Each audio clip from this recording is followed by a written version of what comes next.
Good evening, everyone. As a friendly reminder, if you are planning to speak on any of the agenda portions this evening, please fill out a public comment card and turn it in before the meeting begins. Additionally, there is overflow seating across the hall with the video broadcast of today's meeting. So if you do not feel like standing, there is additional seats across the hall.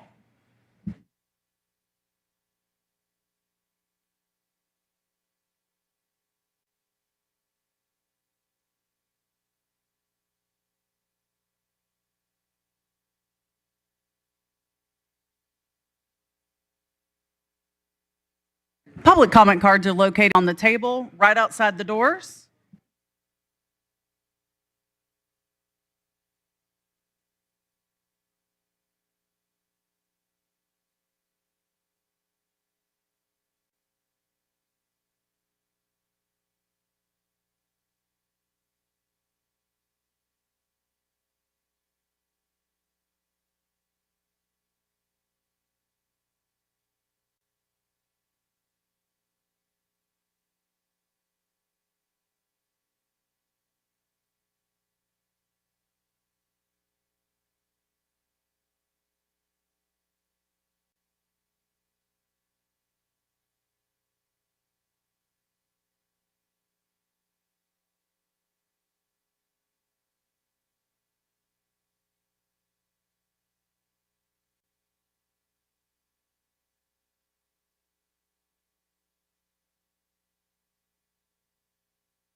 Good evening, everyone. One more friendly reminder, if you have a public comment card and plan to speak this evening, please feel free to fill one out and bring it up front.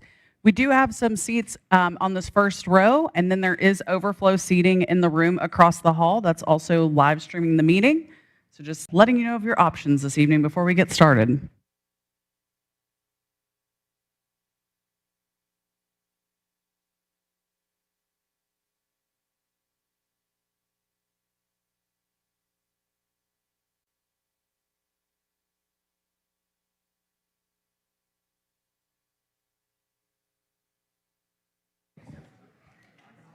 Yep.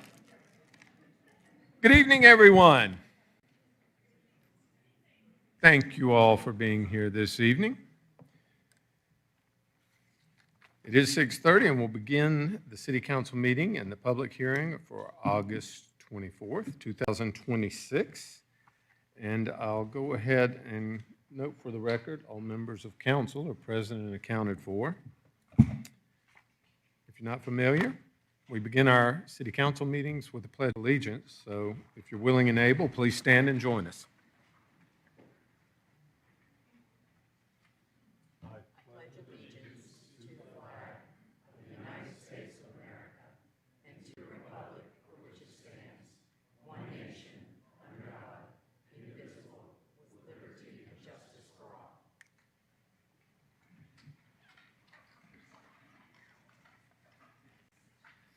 First item on tonight's agenda is the consent agenda. Consent agenda consists of the city council meeting minutes for the meeting of August 17th, 2026, and the sponsorship approval GA Recovery Bus Tour Community Event to be held at Brooks Street Park on September 10th, 2026. Is there anyone on council who would like to remove anything from the consent agenda? Mr. Mayor, I'd like to make a motion to remove item B from the consent agenda. I have a potential conflict and will be recusing myself from voting. All right, sir. Is there anyone else that would like to remove anything from the consent agenda? Seeing none, do we have a motion to approve consent agenda? Motion to approve the consent agenda minus B. Second? Have a motion and a second. Any discussion? All those in favor, please vote yes. And the consent agenda passes unanimously. So we'll move on to the public hearing portion of this evening. First, I would like... Mr. Mayor, before we do that, could we go back and dispose of the item that was removed? It would go into new business. Make a motion to approve the consent agenda item B with Councilman Driscoll Oh, okay. recusing himself. Second? My apologies. Thank you. We have a first and a second. Any discussion? All those in favor, please vote yes.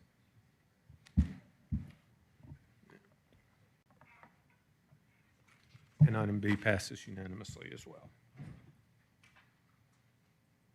So once again, we'll move towards the public hearing, and we'll begin with the announcement of the public hearing procedures. Mr. Dove, please. An individual requesting to be heard on a matter related to the purpose of the hearing must be recognized by the mayor before addressing the city council.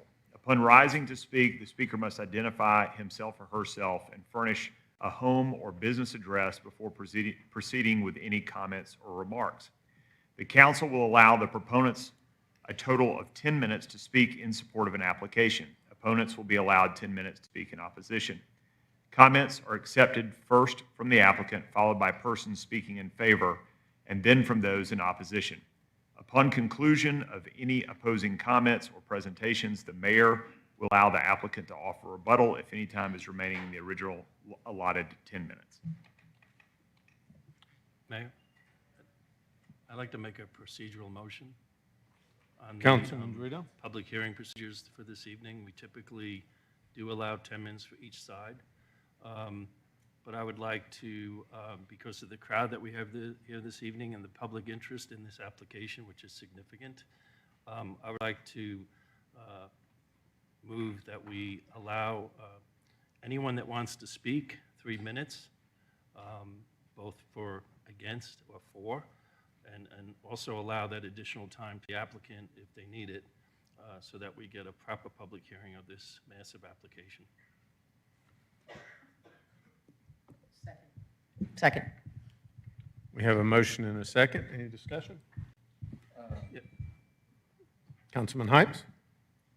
Because that's a little bit different than the procedures that we had been given before. Is that, I'm going to ask council, is that works? Okay. All right. And Mayor and council members, and everyone here this evening, the reason I'm doing this is there's been a tremendous amount of discussion amongst the community, both for and against, okay? So, And I think that, I'll stay here all night if I have to listen to the public. And I want to hear from everybody. I don't want to, 10 minutes for each side is like de minimis compared to what we're considering here this evening and the impact on the city. Pro, against, or for. So that's why I'm putting this forth. any other discussion?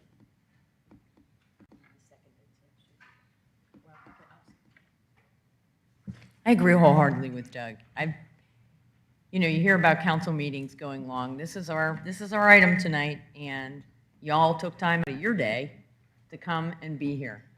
And if you want to be heard, 3 minutes seems a very small thing to give. I would hate for y'all to hang around and not be heard if you want to be heard. So I thank you for making the motion, Councilman Dorito. Any other discussion? All those in favor of the motion, please vote yes. And the motion passes unanimously. You're welcome. So we'll move on to the next item, which is MP-26-06/05/CU-26-04/V-26-08 North Point Sports and Entertainment District. Mr. Woodman, I believe you've got the floor on this item.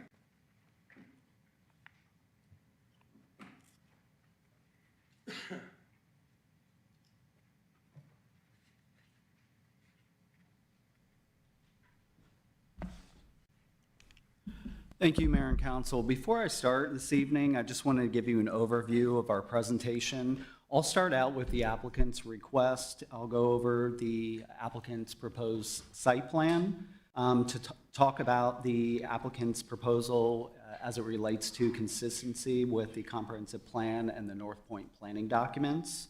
And then Kathy Cook will take over to discuss open space, for rent request, office, hotels, and public safety. Then our traffic engineer will come forward, Brian Bullock, to discuss parking and traffic. And then I will wrap things up with going over the review criteria, going over the concurrences, the community zoning information meeting, and the citizen participation plan, as well as the Planning Commission's recommendation. All right?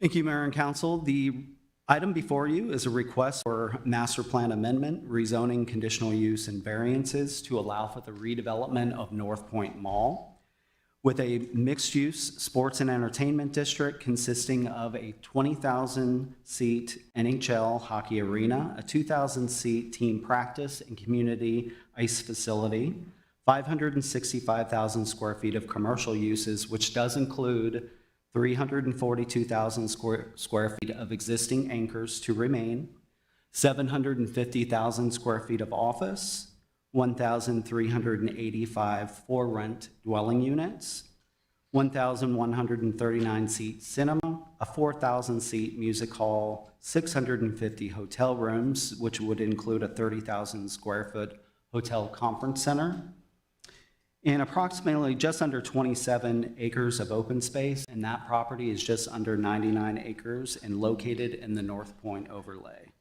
The proposed density is 14.04 dwelling units per acre. A master plan amendment is requested to the North Point Mall master plan to modify the development mix. Rezoning is requested from Planned Shopping Center, PSC, to mixed use, MU. Conditional use is requested to allow dwelling for rent use, to increase the allowable residential density, and to increase the non-residential building height. And there are variances requested to allow the MARTA express lane transit and multi-use trail in the Georgia 400 buffer, to reduce MU office percentage, to modify block access and streetscape requirements, to allow off-site parking in excess of 500 feet from the property, and to increase residential building height. And I have the location map on the overhead. This property is located at 1,000 North Point Parkway, 4,500 North Point Place, 0 and 5,000 North Point Drive, 2,000 and 6,000 North Point Circle, and 0 Rock Mill Road. Surrounding properties are zoned PSC, Planned Shopping Center. Surrounding properties include the Sonesta Suites to the northeast. There's a regional stormwater facility to the east, the commercial out parcels along North Point Parkway to the south, the Encore Commons office buildings to the west, and Georgia 400 to the north. The comprehensive land use plan designation of the property is mixed use, which does support the proposed mixed use development. The North Point Mall master plan was approved in 1990. It allowed a 1.4 million square foot regional shopping mall. The master plan has been amended on a few occasions over the year, most recently with the creative office space inside the mall for spaces, and then the redevelopment of the Sears anchor with a new mixed-use development. That particular development did allow 300 for-rent units. However, those units did revert to 300 for-sale units in 2022. As I mentioned, there are 3 conditional use to allow dwelling for rent and to increase residential density. So in the North Point overlay, we do have the North Point LCI density priority map, and this, the mall is located in priority area 1. This area is designated as an area that is appropriate for higher densities, and the overlay allows council to authorize densities above the max density allowed in the underlying zoning district, which in this case would be 8 units per acre. The criteria to be considered would be conformance with the planning, North Point planning documents, as well as the comprehensive plan and the North Point LCI. There's also conditional use to increase the maximum non-residential building height.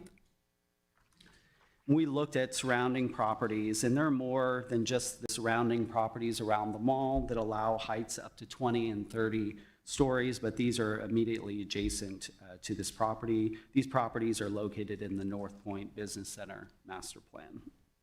The applicant is proposing the following building heights: commercial up to 4 stories, parking deck up to 7 levels, office up to 14 stories, 2 hotel buildings up to 20 stories.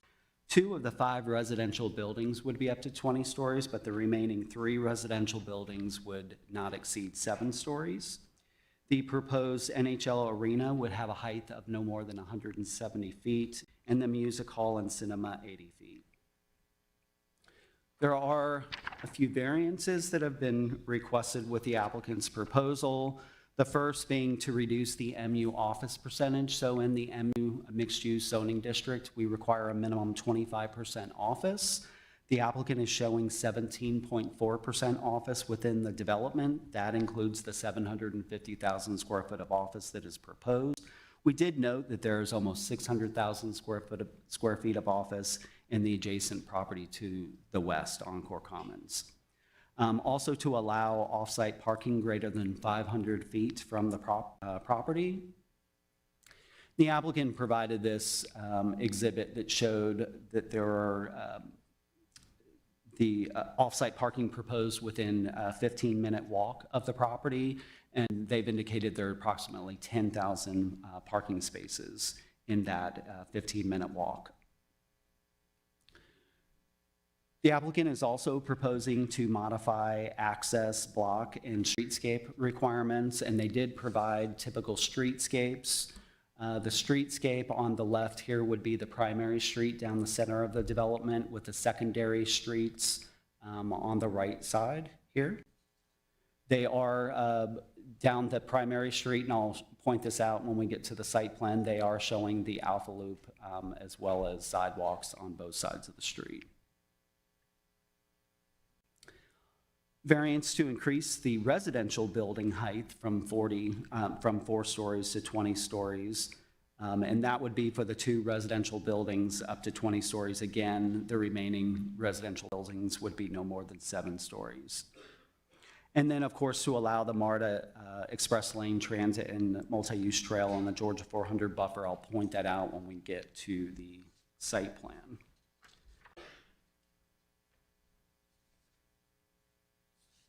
So this is the applicant's proposed site plan, which depicts redevelopment of the mall. The only remaining pieces would be the 2 anchors as well as the existing parking deck, but I want to go through the plan by quadrant. This northeast quadrant, you have the NHL hockey arena, the hotel and music hall. Of course, there's parking decks as well. In the northwest quadrant of the development. Mr. Woodman, I had to interrupt it. Can you zoom in a little bit so we can get a better visual of what you're looking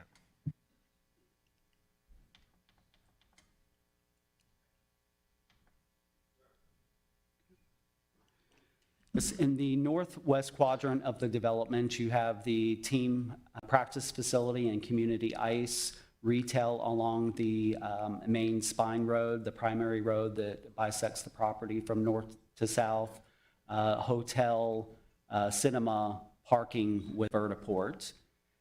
The southwest quadrant of the development, you have the existing anchors that remain, Dillard's, Von Maur anchor, as well as the parking deck here.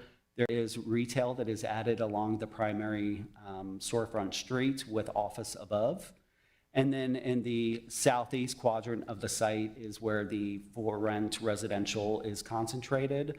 There are parking decks attached to the buildings. There's also an office building over retail at this location directly across from the arena. Access to the property will continue by way of the existing street network, so North Point Circle will remain in place. The existing driveways that provide access over to North Point Parkway, as well as North Point Drive and North Point Center East. And then MARTA has a future stop at the North Point Mall property. This is something that was planned before this application came in. So there is a planned stop with the Express Lanes Transit at this location directly by the mall. And there is an elevated connection that would provide access to the site. This elevated connection would also provide an alignment of our Alpha Loop multi-use trail system. And so that would come into the site and run south along what would be a future detention park, stormwater park site here, and then provide access down to North Point Parkway. The Alpha Loop would also continue west and connect over to North Point Center East, which the city has plans to extend the Alpha Loop along North Point Center East and down Encore over to the Big Creek Greenway.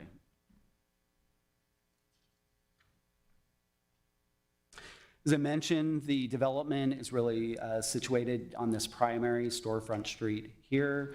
The taller buildings that are proposed, the 2 hotel buildings as well as the 2 residential buildings, are purposely by the applicant, according to the applicant, positioned in the middle of the development with the heights gradually coming down as you get closer to the ring road. And then the secondary streets provide access to the ring road through the development as well, creating a street grid, which was envisioned within the North Point Development Framework Plan. And then, of course, sidewalks are depicted throughout this site. Of course, Kathy Cook will be talking about the open space, so I'll skip over that. But impacts to trees, really, this is a site that's been developed as a regional mall. There won't be impacts to trees in this particular instance. And then the stormwater will be dealt with the existing stormwater ponds. The applicant owns these 2 ponds. The remaining portion of the property is owned by Acesso Encore that owns the Encore Commons property.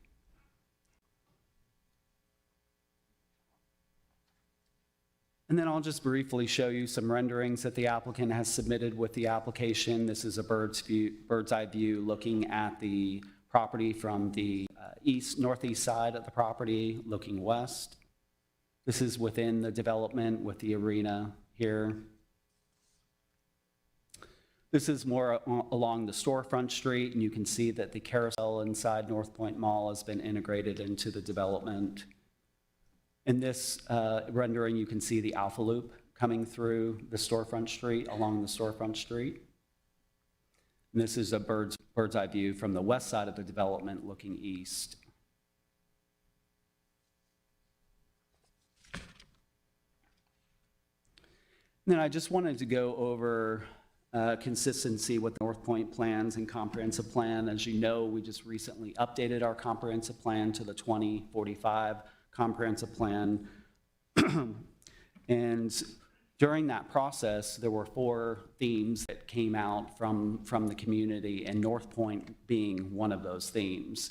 And really what we heard from the community as part of that process about North Point is they wanted to capitalize on the redevelopment of North Point Mall to accelerate redevelopment and reinvestment in the remaining North Point area. Creating a more connected district by increasing walkability, trail connections, and we see that within the applicant's plan. They wanted North Point to be different than downtown in Avalon, so that we were not poaching from those developments, and we were creating a new destination within the city. And embracing the North Point Eco District designation, and enhancing the district's identity through placemaking, public spaces, and an emphasis on entertainment. This is our most recent future land use map. You can see that the North Point Mall property is here. It is designated mixed use, and it has a big number 1 on it because it is shown as the number 1 focus area as growth opportunity for future development.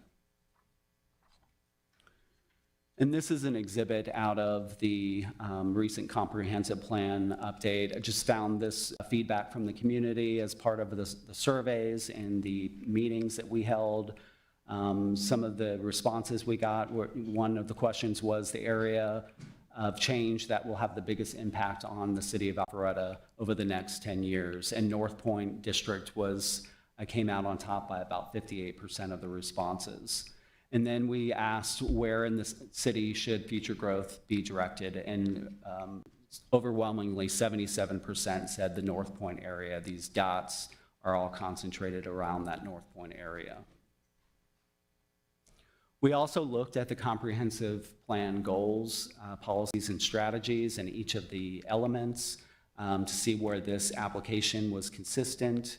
And I noted just a few here. The housing element discusses prioritizing high-density development in the North Point area, economic development, encouraging mobility options, healthy and attractive retail environment, and implementing the North Point Creative Placemaking Plan. The land use element, land use decisions are consistent with the comprehensive plan, guiding development to areas where infrastructure is available and expanding our existing employment centers. Again, highest densities along Georgia 400 and in the North Point area. Planning for a regional draw, such as entertainment in North Point.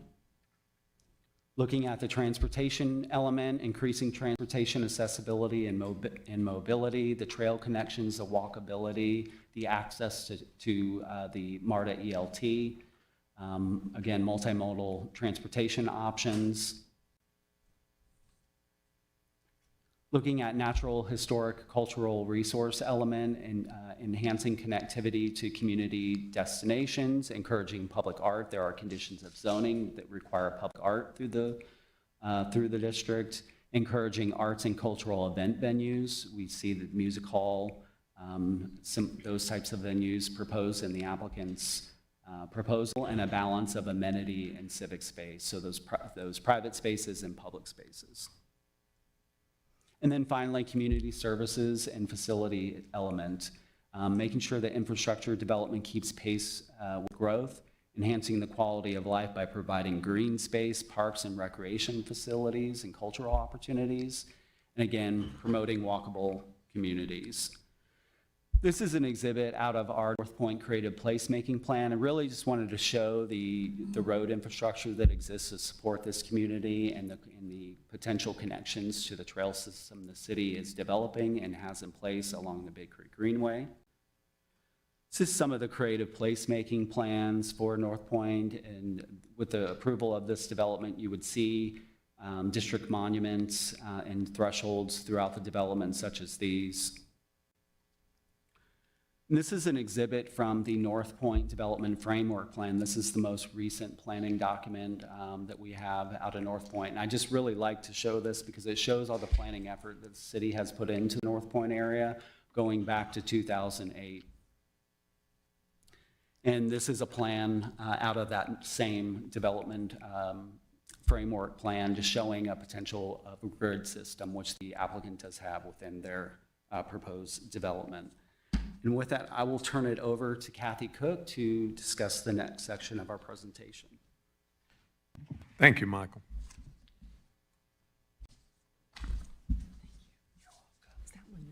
Yes.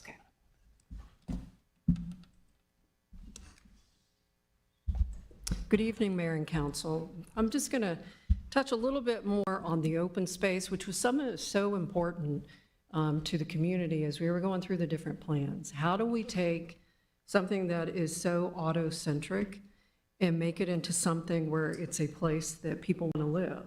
Because if we're going to put housing there, we need to make sure that it is something where people want to live. And we have different trails throughout the city. Of course, we have the Greenway, and we have the Alpha Loop. We have parks throughout the city. So any type of planning that we do, we want to make sure that we have a place where it's a great place for people to live. So one of the things that they are proposing is the site plan depicts 26.86 acres, 27.2% of open space, of which 21.24 acres is civic space and 5.62 acres is amenity space. So they meet the requirements for the MU. They exceed the requirements for the MU open space. And I also think it's good the plan is so large, so you don't really know how large some of these green spaces that they're proposing are.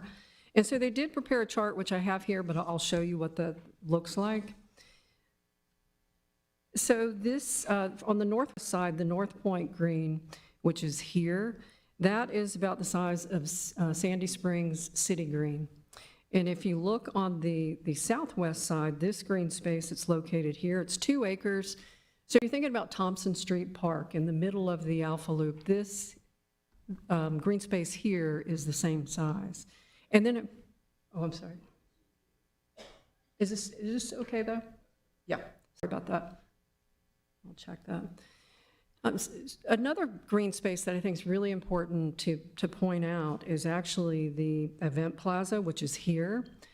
So that Event Plaza is 3 acres. If you're familiar with the battery is 1.3 acres. So the spaces that they've incorporated are large compared to most of the mixed-use developments or other sports mixed-use developments that you've seen. And I'll talk a little bit more about the Stormwater Park, because this is actually, although they only own 3 acres, it's actually going to be part of a larger 14-acre park. And then here's the plan. This is actually showing the civic space, which is shown in blue, and then the orange space is the amenity space. Of course, that doesn't exist now at North Point. And I'm going to give you a little bit more detail on the Stormwater Park. I have a blow-up of what that looks like.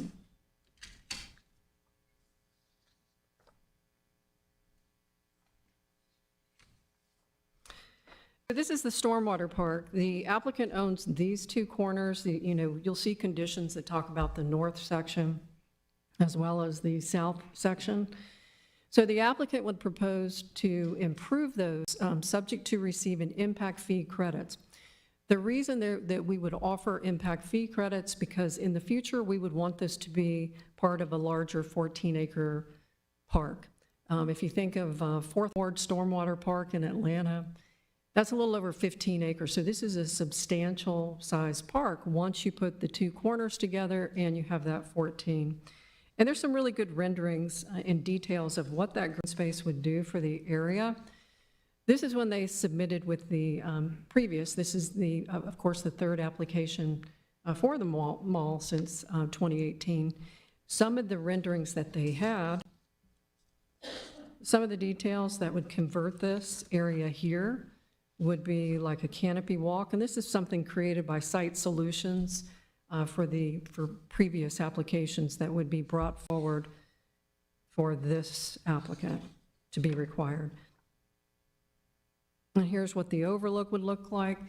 And what's great about this park is when it was built, the Stormwater Park doesn't have the concrete walls that you typically see with a detention pond. This is permanent pooling water, very, very natural, so you can create this type of an atmosphere.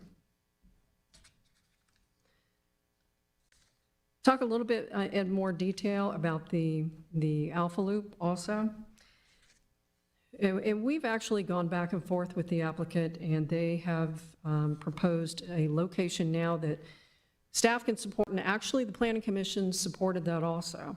So the Alpha Loop is very important to connect over to North Point Mall. Of course, we have that section that we're working on at the end of Encore. Here's the mall. This is the mall location, and then, of course, the Alpha Loop that would connect over to the Encore Gateway Park. That's under construction. We just got a couple of pictures of that. And of course, that will tie over to the Big Creek Greenway. So all of that, making it a place where if you have people living there, it is a great place to live, visit, and find other ways for transportation. Also, with the Alpha Loop, and Michael touched on this, they had previously proposed the Alpha Loop would go more internal to the site and then on to North Point. We did ask them to move that over to the Stormwater Park because it is such a focal point that it should be bringing people over to that Stormwater Park. They also have the Alpha Loop that's going down through the middle of the development. This is something that Avalon was not able to do because of the timing. They were built, and then we, of course, created the Alpha Loop, and I know that they've said previously they would like to have had the Alpha Loop. So one of the things that we are requesting, and I know Michael showed this to you earlier, we requested that they put landscape on each side. We had a lot of comments from the public about this could be dangerous if, people are on bikes. How do we have that separation? So Michael had shown you the street separation, but we also have a condition in there, if this is approved, that you do have a curb and you have landscape separation to make sure that you don't have those conflicts. And then also you will see a bike share program. We did require that they have the bike share station on the property. Of course, council has just approved that, several different stations throughout the city, so we would want to make sure that there was a condition, if this was approved, that it would also have the bike station. And I didn't mention, but council just approved at the August 17th meeting, I believe, the design build for the Alpha Loop section that would go from Haynesbridge over to Encore. Let me see, I think I have it here. Here, so it's the section here on the north side that was just voted to move forward. Then I want to talk about the rental request, a little bit about how staff came up with the recommendation.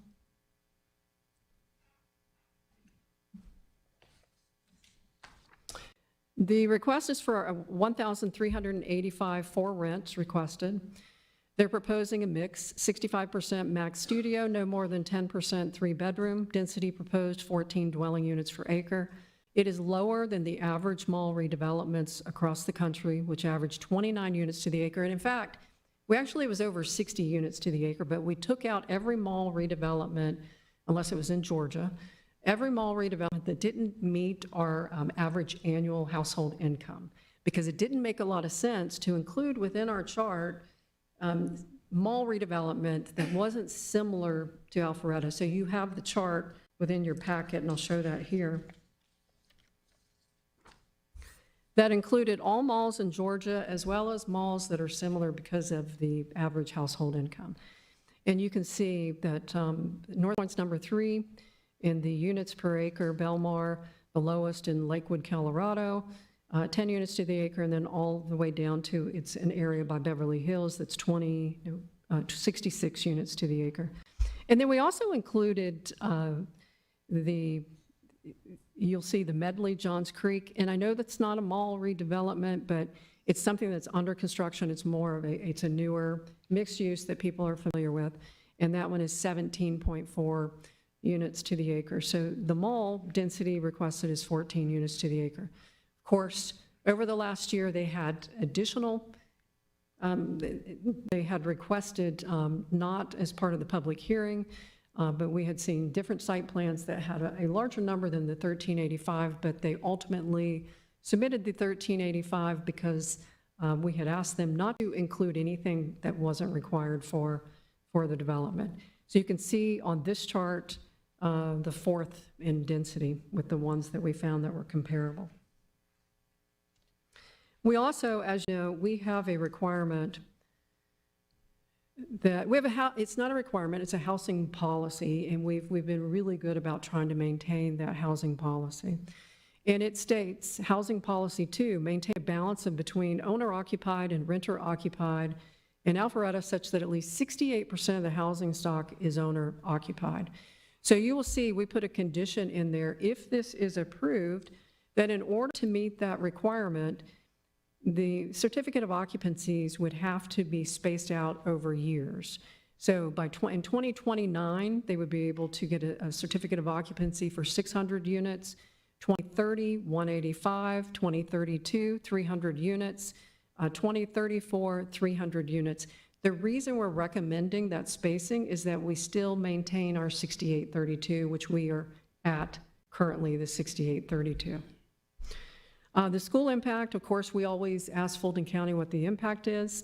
All three schools under capacity, Northwood, Haynesbridge Middle, and Centennial, according to Fulton County. We've also found that mixed-use rentals at Avalon and City Center generally have fewer school-aged children versus garden-style apartments, which are not even permitted in Alpharetta. We saw the impacts that we were receiving from garden-style apartments.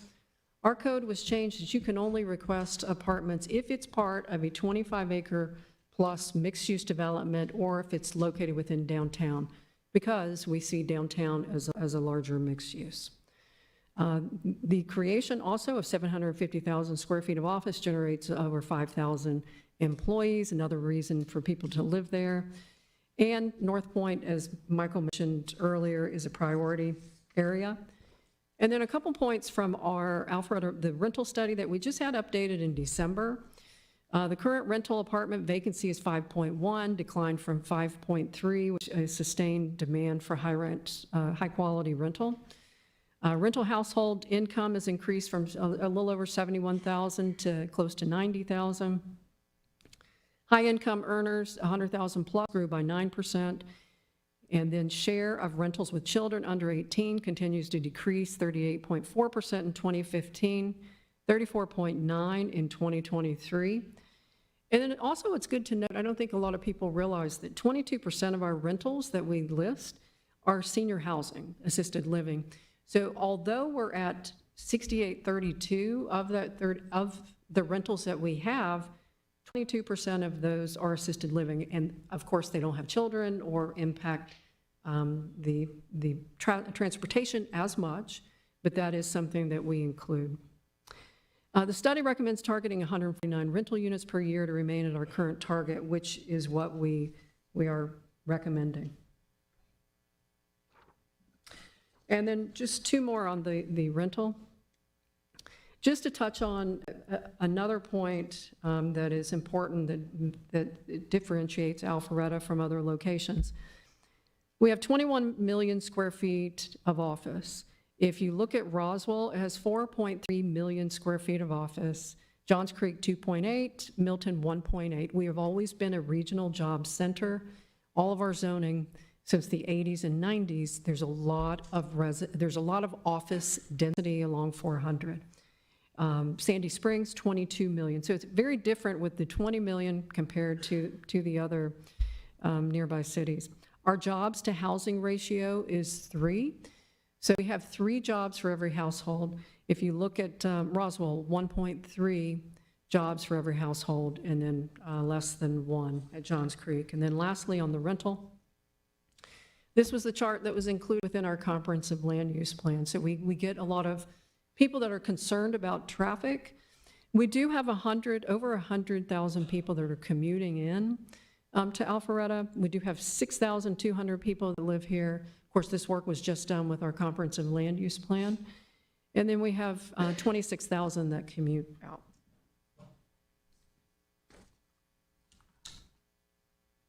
And then a little bit about the office and hotel.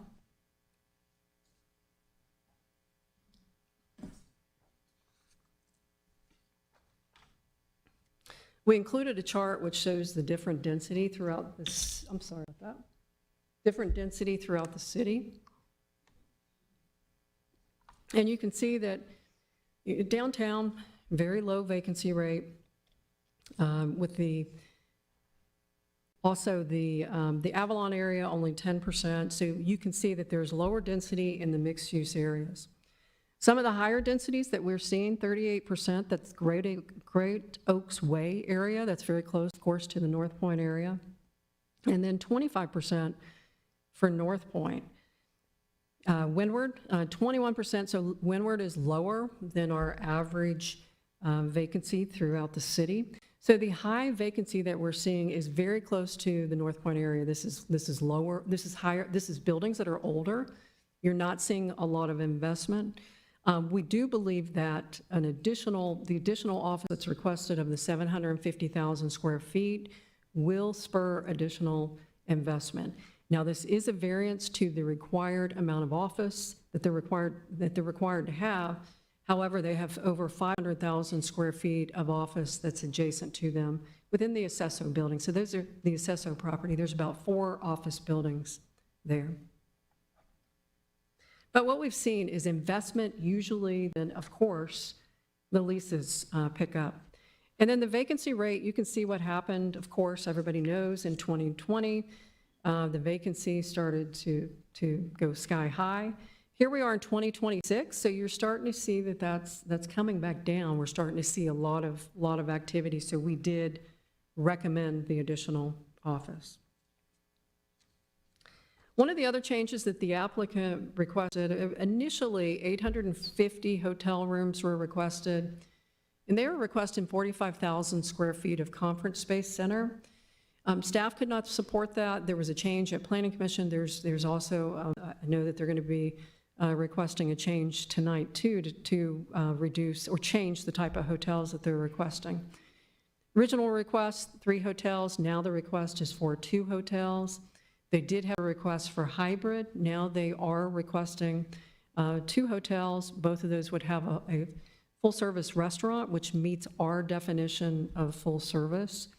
They've also reduced the conference center space. At first, when we looked at the conference center over at Avalon, we thought we don't need this competition with the conference center that we had at Avalon. What we found is there is no outdoor conference space at Avalon. If you want to have a conference or an event at the Hotel Avalon, they can accommodate from 20 to 80 people at the pool area. So you'll see some of our conditions are recommended in order to have something different so that we can make sure that if we have a conference center, that it's going to accommodate up to 7,500 square foot minimum outdoor, indoor space. That's something that we do not have. So that would not be a competitor. And of course, if you have an arena as part of this, you're going to have different trade shows, different shows that would be able to use the conference center in a different way. We also found the reason we didn't recommend the hybrid hotel versus the full service is that we found similar cities that had the amount of office that we have a lot more full service hotel rooms. Our hotel rooms that are full service are seeing a higher occupancy than the ones that are the limited service. And also just to point out, there are 3 hotels that are surrounding it, but they were built in 1997, 99. They don't have restaurants, so they're serving a different type of value.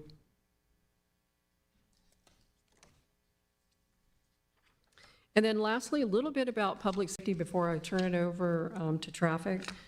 We worked very closely with the fire and police. In fact, there's 18 different conditions that are recommended as part of this if it's approved. Although I'm not going to go over all 18 conditions, I did have a few of them I just wanted to go over to talk about. And there was also trips to the Battery. We wanted to learn from them. What did they miss? And what would they recommend to us? So some of the conditions you'll see came out of those meetings. So condition number 44, put this up here. Requirement for fire safety officers for events based on occupancy load funded by the developer operator. So a lot of conditions requiring what is needed to be paid by the developer. 45, dedication of emergency access for critical apparatus, access routes, and emergency operational areas preserve long-time access. Lesson learned from the Battery. They didn't, apparently when they approved it, they didn't require that those emergency access routes are dedicated and an easement established. So you'll see some conditions that require to make sure that they stay open for easy access. 46 requires a standard of coverage study evaluates emergency response time as well as other factors, may require a minimum of 7,500 square feet within a planned building for one bay fire truck station. What's that look like? Here's what that looks like. So they would have to actually provide space in the first floor of it. It could be a parking deck or a retail center. And that's based on that standards of coverage study that they would be required to pay for if it's approved. And then 48 requires public safety substation to support multi-agency emergency operations, minimum 650 square feet, shared with on-site property security. Also, 2 on-site holding cells are required. Again, this is something, lesson learned from the battery. And then 50 requires third-party reviews where needed with final approval by Alpharetta. And that also, the third-party reviews would also address building inspections. So if we didn't have enough inspectors, we would require that they get third-party review so that there's not an impact to the city. And now I'll turn it over to Brian, who's going to go over the traffic Thank you, Director transportation. Cole.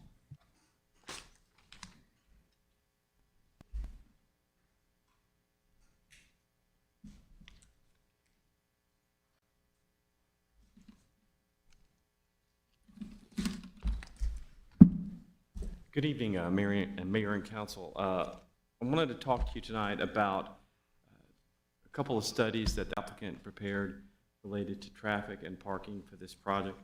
Starting with traffic, the applicant prepared a development of regional impact traffic study for the project that looked at 14 intersections all around the site, including the 2 interchanges that serve the property and several access points that currently serve the property. The study looked at 3 different conditions. It looked at the existing condition today. It looked at a condition 10 years in the future, a no-build condition if nothing were to happen on the site. And it also looked at a 10-year future condition if the site were fully developed as proposed. From those studies, a number of recommendations were identified, and those are all included in staff recommendations. They include a variety of required improvements, including lengthening turn lanes, adding turn lanes, modifying traffic signals, traffic signal phasing and timing. Also included in the recommendations is the development of a transportation plan for events, especially if there are multiple events at the arena, at the music center, and potentially even if there were events at the same time at the amphitheater. So we think that's a very important recommendation so that a plan can be developed and understood how infrastructure needs to serve the property or the whole site when it's being developed. To give you some order of magnitude, looking at the entire development, the daily trip generation for the site, including if events were happening at the music center and also at the arena, was 50,298 trips a day. That would be when it's a fully loaded site. When there aren't events going on, that number drops down to 26,904, about 27,000 trips a day in and out of the site on a typical non-event day. By comparison, the applicant provide a supplemental analysis looking at what the traffic would have looked like at the mall back when the mall was at its full operation as it did in the early days. Those daily trips to the mall were 28,352. So by comparison, the daily trips to the mall were slightly higher than the trips that would be to this development if there were no events. Obviously, with events, that changes. But that is a good level of comparison. Hopefully helps you understand how the infrastructure would support the development. Let's see here. We also asked the applicant to look at operations, not just during the rush hour or peak hour, as we often call it, traffic engineers, but what does it look like during the peak enter and exit time for the events, because these events often happen later in the day after rush hour, and so, or even on the weekends. And so the recommendations that are in the study or in the document, staff recommendations include the impacts, not just during rush hour, but impacts that might happen when there's a large event happening later in the time of the day. That time is usually looked at like 6 to 7 p.m., and the total trips in and out about that time of day would be about 5,000 trips or so. If you want to take a look here, if you, in the, let's see, look at this.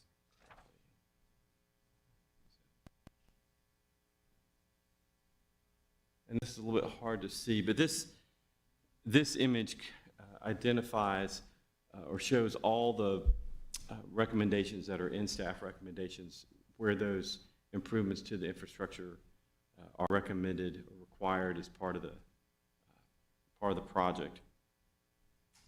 As it relates to the parking analysis, per code, this project would require 14,450 spaces with full events. Without an event, that would be 8,850. So that's just pure code without any other considerations for shared parking or some of the other unique qualities that come with a mixed use development. The applicant did prepare a shared parking analysis that looked at all of these things, and the best way to think about this is you've got multiple land uses, and each land use has its parking demand, but we all know that the parking demand for a particular land use is not 100% all the time.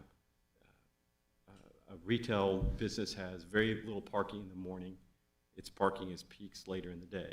An office building may peak in the morning all through the day, and it may be lower in the evening. So if you don't look at shared parking and you just look at the combined parking requirements for each land use without considering the fact that they can share parking, then you're going to overpark the site, and that's what their parking study looked at. So the findings of their study found that if there was no event in the arena, so just a regular non-event day, it would peak at a little over 7,000 spaces, 7,375 to be exact, were the number of spaces that they identified would be needed, and that's within the number of spaces that are being proposed on the site.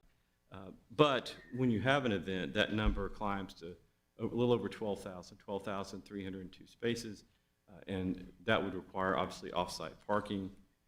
So to give you an idea of visual, this is, let's see if this shows, maybe hard to, is there a way that I can make that focus?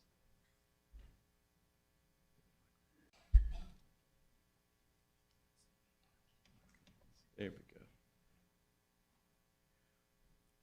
go. What this study is, what this image is showing, so this first graph here is the 7,000 spaces in a non-event day. The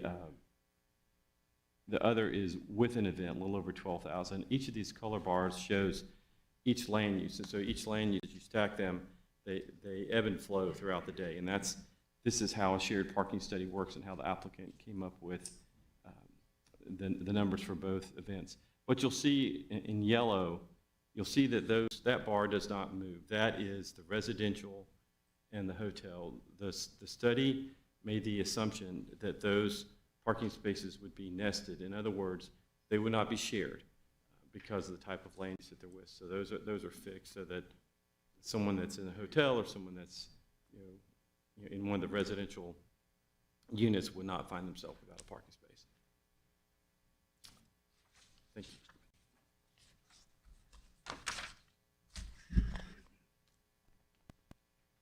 Thanks, sir. Mr. Woodman, you've got the floor.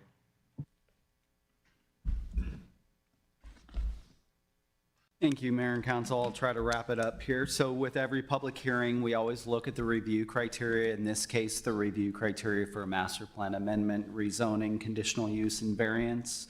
What we found was the applicant's proposed mixed-use sports and entertainment district is consistent with the vision and the North Point LCI and the comprehensive plan.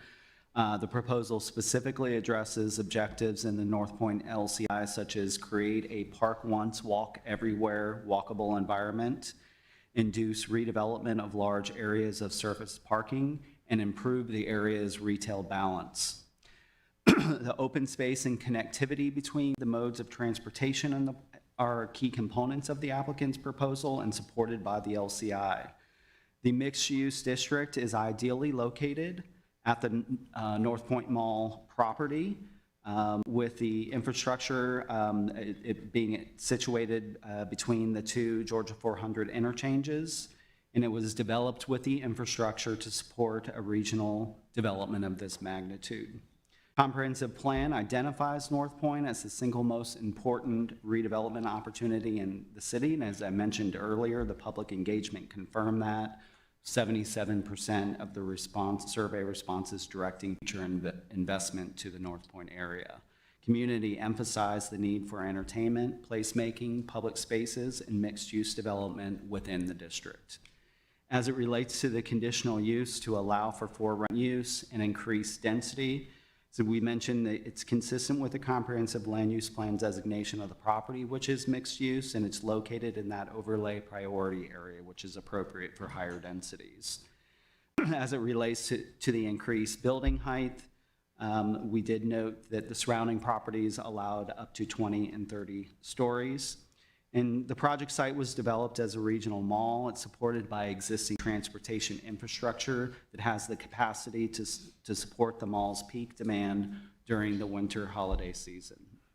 And as it relates to the variances, property has exceptional and peculiar conditions related to its size, shape, and topography.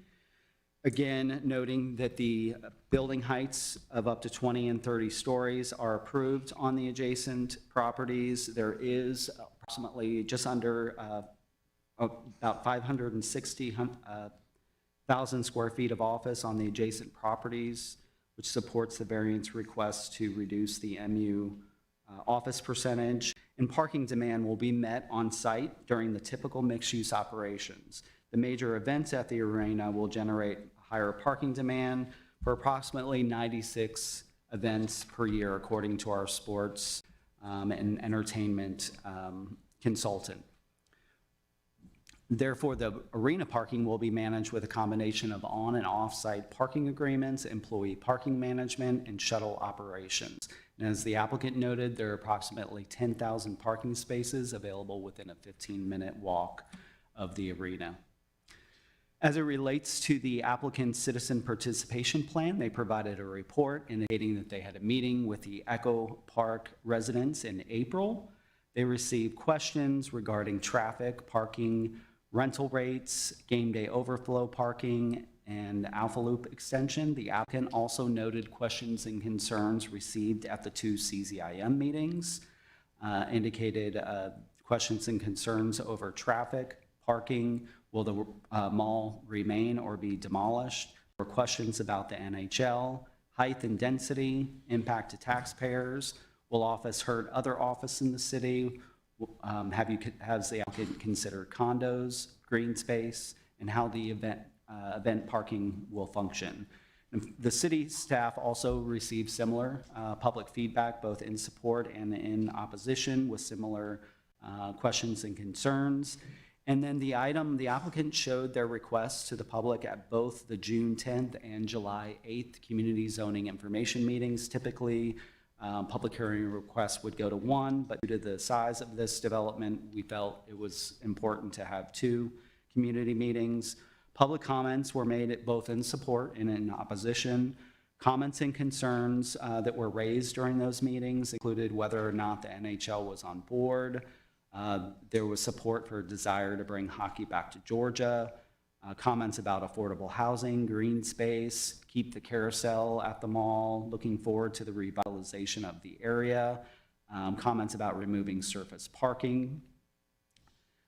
Property should be developed with something unique, questions about when the development would begin, a desire for bicycle facilities through the district, but limits on e-bikes. Encouraging sufficient parking and road capacity, considering condominiums, There were questions about a financial ask of the city, impact to taxpayers, traffic, building height, and whether there was a backup plan. And finally, the item was considered at the Planning Commission at their August 6th meeting. There were 8 public comments in favor and 1 public comment in opposition. Those in favor indicated that the mall was outdated, in need of redevelopment. Proposal aligned with the comprehensive plan, need for entertainment in the area, will add to foot traffic in the area, increase the tax digest. Alpharetta will just be a pass-through community with a distressed mall if hockey goes to Forsyth. No concern over retail competition. Folks thought that it was a thoughtful development, opportunity for the city. Office demand is strong in and around mixed-use developments.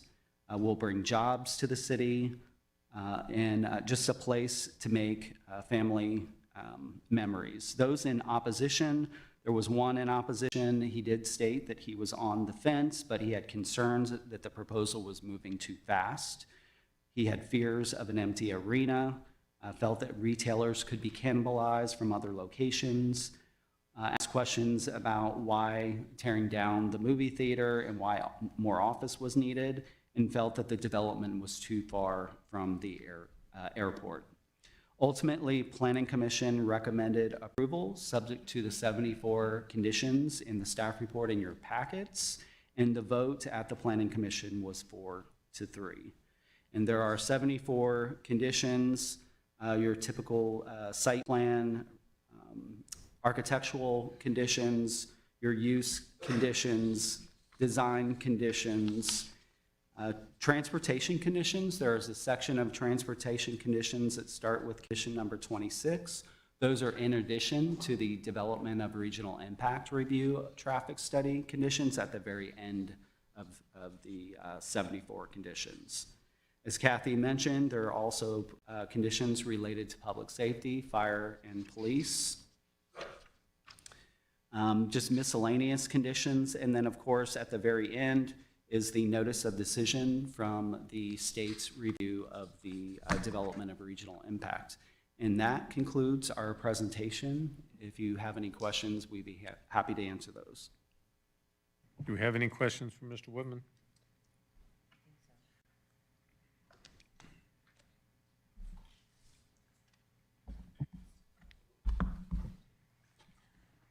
I didn't see, we keep talking about it being, less auto-centric, and I did not see a sidewalk around the Ring Road. Ring Road currently already exists, and there's been obviously a lot of conversation about becoming more pedestrian-friendly, and I did not see the addition of a sidewalk along the Ring Road. It seems like did I miss that? Do I have that correct? I don't think that it is on the site plan. I would defer to the applicant to address that question. This is the site plan here.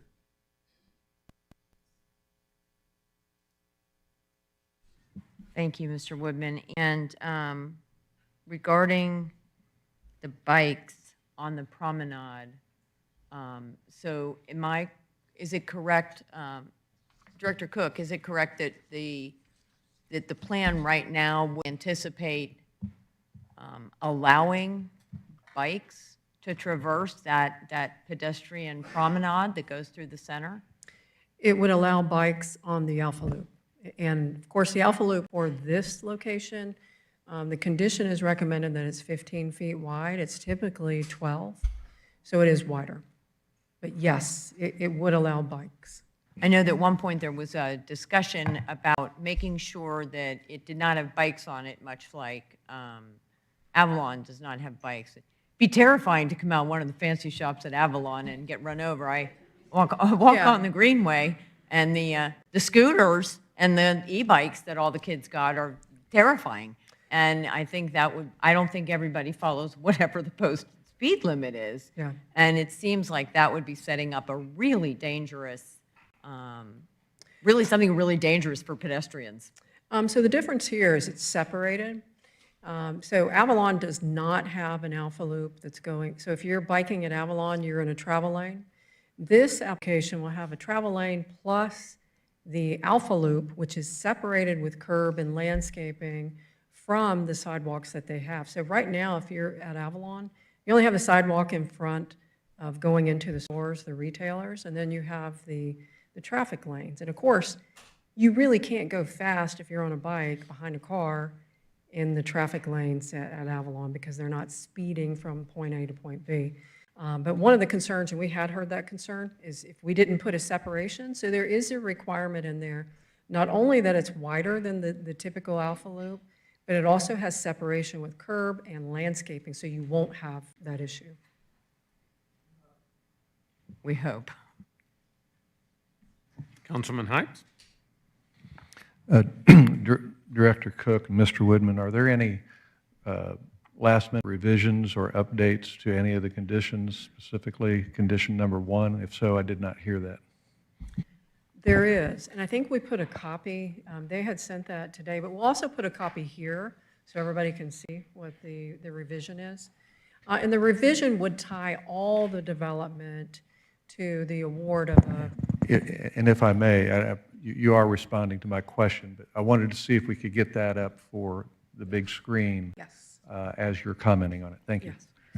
Yes. Yeah, so the condition proposed by the applicant is that all of the entitlements would be subject to award of a franchise by the NHL.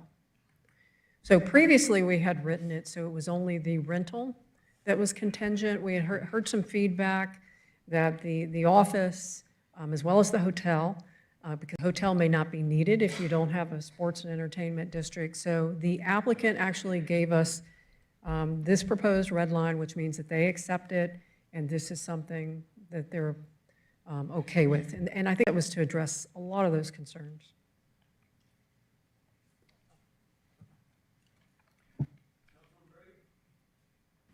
Yeah, I was just, if you don't mind, I'm going to go back to the bikes piece, because we've talked about it a little bit. So now we have landscaping on both sides of the loop, right?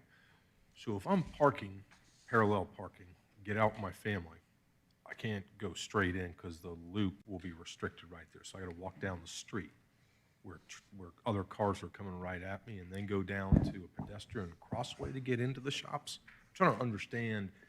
Yeah. Because we're going back to the bikes, right? So if that's whizzing by, now we're limiting people on the street from getting in, so they got to walk down the street to access into it. Why don't we just say no to bikes and make them go around or something like that, just pedestrian come through the loop? And the applicant can answer that as to whether the bikes, because they also, of course, manage Avalon, so I don't know what type of bike traffic that they're seeing there. But I will tell you this what we're proposing is very similar. Avalon, for example, sometimes you have to cross that roadway, and so there's crossings. So it is true that if you parked your car, you may have to look before you walk over the Alpha Loop. But it's also very important from what we've seen, just like when you think about Ponce Market, having that activity where people are actually traveling through and they are going through the development. And that helps, of course, with bikes if they are traveling and using bikes to some of these shops as well as the office or home. So we do believe it's manageable. I think that you have to have the landscape in place. You have to have the trees. You have to have the curb to make sure that people feel protected.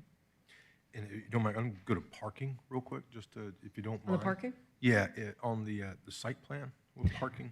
I know you went through all the different pieces, but in here, I think we have the housing component, or the for rent has a certain amount of parking spaces. I think it's 2,839. Would they be restricted for the public to park there? Is that correct? Yes. And the hotel would be restricted? Right. And the office would be restricted? So those pieces are restricted, but they have a 20% reduction at the high peak time. So my question kind of goes back to the two structural parking decks that we have and then the surface. One's on, I guess, the western boundary, one's on the eastern boundary, and then the surface is on the southern boundary, right? So if there is, at the high stress time where, let's just say, all the stars align, we got something going on in the amphitheater, the arena, hotels, people are obviously going home, and then the music hall, just in that point, and I want to go see something at the arena, and I drive over there, or I get dropped off, where there's two kind of pieces there, because it could be multi-mode. I'm trying to figure out how many spaces we can get without the taxation of those additional pieces around. And I guess you're saying there is 10,000 spaces around the area we could Oh, yeah. supplement into it. Right. But we don't want to have people running across North Point and all that.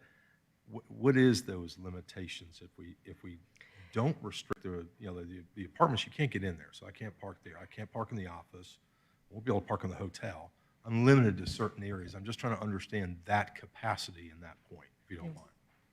I'm sorry, it's not the office, it's the hotel that, and the residential is nested, the office is open. The office would be open. Oh, yeah, the office is open, it was the residential and the hotel that was protected. Would not be. Boy, my office building restricts us, and I get you, but, so the office would be open, and then the two structured parking, and that's open. So how many spaces do you think, do we have enough spaces at peak times?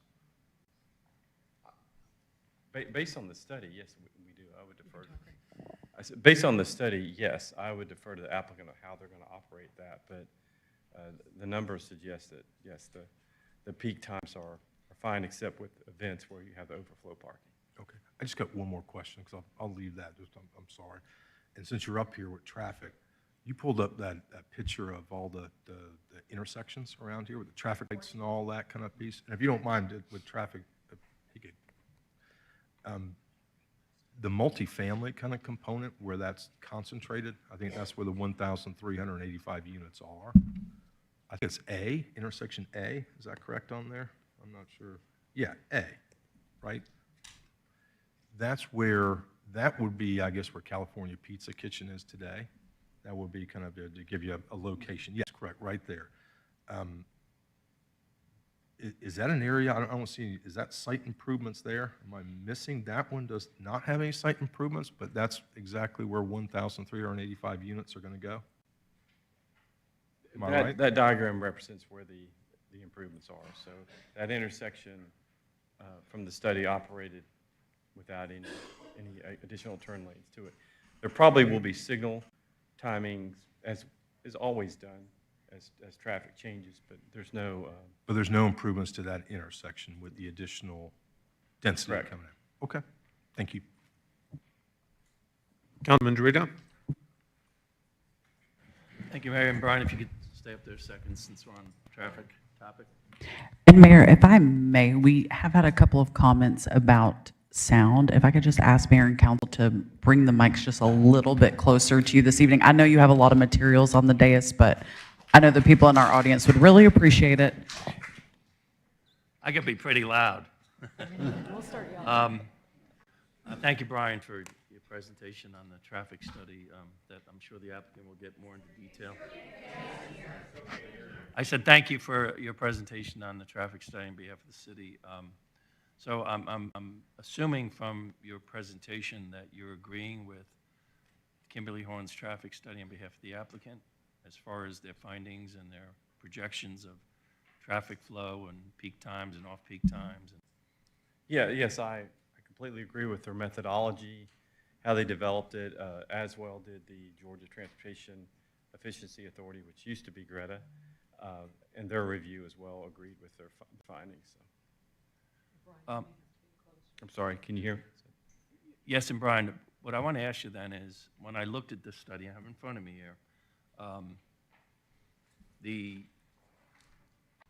you referenced the arena event condition when it's full, that the projected parking demand is about 12,302 spaces, right?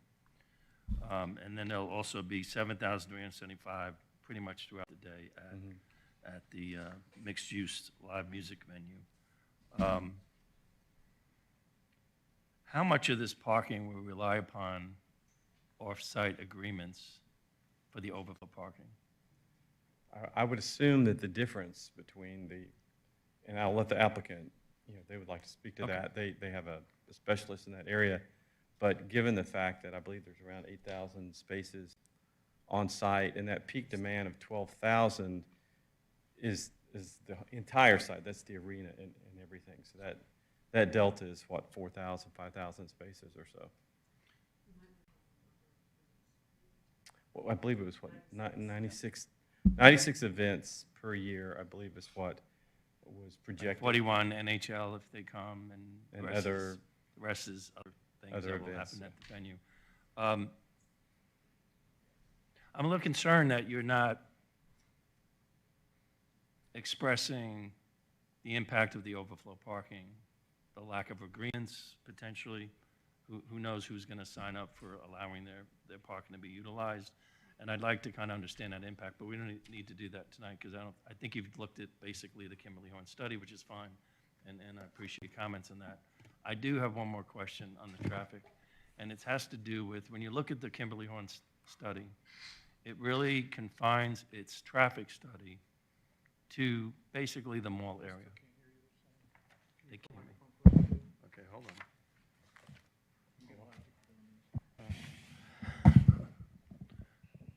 The study doesn't seem to, I'm used to being home with my wife, I can't talk that loud.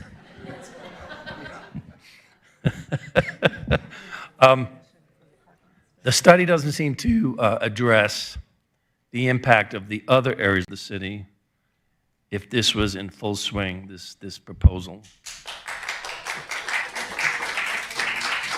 And I'd like your opinion. Excuse me, I didn't realize I needed to announce this, but we don't allow cheering and booing and things like that. This is a hearing.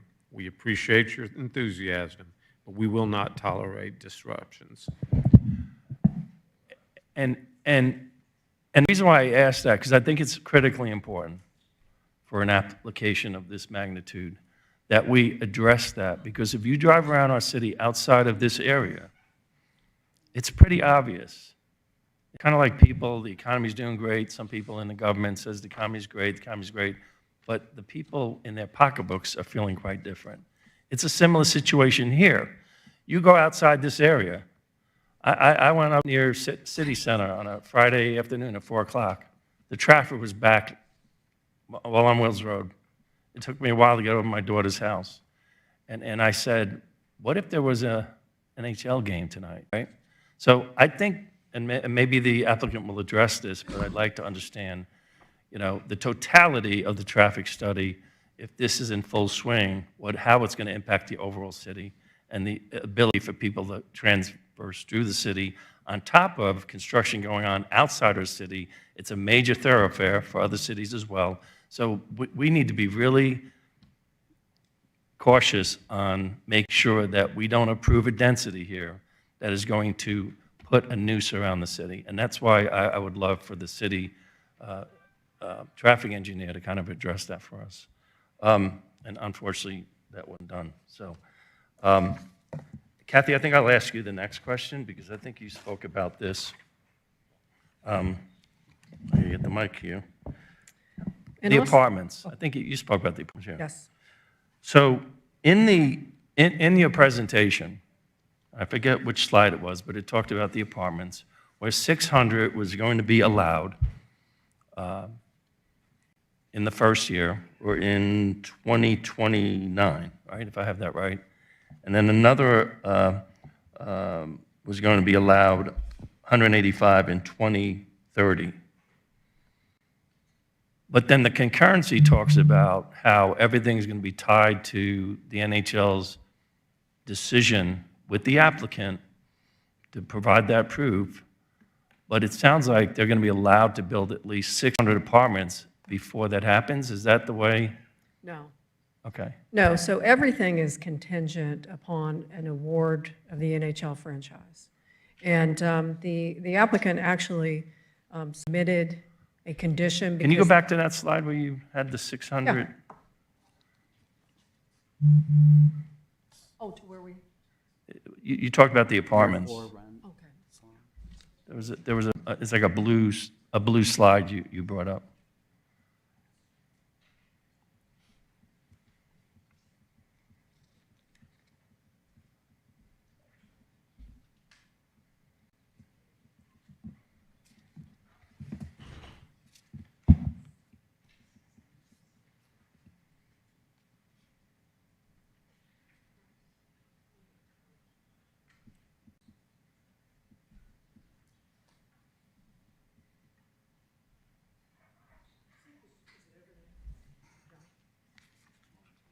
Yeah, so there's actually a chart. It's the I'll find chart it. you showed that has each year Yeah. how many apartments when you were talking about Right, the rental ratio in the city? Yeah, and that's all still tied to the NHL, but it's also, the chart has different timelines. No, not that chart. It was like a blue PowerPoint. Yeah, I'm looking for that, apologies. Okay, maybe you can look for that. But the reason they were, set off by different years was because in order to keep the 6832, because we wanted to And make sure. I get that. I'm trying to understand, when I read the slide that you put up, it seemed to imply that they were going to be able to go ahead and build 600 apartments by 2029. Here it is, sorry about that. No. And I didn't put the entire conditions on the slide. Okay. That's probably why. Okay, so it's misleading because in the conditions as they stand now before the council, the condition of the concurrency to tie this to a decision by the NHL to advise the applicant that they are going into agreement to select Alpharetta to bring in the NHL here, it says that they have up until the end of 3031, I think is what I read. 2031, I'm sorry. So it seems to be in conflict with that when you say they can build 600 apartments in 29 and 185 in 30. So that's what I'm confused about. Sure. And so the recommendation by staff under 3E says, for rent residential, if the National Hockey League awards a franchise team to the North Point site. Also, condition number 1, which was actually submitted by the applicant, let me see that one, up on the screen, it also ties all entitlements to the award of a franchise. So Okay. it's actually, and it's not tied to the NHL, it's tied to the developer giving Okay, us. I'll move on because I just wanted to get that on record, to some clarity around that, because there is confusion. Absolutely. As far as the Stormwater Park, you made reference that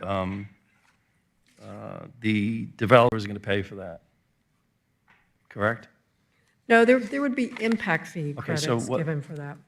What is the amount of the impact fees? Which for the audience's purposes, impact fees are charged to every developer coming into the city to help subsidize increased public safety, increased infrastructure, what have you, right? So how much of the impact fees on this project, if it's approved as proposed, would go to supporting the build-out of the stormwater park? So we don't have the plans in place for the stormwater park. There's 11 million in impact fees that the developer would be charged. And the reason it's only 11 million is because obviously it was built as a regional destination, 1.3 million square feet. So our code requires that you have to deduct the current impact. So the current impact, and Brian, the engineer, said that basically it's the same impact every day with the new development versus what's there today, unless there's an event, and then obviously there's more.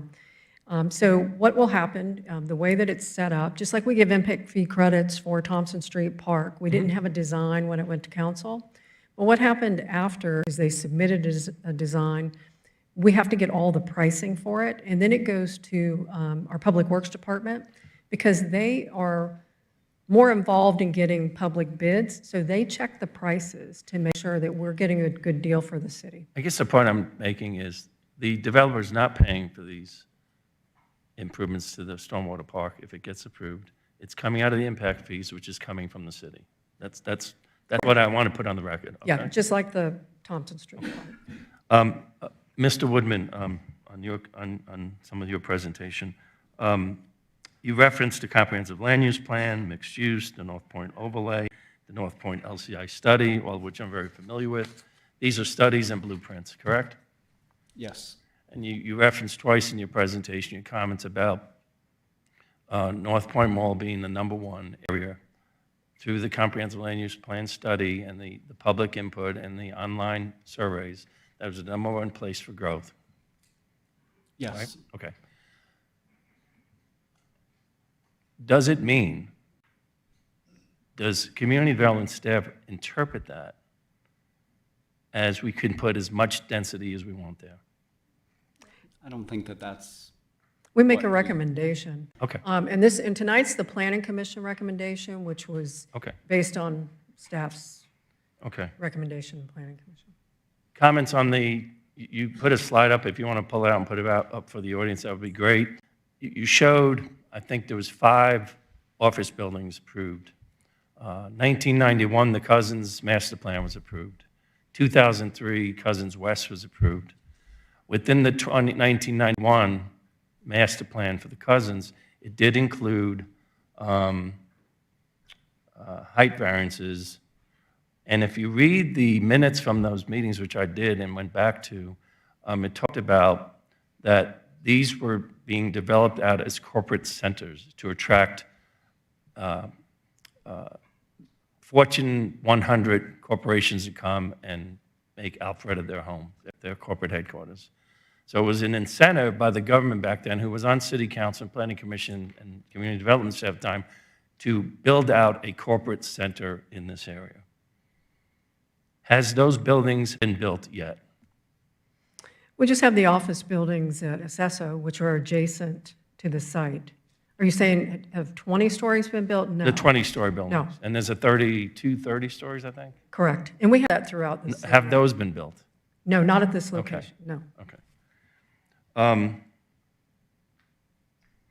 The other question, I have, same topic. The mall was approved in what year? That was in 90, 1990? yes. And then 91, the business center. Now, wasn't there some, and I may be wrong on this, but I'm going to ask you, wasn't there some changes to the mall master plan that allowed for increased retail density to remove some of the height on the office buildings, or remove some of the office buildings in exchange for doing 20, 30 stories? I don't, Are you aware of that? no, I would have to pull that document, Okay. but we could certainly look. The MARTA stop, Mr. Wynn, you referred to the platform, and even in the DRI study that was done, it spoke about that one of the conditions in that study was to require the city, MARTA, and the applicant to negotiate, I'll call it the walkway, the pathway, the bridge Yeah. from Center Pedestrian 400 with the current Georgia 400 improvements that are going on with the 2 service lanes on each side. Right around the mall, they're planning to put a platform, I guess, a Correct. transit platform, right?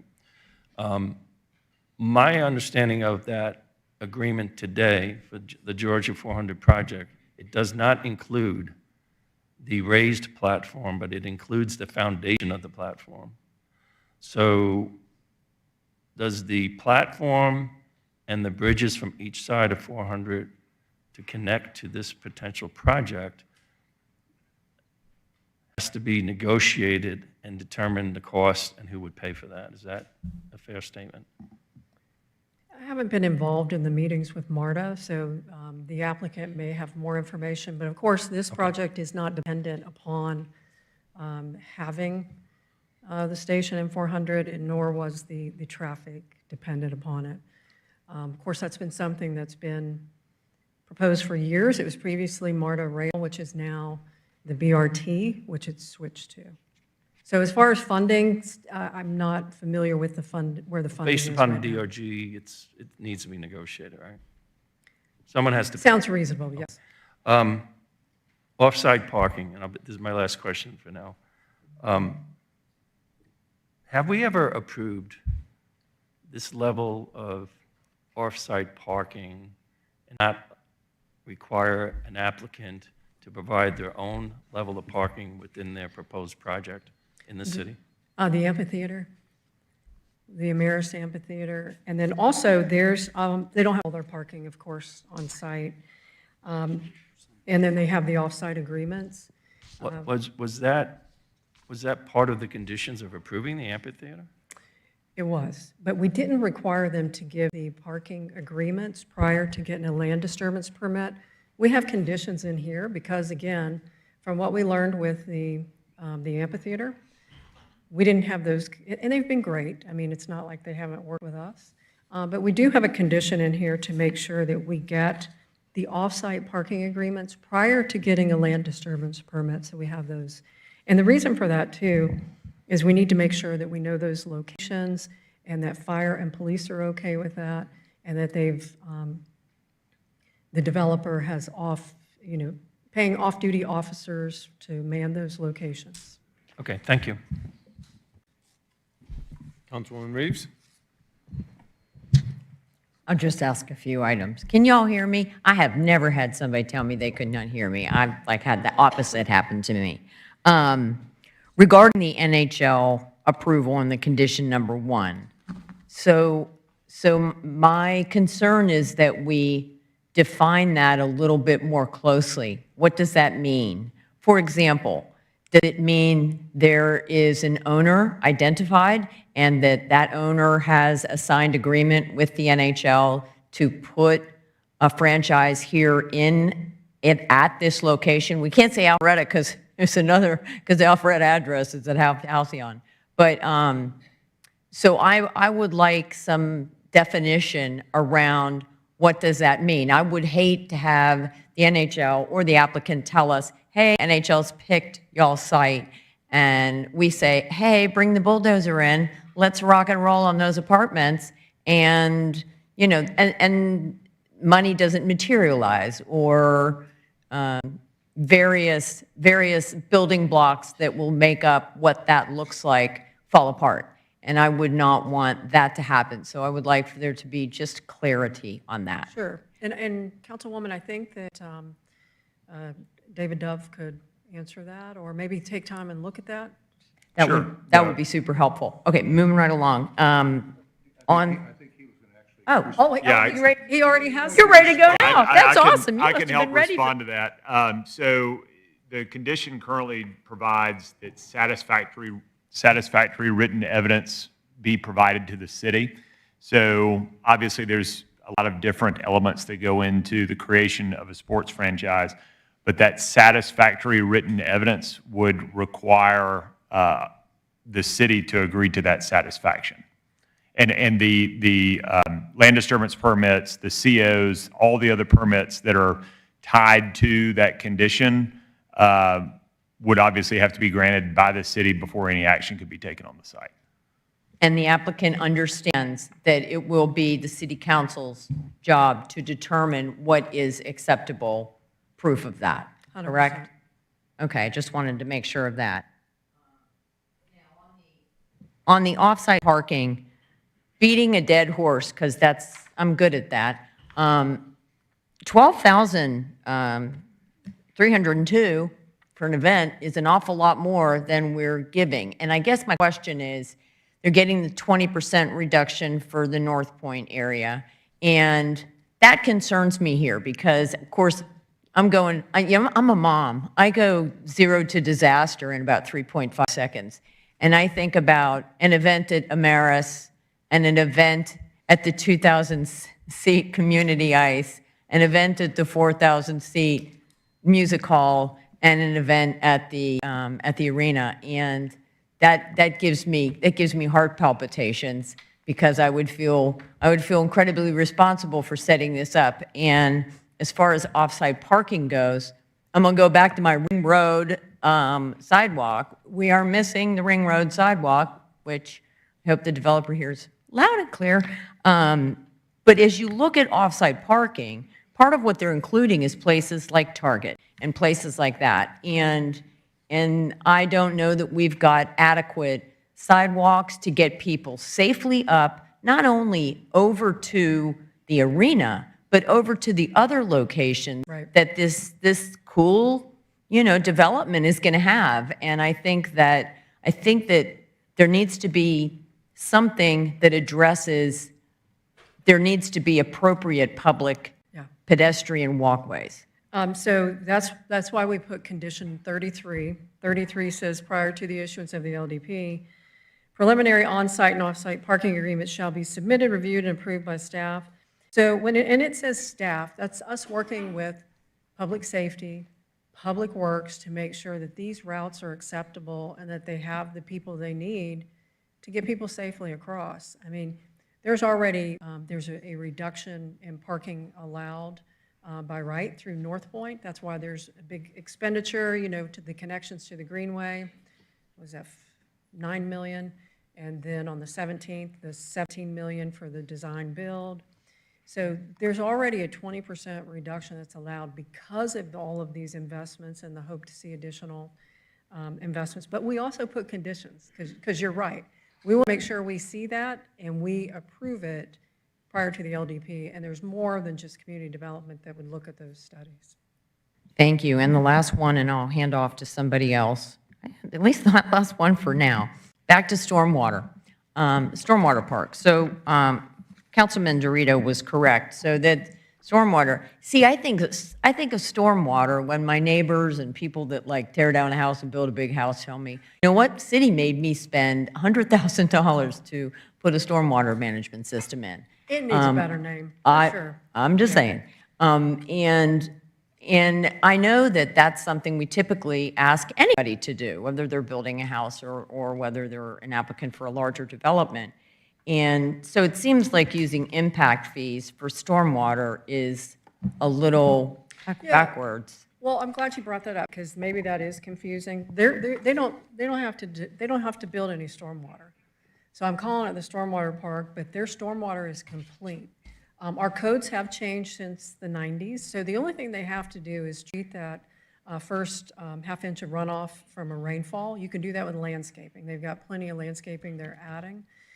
It's actually a better stormwater situation development if the new plan is built, because you're adding 26 acres of green space, which doesn't exist. So we were calling it Point Park, but it's really taking something that exists, they've already built it, and turning it into something like a canopy walk or something that can actually be used, just like they did at, the difference is, though, at Fourth Ward, they did have to create the stormwater, and then they turned it into the park. So this exists.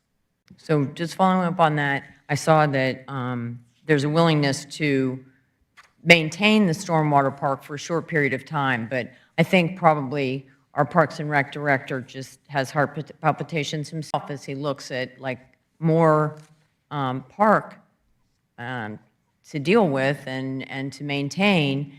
5 years is okay, but I mean, it concerns me that we are adding bandwidth to a department that has already absorbed all the maintenance of the Alpha Loop and the Greenway and all of our lovely parks from our park bond. And I am concerned that the kind of increase in scope that, and bandwidth and people that we'll need, we won't have the money for, because this isn't a TAD. And so that money's all going to get focused there. This could, if it's council's wish, you could remove the condition, and they would not make any improvements to the stormwater park. They meet their requirements on site without having to give impact fees. And the reason it would only be where they maintain it for 5 years is because they don't own all of it. Right now it would just be, not a lot of people are going to go use it, except for people that are at that park. The public, you won't see that much using it. But once it becomes this larger 14-acre park, it's going to be a draw. Very similar, like Lakeview, we gave impact fee credits, go around the lake, the stormwater park at Thompson Street. It does take a while for connections to happen for people to use it, but you can see it's a much bigger park if you kind of go through the outline. Applicant doesn't own all that land, so that's the reason. Councilman Hydes. Director Cook, while you have that slide up, if I understand correctly, this is one of the amenities, and we're not giving impact fees, they qualify for impact fees. Is that, They qualify because it was shown in the creative placemaking plan, the LCI, the Alpha Link project, that this was the main park draw for the entire North Point area over time. so qualifying for impact fees, they can roll it back into their own project where it can go into the silo of city impact fees, but we don't give them, they qualify for them. Is that correct? It's impact fee credits. Correct. Correct. They would pay those. All of the Alpha Loop, well, the majority of the Alpha Loop, the 1 mile section from downtown over to Avalon, impact fee credits to developers. They typically build it a lot cheaper. Well, not typically, always, because Public Works checks to make sure, or it's not a deal for the city. And last thing, if you would put up condition number 1 on the screen again, please. I've made no bones about it. This is sort of a threshold issue for me, and might have had something to do with this being satisfactory, at least from my point of view on behalf of the city. It was suggested and left out there that there might be some confusion regarding the application of condition 1 and the following 74 conditions. But as written, do you have any concern that there's any confusion, specifically where it ends and it says, in accordance with the conditions listed 2 through 74, which conditions shall be subject to the conditions set forth herein? Every condition after number 1 is subject to condition number 1, correct? Correct. And just so the public is clear, it was suggested that there might be some confusion between number 1 and the subsequent conditions. Does staff think there's any confusion? No. Okay. Does council think there's any confusion? No. Thank you. Director Cook, I have one question for you, because as we were searching the history of the Cousins West Side plan, I remember seeing a map. It showed all the high buildings that were approved in that time and in that zoning decision. And I remember seeing on there that there were actually plans to bring heavy rail trails from MARTA up to this site. Is that correct? That's correct. That was in the 2003. 2003, That okay. was in the 2003 Cousins West Side. Do you mind plan. showing that for the Yeah, public? we'll have to blow it up a little. There, it's coming into, so if Michael can point to where the rail and show where North Point Mall is located now. Of course, this is So that was pretty- a heavy rail station right there above where your pin is? Yes, Okay, and if I remember right, it cut across 400 from the mall pad. Is that correct? Or that's Am I correct. confused about that? Oh, no, I'm sorry. On this particular plan, it was just the station. They hadn't planned yet for a pedestrian bridge over 400. You see, and I remember when we were looking at that before, at one point, it showed it extending further north from that side where ended up being the MetLife or whatever it was in that iteration. Yeah, I mean, and this was absolutely, that 2003, where the amphitheater, it's part of that master plan. Yeah, I just wanted This was the people in the 15 audience to understand that when this was approved, the council members, the mayors, and the community leaders who were responsible for this zoning actually were trying to bring MARTA trains Yes, to this property and extend it to Windward Parkway, for where the park and ride was. correct, that's my Okay. understanding. I just wanted to make sure people were clear on this, because I've gotten a lot of complaints about people thinking that this was, always a quaint little town, and there are beautiful areas of Alpharetta. But there was a really dedicated group of elected officials back then that were trying to turn this into the next Buckhead. And so the fact that we're being able to remove some of those things that were granted back at 2003, I think is a positive thing. Councilwoman Reeves. I've lived here since '89, and I remember those rocky days. And I remember all those elected officials who thought that was a grand idea. It was about as controversial a thing as you could possibly imagine. And then they found out it was so expensive to cross, like every mile, every foot was so expensive, and getting across the Chattahoochee was just almost impossible. And I do think this was a compromise. The ELT, they call it now, was a compromise, but yeah, that is where the original station was, on the other side of 400. So yes, it's coming, and that was actually negotiated, good gracious, maybe 10 years ago now?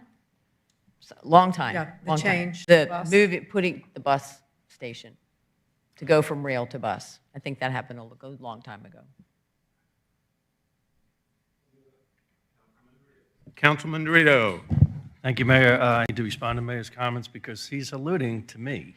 I was on the city council in 2003, and I'm going to defend myself. When that happened, I joined the council in 2001, all right? That was the Cousins West plan. I adamantly opposed rail coming up to Alpharetta. You could take that to the bank. I don't know how that vote went, because you know, it's coming out tonight, and it's unfortunate that we're focusing on the politics of the past to try to imply to the public that I was in some sort of situation to approve a rail coming up through Alpharetta. That is an outright misstatement. I won't call it a lie. I'll call it a misstatement. I was on the council in 2003. Kathy, I'm sorry, your predecessor. Diana. Diane Wheeler, Marie Garrett before that in the 1991 plan. Everyone knows, that's been in Alpharetta since I've lived here for 30-something years, right? Knows my positions on these applications. I would have never supported rail coming up through Alpharetta. And I remember, and I won't mention the person's name who was pushing it, with GDOT, or with, I'm sorry, with the rail, the transportation, Georgia Transportation. We were opposed to it, and Councilwoman Reeves is right. There was tremendous outcry against it at the time. So let's not muddy up the waters on a very important matter tonight that's before us that has nothing to do with something that happened 35 years ago. If there's no other questions, would the applicant like to come forward?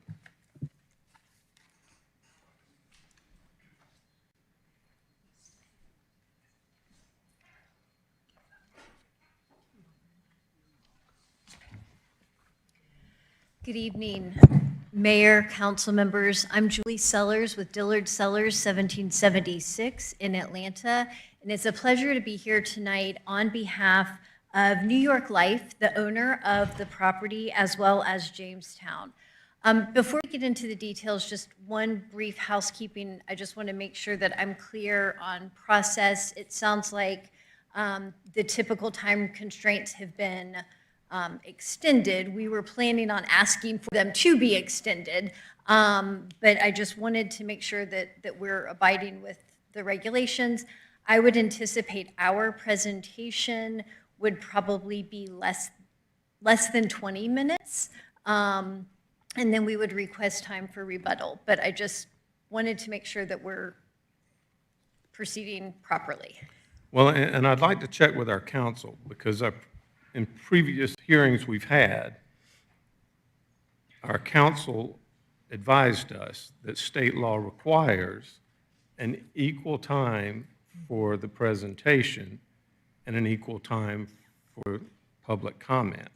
So I don't think, if I'm correct, that the motion that was passed is legal based in the state of Georgia.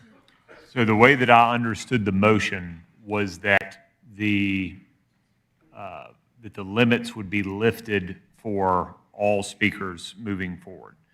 there is the requirement that there be parity between both the statements in support and the statements in opposition. We don't necessarily have an idea tonight of how many public comments we're going to have and how long that period is going to go. Right. So the way to, I think, practically resolve that is we have a timer that's set. To the extent that there's comments in opposition, the balance can be reserved back for rebuttal from the applicant, and that would balance the time. So, thank you. I just want to make sure we don't end up in the next few days getting a lawsuit served to the city of Alpharetta because we didn't follow technical procedures. So. And my understanding is that the time is being kept, so correct me if That's we're why off you make the balance. big bucks, and I just get mayor's pay. Okay, great. Well, thank you. I'm sorry to Thank interrupt, you. but I did No- want to clarify that to make sure.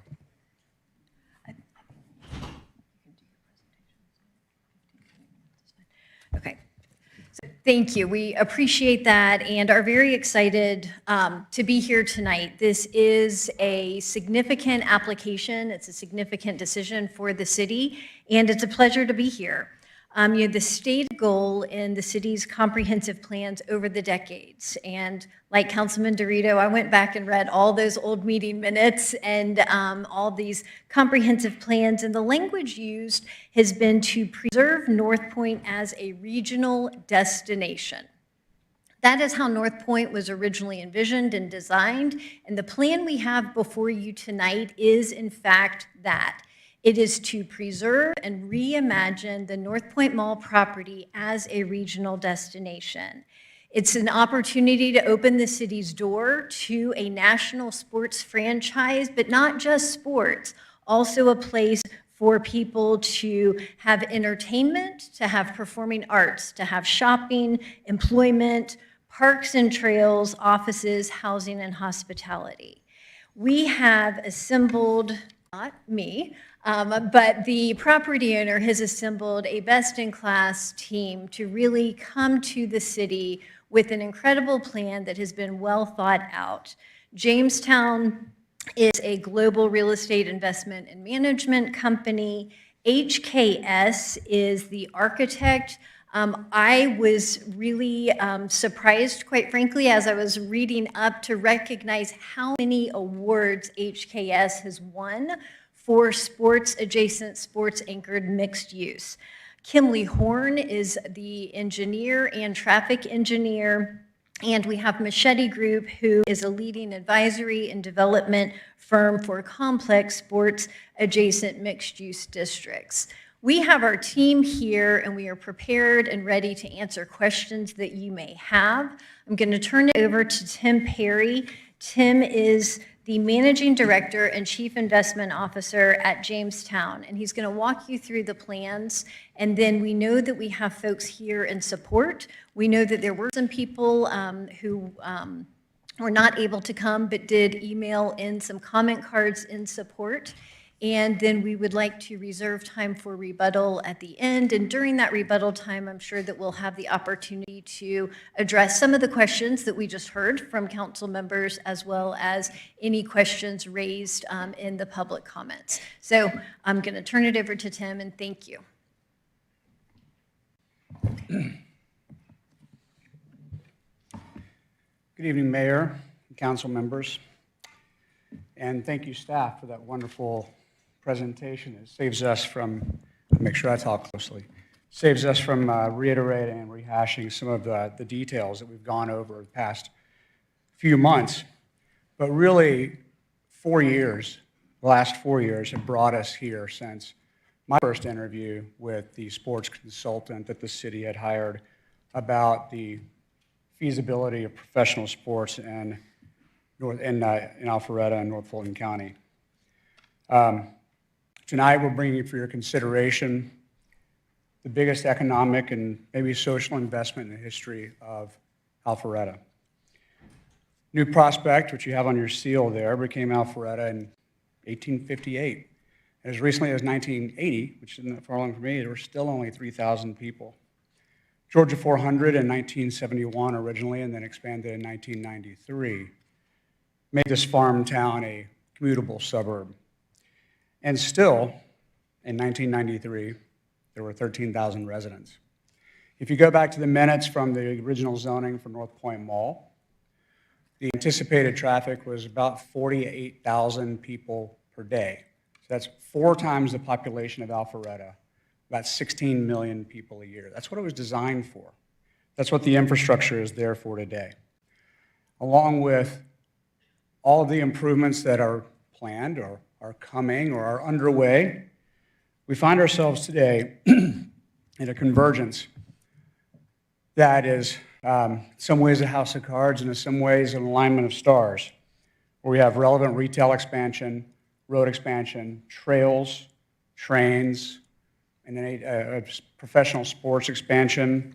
We have migration and demographic educational trends that are new to this market. We have live music ownership growing. And for the next 25 years, whether we like it or not, 1.85 million people are going to move to Atlanta. 52% of that north, and of that 25%, so 25% of 1.8 million will move north of Fulton County.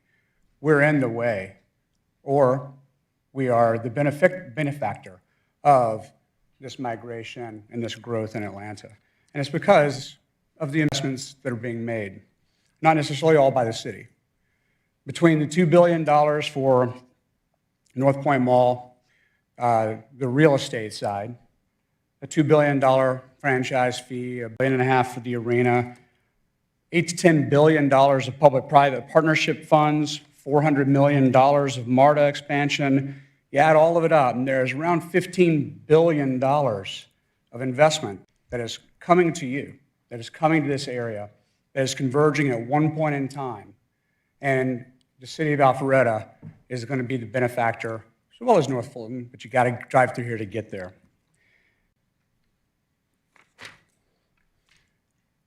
I'm supposed to be turning these.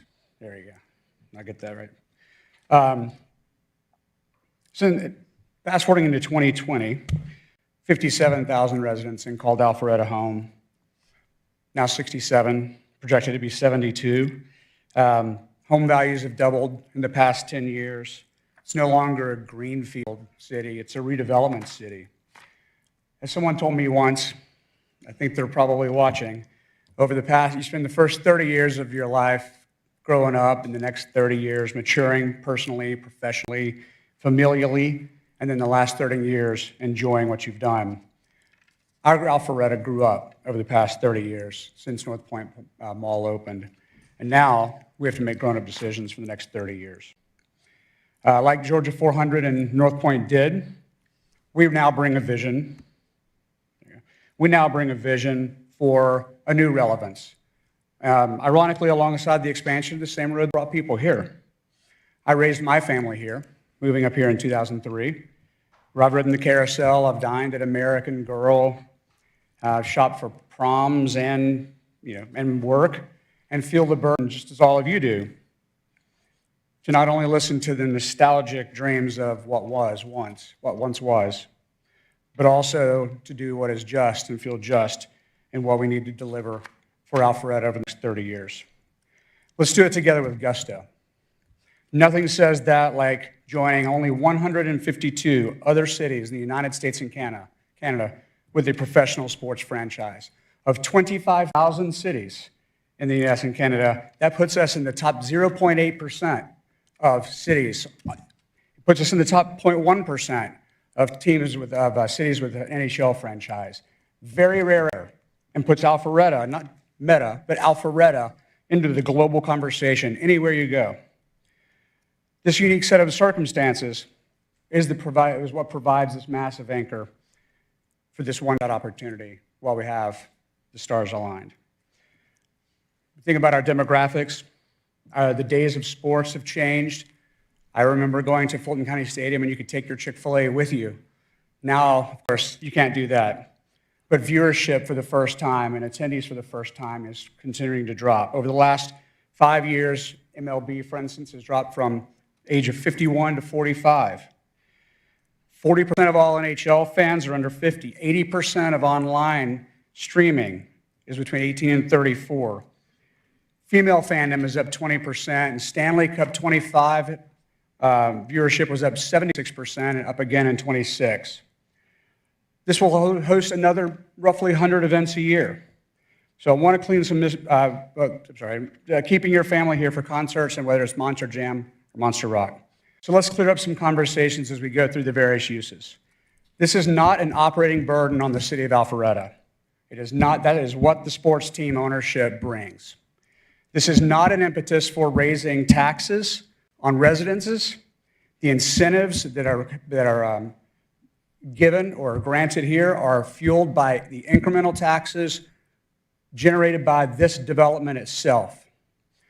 As the city of Alpharetta, according to your 25 report, has around $37 million of property tax revenue. This brings almost that much again. That's not right, $43 million. This brings about $30 million to that. About a $10 million increment with the city. I've got that report over here if you have any questions. This isn't new traffic. North Point Mall's infrastructure was built for 16.5 million people. And I want to frame this. Avalon has about 8 million people a year. There are less than 1 million people a year at the highest attendance in HL Stadium. Another million people a year attending events that aren't 20,000 seats. They're like 13, right? No one sits behind the stage. Then you add in the retail, you add in the additional units. We are millions of people below what this infrastructure was built for 33 years ago. And still, the applicant has agreed to all of the DRI's suggestions, Kimberly Horn and city staff's suggestions for improvements, which ease traffic flow around the property, including, and there was a question about getting further off, working with the DOT and State Route 400 for dedicated express lane transit access into and off of 400. If you live further away north than Mansell or Haynes Bridge, there's your exit. It's to get you off of the city streets. So if one road and one mall could have had this effect in the past, here's what the next 30 years can do. I'm supposed to hit where every day is game day.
As you can tell, we have grand visions and seek to work with you to bring this to bearing while everything is lined up.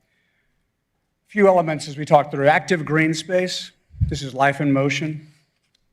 What is today a concrete jungle will be the connectivity and fiber for the Alpha Link, connecting the various villages downtown in Avalon, not along enhanced sidewalks, but along dedicated trails and access, including that to public transportation. Bringing to fruition the investment by the city and its intention. Execution means listening, and we've listened to your comments. We've heard the e-bikes and the pedestrians, adding enhanced crosswalks, adding the landscape barriers, creating a dedicated space so that, unlike Avalon, you don't walk across the sidewalk and get hit by a bike, which doesn't make that much sense because that's where the cars are. You could also get hit by a car. We increased the width to 15 feet from 12, and we created porous connectivity through the site so that you didn't have to go around it, so that you didn't have to go down to Encore, take Gateway. You were able to come through the site, have access to multiple trailheads, and do so in a way that was engaging with the people. We listened to concerns about social impact and the comfort of the experience, the nostalgia with the carousel, public safety with the substation, and everyone talks about takeovers. To note, private property, we can enforce security in the streets. We can close it, we can close the property, things that a city cannot even do. And that is how the last 10 years of stewardship at Avalon have gone as great partners with the city. We listen to people say the mall is dead. We love the mall, but it's sad. Avalon killed the mall's going to kill Avalon. Retail is having its day. Record expansion, not just in number of locations, but in the impact of those locations. And right now, the mall has vibrant, successful tenants. They haven't left because they have nowhere else to go. But at the same time, we're not getting new tenants coming to the market because they have nowhere to come. That is the increase in the retail. That is what is bringing back the nostalgic and the beauty of what North Point Mall once was. It's a fleeting moment to embrace the success of our tenants. Office, we hear, we listen to tenants saying corporate locations inside mixed-use developments. We hear people about there's already 25% vacancy. Go up the 400 spine. Avalon is virtually full. The office that was not, but now is virtually full across the street. Halcyon, virtually full. Continuum has gone from 53 to 77% in the past year. Georgia 400 Center at Haynes Bridge announced 108,000 square feet of leases in June. This is not a vacant market. This has areas of vacancy. But just like you've seen the halo at Avalon, the halo exists around North Point Mall and the vacancy you see there. Parking is more than ample for today's use and the way we work. And you have to kind of go no further, I think, than to study the Battery. And I'll hit the high points here. 30% increase in leasing. There was not a new office over at Cumberland before that. Rents went up by 40%, and the submarket absorption was 4 times the average. These are tenants: Comcast, Regional Headquarters, Truist, their National Investment Bank, Papa John's, Gas South, TK. These are people who didn't have a place in the market. And while there will be a building on the boulevard will see multi-tenant buildings of credit, the other pads are for you, and they're for us. And they're a partnership where we are able to work with the state, with Metro Atlanta Chamber, with Georgia Economic Development, the city, to not bring tenants here that could go elsewhere in the market, but to bring tenants here who do not have anywhere else to go in this market. I think jobs are a good thing when you start talking about population and start talking about health of a community. From a hospitality, we've studied this extensively. We looked at the Battery. It had multiple concepts. We looked at the Star, Texas Live, Patriot Place, things that have very consistent programs for hospitality. And while we tried to work on that and provide what we felt was necessary, we actually listened to your concerns. Taking 3 hotels down to 2, we listened to your concerns about quality. We listened to the concerns about hybrid hotels, which we removed from the plan, and removing thus in the process what some have said was really multifamily hiding in a hotel, and others have said was an extended stay hiding in multifamily. Sometimes you can't win, so it's no longer there. And that plan is despite what we see nationally from corporate tenants and their housing needs. Residential is what everyone else wants to talk about. And I think you've probably heard people come up here before and have different pieces, but I'll tell you, roads and schools support communities. That's how you get around, it's how you get to your job. Affordable schools and quality education leads to affordable, or should I say, housing demand and growth. Education equals ownership and investment by people in your communities. And I know you've had people stand up here, and I have before as well, and said, oh, you know, apartments don't have kids. They don't have a lot of kids in them. They're not a strain on the schools. They're still not. But our perspective also has to change. Average first-time home buyers are 38 years old. The average age in Alpharetta since 2000 has gone from 33 to 41. The number of 25 to 34-year-olds as a percentage of the Alpharetta population has gone from 19% to 8%. Those are not being acceptable to first-time home buyers in our market. That is putting people further out, and it is not giving an attractive alternative for our city to grow in youth, to grow in talent, and to grow in schools. Boomers, average age of marriage was 23, Gen X, myself, 26, millennials 30, and it's only moving further that way. Here's the impact it has on schools. From 22 through projected 31, there's a 12.7% decline on schools, and these are the ones north of the Chattahoochee River. These are our schools. 12% decline, 3,376 students. Take it to elementary. There are 231 excess classrooms in North Fulton County elementary schools. Are we going to solve that by getting older? Or is we going to solve by not offering housing options that are attractive to people to move here? It doesn't mean they're coming here to have kids. It means they're coming here to plant a flag and to grow roots and invest their time and personality and talents in a market with their jobs and their dollars. And then they're going to buy a home, and they're going to put down roots. And they're going to create and continue to steward this great city that we've all lived in. Residential is home. North Point, on a per acre basis, or break even to even get close to absorbing the cost of this grand plan, we had originally discussed more like 2,200 units. We were told that that's not going to work. We listened to the city's rental study when it informed our analysis. Over the entire project, we're within 100 projects of your own recommendation, 100 units. We listened to a design style. We're willing to accept DRI conditions. Willing to listen to safety concerns, connectivity, parking that we will nest for residents. We're within 108 units of what the city's own rental survey came up with.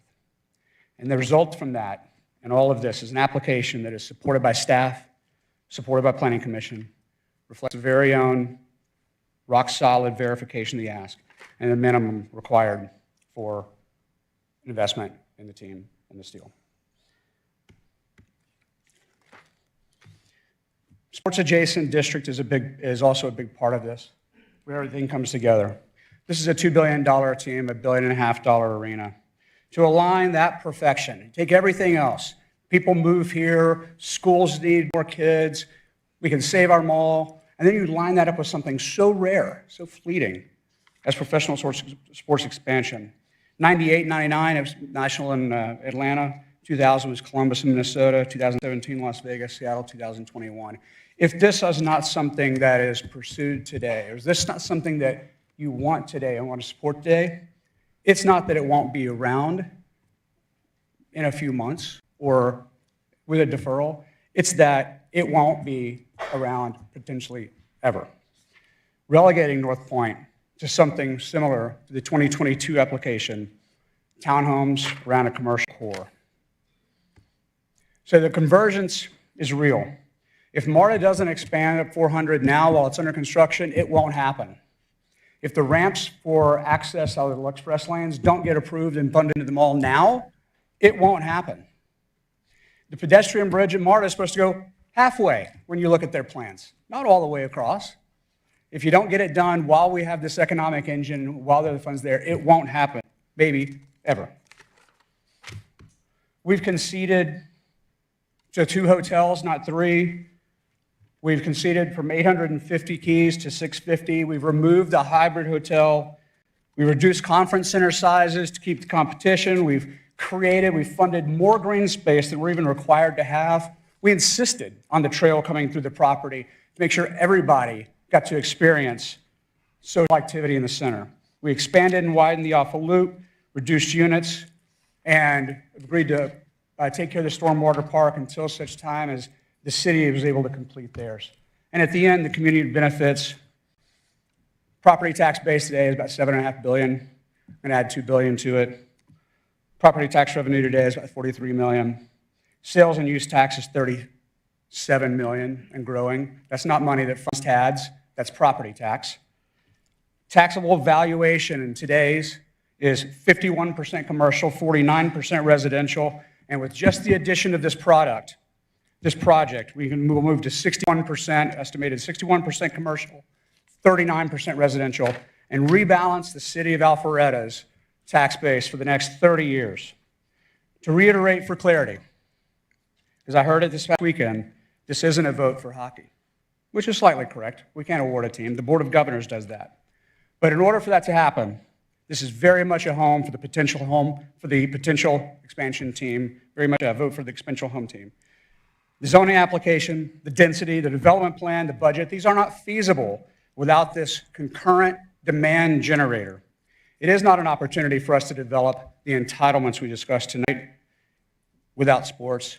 It is an option for the league and for an owner to choose Alpharetta. And for the future of Alpharetta, not just North Point, I hope we ultimately have that opportunity. Thank you.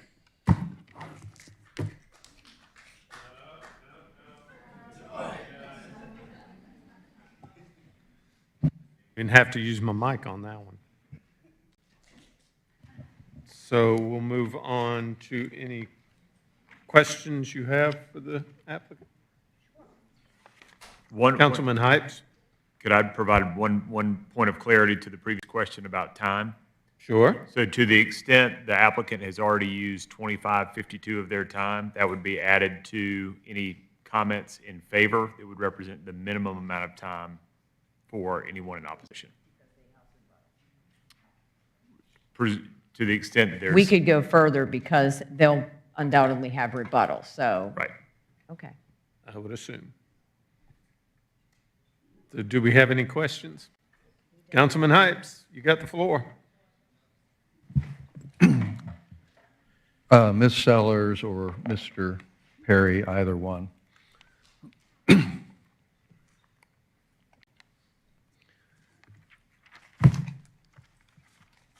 There's obviously a myriad of facets to this project, but I want to ask you to elaborate on one facet, one aspect, and that is the amenities and community benefits that are part of this project.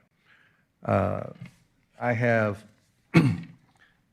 as an example, community ice, performing arts venue, the park space as 3 of them. You may think there's more, but I'd like you to elaborate on each of these because I want to know, what this project is going to do for the city in addition to the dollars and cents part of it. Absolutely. I'll take a first crack at it. I think when you look at this piece of property, it's roughly 100 acres. It is a significant piece of land in the city that right now is significantly underutilized. It is a concrete parking lot and a mall. And the last regional mall built in the country, I think, was many, many years ago. So I think there's no dispute that something needs to change. And I think a few of the benefits are, number one, the Alpha Loop. The Alpha Loop is a significant amenity in the city for all the residents. It's something that the city has prioritized and has really focused a lot of time, effort, and dollars into because it provides the connectivity. Alpharetta has so many different areas, and the Alpha Loop is bringing all of those areas together in addition to being an alternative transportation path for people to not necessarily have to get in their car if they want to ride their bike or walk. So I think the Alpha Loop is one, and connected to that is a significant park space. We've got 28%. I'm going to say that number again because it's huge.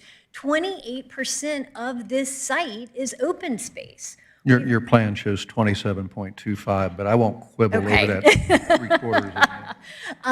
So it's, you know, I think creating parks, and that's part of what makes this district special, and it's what makes the district different than the mall. You know, the mall, by nature, you had to drive there. This is really taking the property into the next several decades because it is creating a place and space in the manner in which people want to enjoy. So I think the third is public amenities that don't currently exist in the city. We don't currently have a place in the city for large graduations, for ballet recitals, for performing arts, opera, symphony, all of those things, to be able to have a place for a quality performance and not have to travel to a different city, for city businesses to not have to rent space in a different city to be able to keep it within the city. I think that that's significant. Yeah, I think Community Ice may be next, but on the performing arts venue, you know, describe what the commitment is for the music venue that is being run or operated by the owner of the property versus the commitment by you as applicant of what that venue could be used or will be used for the benefit of Alpharetta. I'm looking for some elaboration on what you all are willing to do to give back to our community. And let's just focus on the performing arts venue and then the community ice. I'm curious about this, and I want to hear on a recorded audio where you stand on this so I can go play it back if it doesn't pan out that way. Fair. I think that part of a city as it matures itself develops an appreciation for the arts even more profoundly than it does during the game day years. Take the other side of that, the cost of production for whatever show, cost of the facilities makes it almost inhibitive to build anything today that is a single purpose. You have to find ways to amortize the investment, regardless of whether it's public or private, as you all know, over many events and as much impact, maybe ticketed impact, but as much community benefit as it can have. My vision, and if I stay in this, is that this isn't a lease to Live Nation to have concerts as they come through town, although we would love to work with Live Nation. There's nothing against them. This is a state-of-the-art, multi-use performance center for 2,000, 4,000 to 6,000 with, we're actually going to go tour one next week in Denver, going next week, that can be used for all sorts of different things and still give you the intimacy. There are a lot of different, I think, approaches. We've not engaged an architect yet in performing arts, but it's something that's another demand generator. So if it's not all game, it's not all dinosaurs or Monster Jam, it's also a place to have dinner with a group of friends before you're going to a concert, a symphony, or a play, and to provide a mix of different spaces in the city of Alpharetta. As Julie said, I had one kid who graduated high school sort of during COVID. We did that at Ameris Bank. It's hot in May, very hot. The next one we did, though, in Gwinnett, and then I think all the subsequent ones have been in Gwinnett Arena. What a shame. I don't have memories of Gwinnett Arena. I don't live over there. I have memories of coming to North Point Mall. So what a great way to come and still be part of it and stack those different demand generators, even for those who want to walk, right, or take their bike. and want to go out for the evening if the weather's nice. So there's tremendous interest, by our community in this project and all the many different facets. But as an example, just to maybe paint a picture, I'm familiar with one out in Denver, the Mission Ballroom, and people can, Google search the Mission Ballroom. But I mean, it could be a 4,000-seat venue, or it could be a more intimate 2,000-seat venue, which might facilitate for local theater, local symphony, things of that nature as a give back to the community right there over at North Point as a possibility. Is that right? That's what. That's right. So it didn't say music venue, it said music venue / performing arts venue. And I take that very, very seriously. And so I just, wanted to go there. And now explain the community ice and how you see the community ice. And for those who don't know what community ice is, it can be pointed out on the plans, but elaborate, please. It's really yeah, it's good. I think thinking about it, the term community ice, but it's not limited to just ice. So it is it could host volleyball tournaments, different types of youth sports, a variety of different things in addition to ice, and so we would certainly anticipate and be excited about the interest in having more people playing ice hockey in all the different types of ice sports that you can play. But in addition to that, it's not a single purpose. So it would be a multifunctional opportunity for the community to be able to have different types of events. And a combination of the practice facilities for the potential franchise expansion with food and beverage offerings, seating for high school playoff games, league games at whatever age.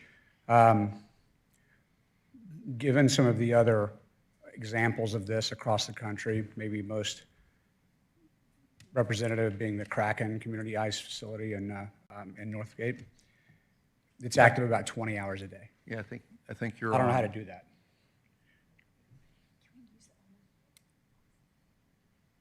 There it is.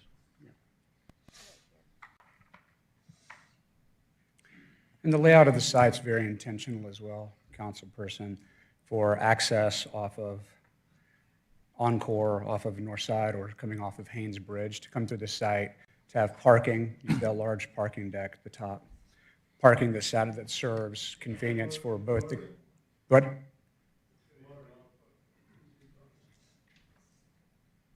There. Recreation. That parking deck along 400, right, intentional to be along 400. The site sits below 400, so you won't see, as you drive by, you'll actually see none of the buildings above the trees, any of the buildings, including office. But that serves both the community ice practice facilities, serves the performing arts, serves the retail, and serves the arena.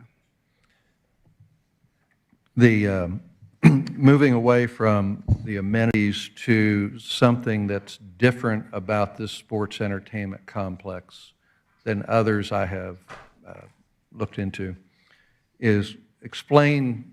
I'll try to keep it open-ended. What are the implications for this project of having two department stores, and how is that similar or different from any other sports entertainment complexes? What's the value added? What's the drawbacks? What's the thinking behind two department stores in the mix? It's not just the department stores, but all of the retail. And like I mentioned earlier, it's very relevant. Many of the stores perform very well. Avalon took some of those stores, some of them moved further up, but for the most part, the stores that are still busy, still relevant, and still perform well, still want to be there. So it's almost a bit being spoiled as the developer in the sense that we have something that's probably 75% pre-leased with tenants that are performing, that clearly resonate with the community, and the rest of that space, I'm totally making up those ratios, but the rest of that space leaves it open for us to attract concepts that thus far haven't had anywhere else to go, either because they didn't line up with the merchandising or not. But the anchors, all the anchors, perform very well in Alpharetta. And, you know, again, you look at, I wouldn't say the lack of competition, but the lack of competition in this space. It's very unique to have significant soft goods as part of a sports-anchored development. There are a couple that are announced in Dallas where you have the Mavs and Stars that have looked at former malls and keeping part of that parking and keeping part of that retail, but it's not something that's been done in any real scale. Most of the time it's a brand new build, some of the Battery, it's very entertainment, F&B focused, and you really have to be a little bit more intentional. It's a bit more risky how you stack the demand to ensure that all those tenants perform and that they hit sales that can afford for them to be there. We're able to do that through Community Ice that brings parents or people who are in adult leagues, whatever, to the property. We're able to do the retail, and retail is not just a significant place to purchase, but for many it's a significant place to exchange or return. So it's not just one purpose trips. And then the mix of the restaurants, something for game day, something for date night, something to support performing arts. Somewhere to go with your grandparents after you go to your daughter or granddaughter's ballet recital that you don't have to go to another city for. It all does work together. And then as you get off of the main street, you pivot to so daily service uses. You're getting your hair cut, getting your nails done, getting glasses, dentist. And all of that, just like you see at Avalon, we've got Tempur-Pedic, we've got Woodhouse Day Spa, you've got Club Pilates, those kind of uses. And organically, all of that functions in a place that lifts all of those different components between the arena, the events, the performing arts, the attractiveness to pedestrians, not just for exercise, but for pet immobility, the ice, the cinema, the retail. This is, it's one of a kind. Well, to focus specifically on these department stores, I ask these questions because of various inputs I get from the public. And, I hear these concerns, some of which is, well, the mall's going to go away, and if I need to shop at a department store, I have to go down to Perimeter. Now, on this plan, it looks like Dillard's is committed because the name Dillard's is here. Is there, without naming who it is there a commitment for where it says retail anchor next to Dillard's? Will there be 2 department stores here that will give our residents an option to have department store shopping still remain in their town without having to go to Perimeter? Yes. So, all right, thank you. I'm going to yield to any more questions over here. Councilman Dorito. Thank you, Mayor. Move this out of the way. I want to focus on the NHL for a second.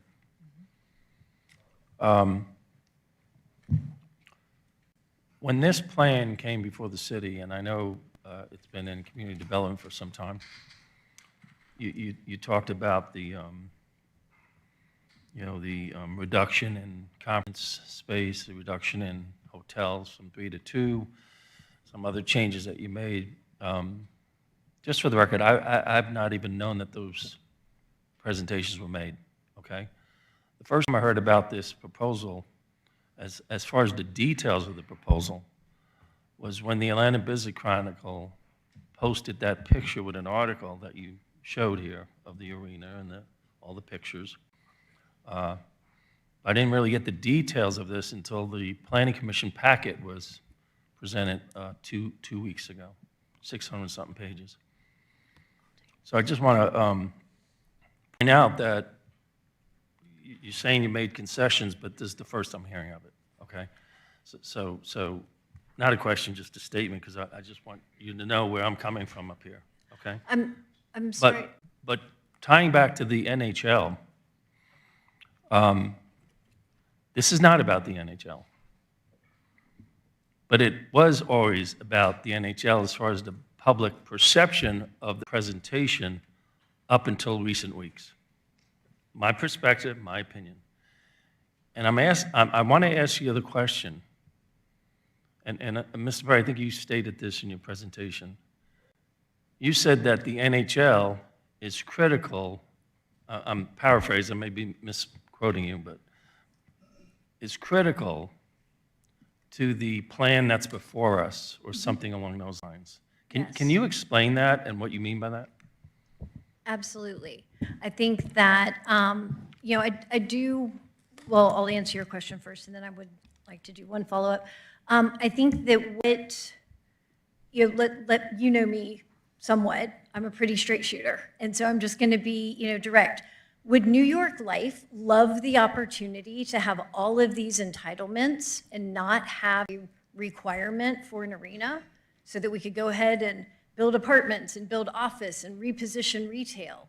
100%. Do we know that that has been the feedback we have received? Is that is not what Alpharetta city leaders are going to approve. What we have heard consistently is we don't want another Avalon. We want something different. And so I think that what the property owner did is take a asset that has severely decreased in value, needs to be repositioned. It is zoned for a shopping mall, which has to change because there's no reasonable economic value, and delivered something different. And so the difference is this is a sports and entertainment district. So the hockey arena is a very key component of this overall mixture of uses. And the balance of those uses is something that the team spent a lot of time and effort to make sure that we were not coming in here asking for the moon and hoping to maybe land, you know, somewhere close to the horizon. So I think that the NHL piece of it, if the NHL does not award a team that can locate in the city of Alpharetta, this development does not happen. And that has been clear from what we have heard. And it's clear in the condition that the city attorney has reviewed. And so that is a very key component of it. And I absolutely agree with what you just said, and I don't want to keep dragging out this question because I have others. I don't Sure, want to give but my other colleagues time. I want to touch on something else because I'm not sure if this was It's part still of your... tying to the NHL, but I want to just do a follow-up. I mean, where are we at with the NHL or the owner of the property, or you're the applicant? Where are we at on discussions with the NHL? Where are you at in the process? Sure. My name is David Carlock. I'm the managing partner for Machete Group. We're working with the team here on the project. We specialize in... You're the sports consultant, correct? In a manner of speaking, sure. So we have been in regular contact with the NHL league office, as you might imagine. We were careful to qualify their interest both in Atlanta, North Atlanta, and specifically Northport Mall before any of us really spun up too much on this project. Since you're the expert, Yes, sir. I'm going to ask you a question. Fire away. My research showed me for the Seattle Kraken, it took years to award that team to Seattle. I'm talking years. Recently, we saw the announcement that the NHL decided they haven't awarded it yet, but to go into due diligence with an investment group in Houston for the expansion of the club. To get to that point, if I go by the schedule that's public record that the Seattle Kraken followed, it took years for that team to get in place to start the negotiation process with the NHL. They still have a number of years to go through for the due diligence, the agreement, the term sheet with the investor, which could take up to a couple of years to put in place. Because you're talking about, in at least based upon public information, a $3.5 billion investment in the expansion team if they award it to Houston by this investment team. Where are we at in the process? Are we even at the table with the NHL yet? We are, yes. And what does that mean? What that means is that we're working closely with the league to make sure that they are intimately familiar with the progress that we're making here in Alpharetta. We're also in touch with a number of groups that have Have expressed. they expressed that Alpharetta is on their radar to be potentially the city that they could select for an expansion? Yes. What else have they said, other than Alpharetta? Do they have other? They're generally bullish on Atlanta. They are specifically bullish on North Point Mall as a site for reasons that I think have been, I don't want to belabor it, but this is a highly desirable location for this kind of facility. Okay, so back to the applicant, Mr. Perry or Ms. Sulla. Let's say you're in discussions, you're at the table. From my understanding, it's just nothing solid. They haven't announced it publicly. They haven't said, because Forsyth County's going after them as well, right? That we all know. I want to understand, because you referenced that this project, this proposal, this site plan that you presented to us is critical to approve, to be able to sustain if an NHL team comes here, paraphrasing again. So if this process for Alpharetta, I'm not saying it's going to be the same process as Seattle Kraken, because when you get into attorneys involved and a lot of money flying around, you know, it's going to take time. And concurrency in the condition is tying everything to the approval of the NHL announcing that they have selected Alpharetta to come to, right? Mm-hmm. We could possibly be looking at 6 to 10 years down the road So before we can put a shovel to the ground. the condition gives us 5 years. So this, No, not the condition. I'm talking about the actual negotiations if we are even selected by the NHL. The timeline for that process to then occur, the due diligence, the agreements between the NHL and the equity partner or equity partners or the investment group, whoever, and the term sheet negotiations, and then the due diligence on whether the NHL, it's got to go before their board of governors at some point to go through all that and decide. And then you got to file the award application. If they select Alpharetta, then an award application. So they have to review it, and it takes time. My whole point here, not to drag this out any further, is I want the public to understand that if this is approved tonight, and let's say that the NHL commissioner calls up the mayor tomorrow and says, hey, we're coming to Alpharetta, right? It's still going to take years before we see that happen. And so I point that out because, and I'd love to hear your feedback on this, the delay in building out this project could cause two things. It could cause the current owner of the property to flip it in 6 to 9 months after they get approval, right? And it's much more valuable property because of the approval. I just want to make sure that if the council is going to approve this tonight, that the risk to the city is mitigated, if not zero. And I haven't gotten the evidence of that yet. I want to answer your question. I'm coming at it from the perspective of the risk to the city is what the city is already experiencing with the current condition of the mall that has decreased 40% in the last 5 years.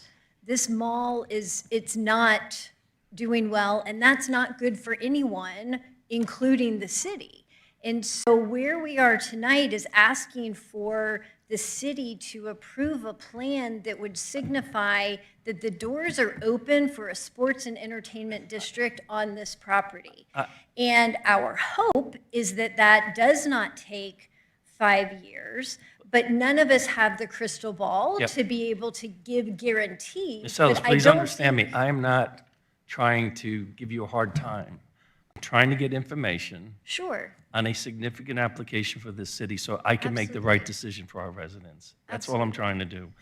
My questions doesn't mean I'm going to vote against it. My questions doesn't mean I'm going to vote for it. I'm still listening to all the debate, but these are critical questions I need to get answered to inform me on how I may vote on this evening. The next question I'll ask you is, you talk about, well, the mall itself, okay. Has there been any consideration? Because I went to the mall this weekend. It's pretty active. It's pretty active. Now, yeah, there's a lot of closed up stores inside. And why is that? Why are we sitting in, as you pointed out, Mr. Perry, one of the most economically viable areas of the country, if not the region, where a $15 billion investment is going to be made around our city, most of it on Georgia 400 expansion, right? And why is it that our mall is going downhill? And I would say it's still successful because we still have the anchor stores there, and they're doing great business, and there's people in and out of there. I go in and out of there all the time. People are in and out of there. Now, I'm not saying it's at the capacity it was years ago. Mr. Perry's right. It is starting to go downhill. But why is that? Is it because I've got an owner- hold answer on. for that one. Is it because the owner of the property has failed to extend leases because they've been hearing about this mall being torn down and redeveloped for several years, so that they're starting to position, so that they're making overcommitments? No, Because sir. if I was an investor,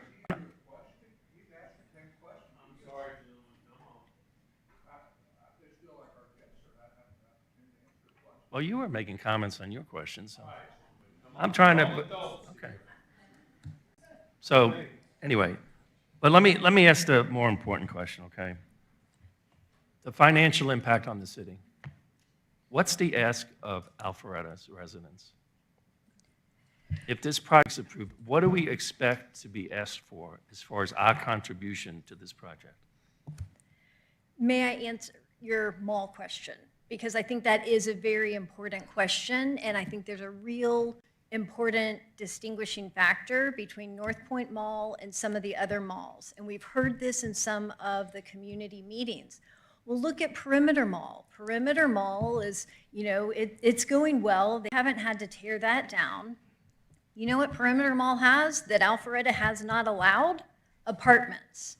You look at, and I've got a chart here that I'm happy to show you because I wanted to know personally the number of apartment units walkable to Perimeter Mall. And it far exceeds the number that we're even asking for here today. And what Dunwoody did is they approved 2 hotels, they approved significant apartments, and when the High Street project is finished, they're going to have 3,000 extra residential units next door to that mall. That gives those retailers incentive to locate there because they've got so many people right there. You look at the map of Alpharetta, and in the comp plan, it very clearly shows you've got the residents that are a mile away from the Georgia 400 corridor. So this mall has struggled. It is recognized by the city that it's been struggling. And another example is Phipps Mall. They tore down a portion of Phipps Mall and built a hotel. They also added apartments. And so that is something that has been successful with some malls, and I think absolutely differentiates the North Point position from these other malls that have had success. So as far as your second question about what, I think you're probably getting at what incentives are going to be requested. I am confident that there will be some incentives that are requested, but they aren't requested as part of this application. So the details and the scope of what that entails would be part of that ask at that time, not part of this application. So is the TAD that has been put in place for 600 plus acres, by the way? Councilman Dorito, if I could just pause you here for a second. Mr. Attorney, I recall earlier when you were prepping us for this discussion that the financials were not to be discussed as part of this because this is a property zoning hearing. So consistent with Ms. Seller's point, to the extent that there's additional incentives, that will be considered by the council separately. The purpose of this hearing is to make a determination as it relates to the rezoning of the property, and that stands independent of any additional incentives that may in the future be requested and would subsequently have to be approved by the council. Bring that up because once again, this is a critical thing where a lot of money's at stake. And if we don't handle our business properly, we could end up with a lawsuit. I appreciate that, Mayor, and I appreciate, Mr. Love, your comments, but here's where I need your guidance. A $2 billion plus investment in the city by this applicant if this thing gets approved. And the NHL comes here, right? A lot of ifs. If I can't ask the question on what the ask of the city is, because they must have pro formas. This is not a small project. And I won't ask about the pro formas. But if I'm asking to approve a project and I'm going to commit my city residents to debt, I should be able to ask that question, should I not? So I think the distinguishing factor there is the fact that the project will come to the city in multiple stages, right? This is the hearing that is dealing with the land use question and the rezoning of the property, and to the extent that there's ultra vires considerations made around that, I won't go any further in a public meeting, but happy to talk through that offline. Unfortunately, we're at the 12th hour here, and that's... Councilman Brady, you've been waiting a very long time. Would you like to speak now? Yes, sir. Thank you for your presentation, Mr. Perry. I know you had a lot of passion kind of behind it. I felt it and did there. My review is kind of a little bit more on details, right? Because I look at this as a land planning review and a zoning kind of exercise. So there's, as you said, in there, $15 billion is on the table. Well, 8.5 of that's Georgia 400. So that's not that's not on the table, right? It's being renovated, right? So, but it does get me into those details a little bit.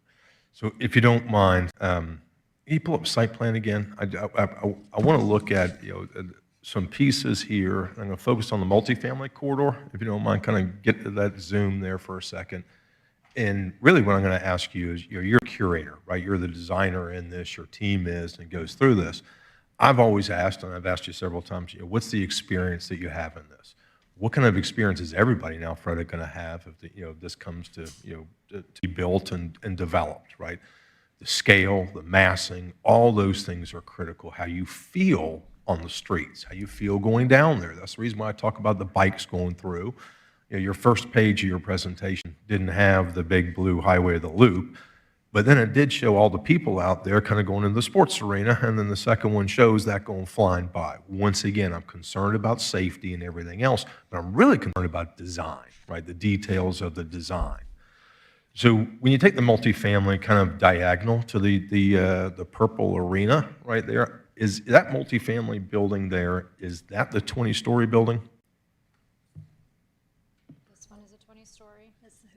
Oh, that's the hotels. Yeah, go diagonal from the arena. Yeah, that one and the other one right there. Yeah, those. Yes. Those were 20 stores. That's the taller density, intentionally in the center of the site, adjacent to the arena and its mass, and across from the full-service hotel.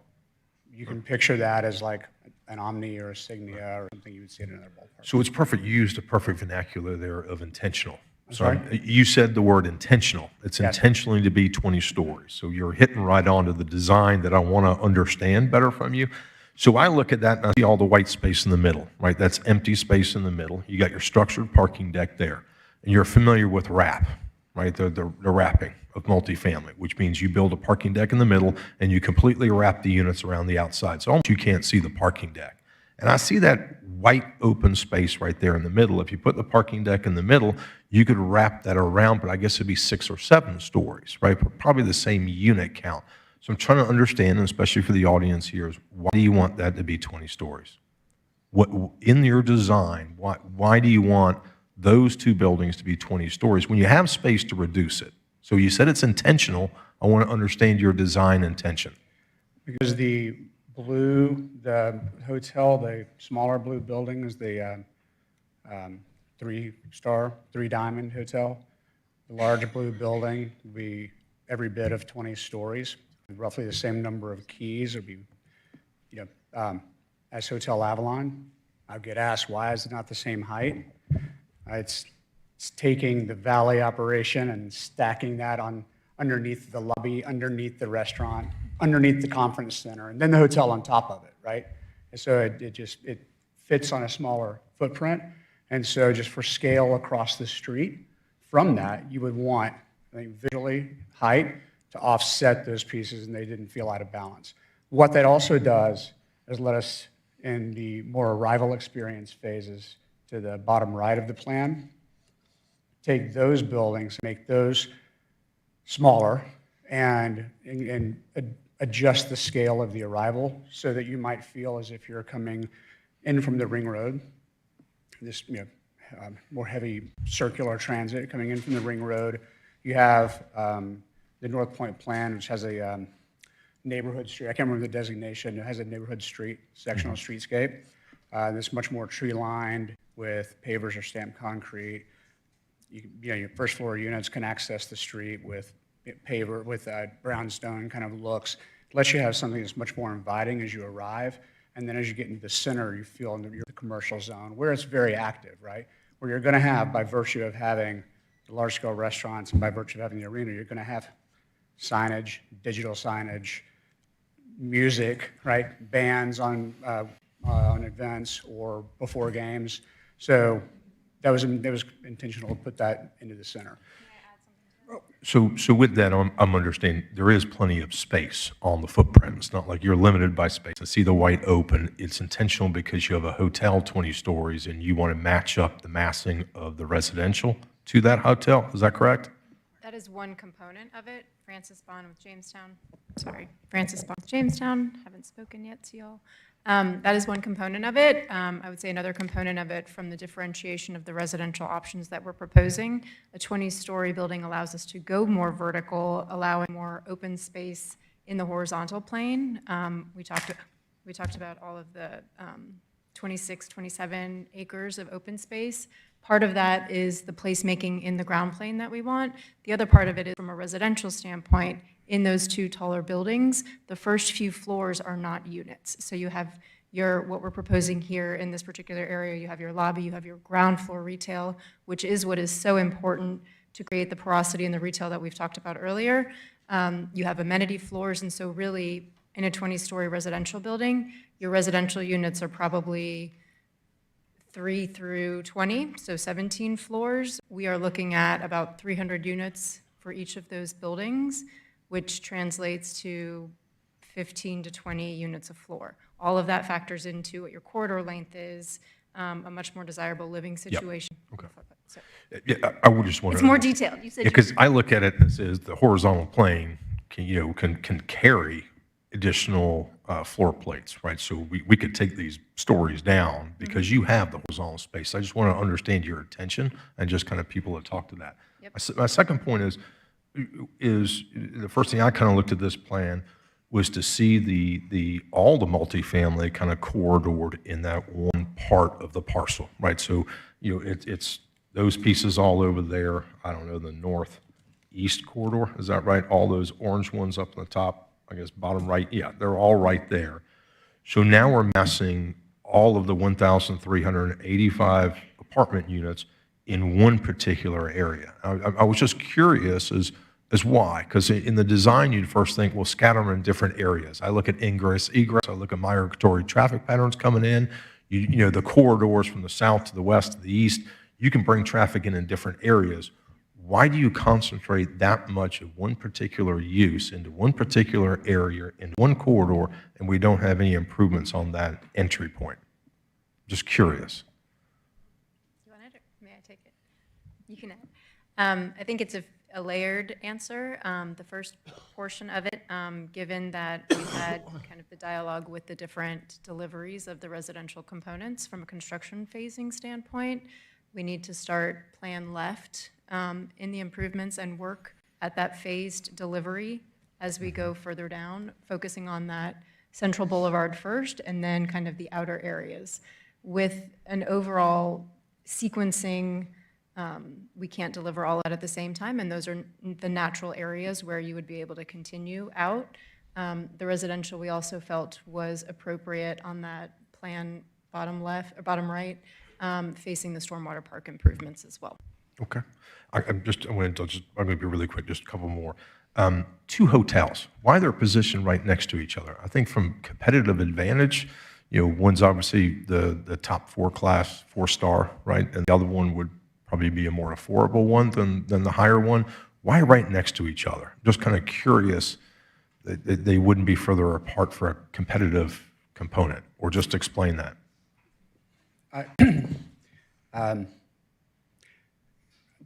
It's not uncommon for them to be next to each other.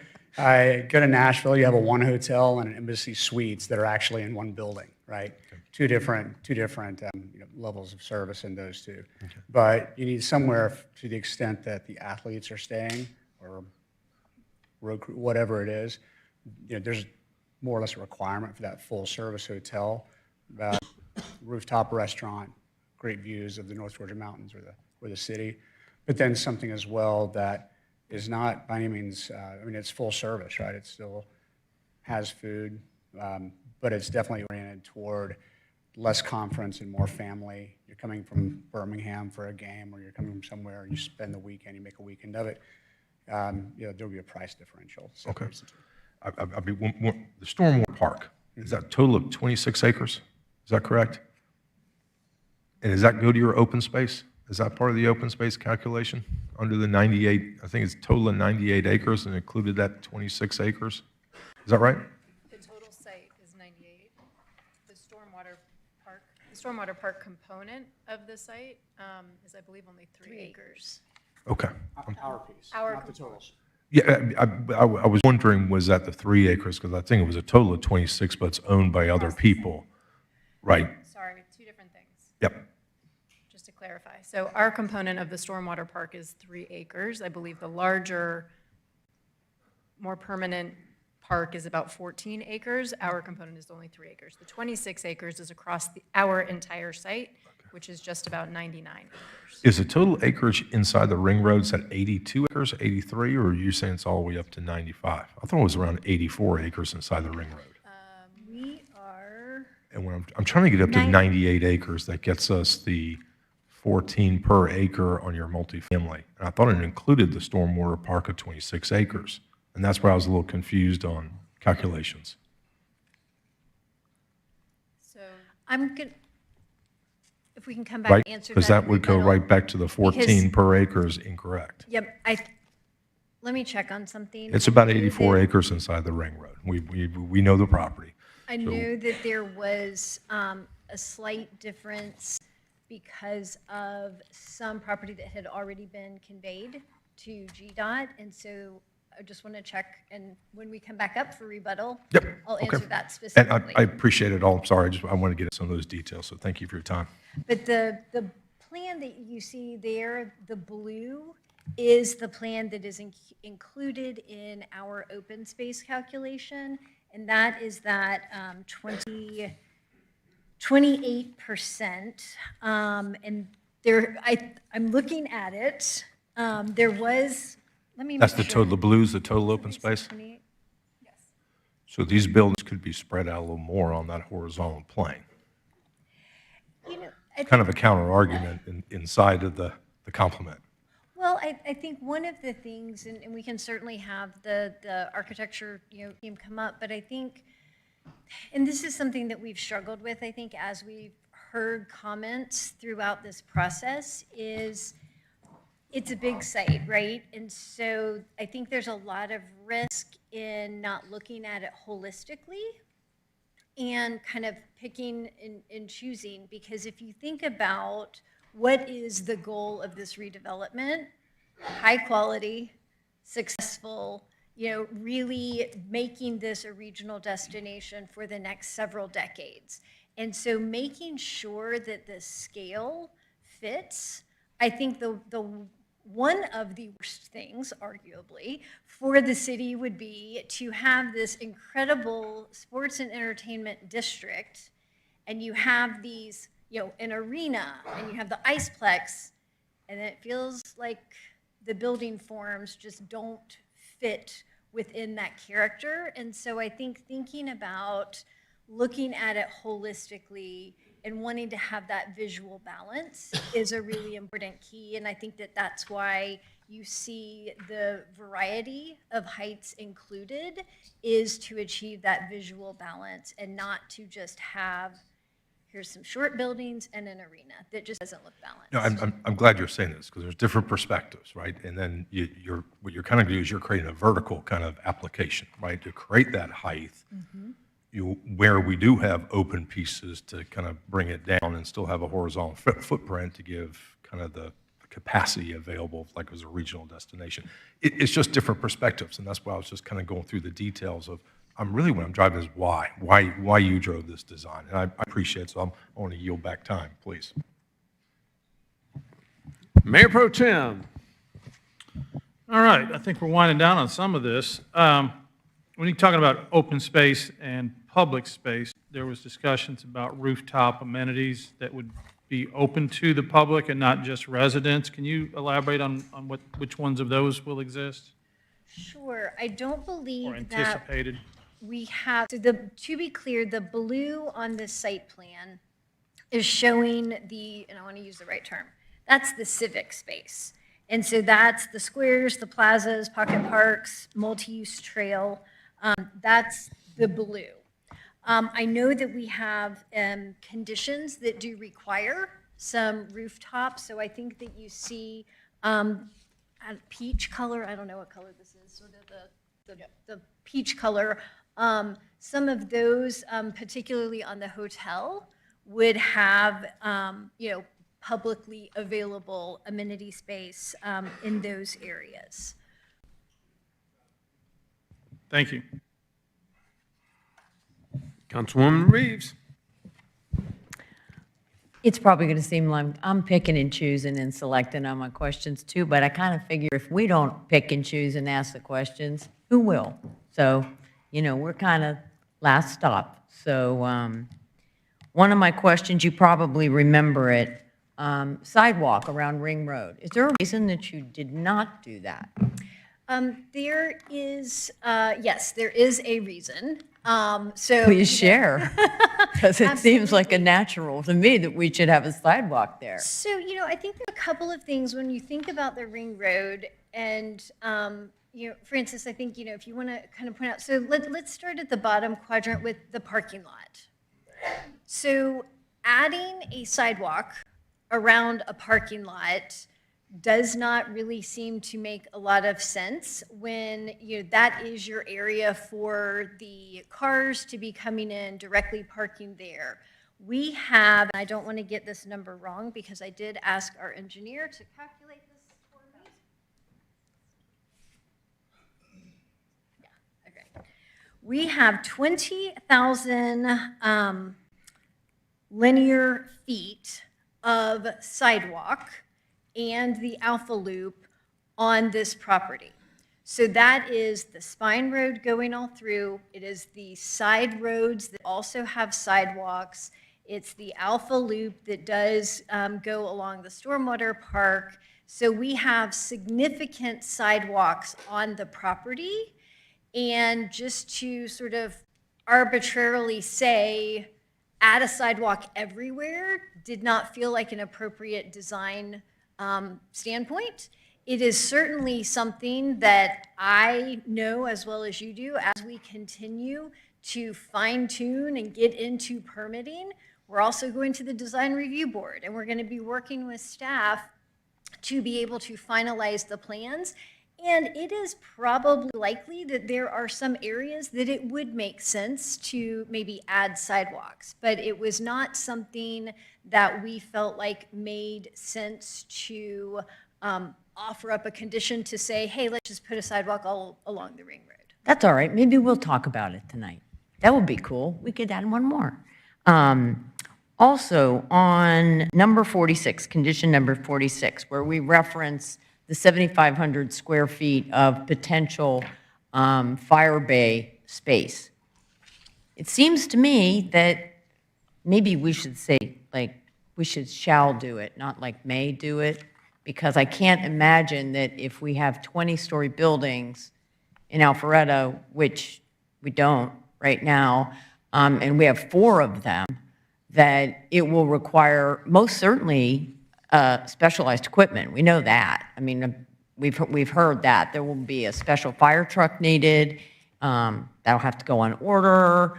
My understanding is that doesn't necessarily fit in our bays, and it just seems like that we could just make that little change to shall would be awesome. I think My suspicion is that if you look at, I think there's a reason for that to say may, because my guess is, what the obligation is that the developer shall conduct a standards coverage study that evaluates these anticipated things. And so information from the findings may also require additional dedicated fire access lanes and a minimum of 7,500 square feet with planned blah, blah, blah. I think that the condition requires the study, and the study is going to inform what needs to be built. So I think it's premature to lock in to say something has to happen, because it may be that that's not really what's needed, something a little bit different is. And I don't know that. I don't think you can know that. I don't think any of us I definitely don't know that, but Yeah. I have been told that the type of fire truck that would be required for 20-story building to service it, should there be a need, heaven forbid, I'm not sure if it's in the bays that are closest. So, I mean, I'll just leave it at that. I think the study is certainly a significant requirement. That's not something that's just, number one, it's expensive, it's very extensive. So I think that, that'll inform what needs to happen to make sure that the people in property are protected. Just one other quick one. If the council so decided, would you be willing to create part of that promenade as bike-free, wheels-free? No bikes, no scooters. Let me show you, just because I really think it's important for us to make sure we're all talking about the same thing. Because I know that we had a lot of Alpharetta residents that are cyclists, and we had a lot of people super excited about extending the Alpha Loop and having this ability to bike. And so I think that what we received the feedback of the concern about if you're biking on just this extra wide sidewalk, because we have offered for the Alpha Loop on this property to be 15 feet wide, not 12 feet wide. And admittedly, on the first plans, it was more of, it wasn't differentiated from the sidewalk. So now what you see on the screen is it's really separated from pedestrians and from cars with landscaping and plantings. So we want to be part of the city's connectivity. So I don't think, and it certainly is something that our design team can talk about, but from everything that I've heard in conversations, I don't think that we would want to just say no to the cyclists who also have expressed an excitement about being here, because we have added both on the drawings to show you as well as in the conditions, this requirement to have it separate. Thank you. I've got a question for Fire Chief Dinkinger. Could you address the concern about needing special fire trucks or equipment? Yes, sir. Excuse me. There are multiple different types of aerial apparatus, with the standard ladder being somewhere over 100 feet. That's somewhat independent of the type of frame that it's attached to.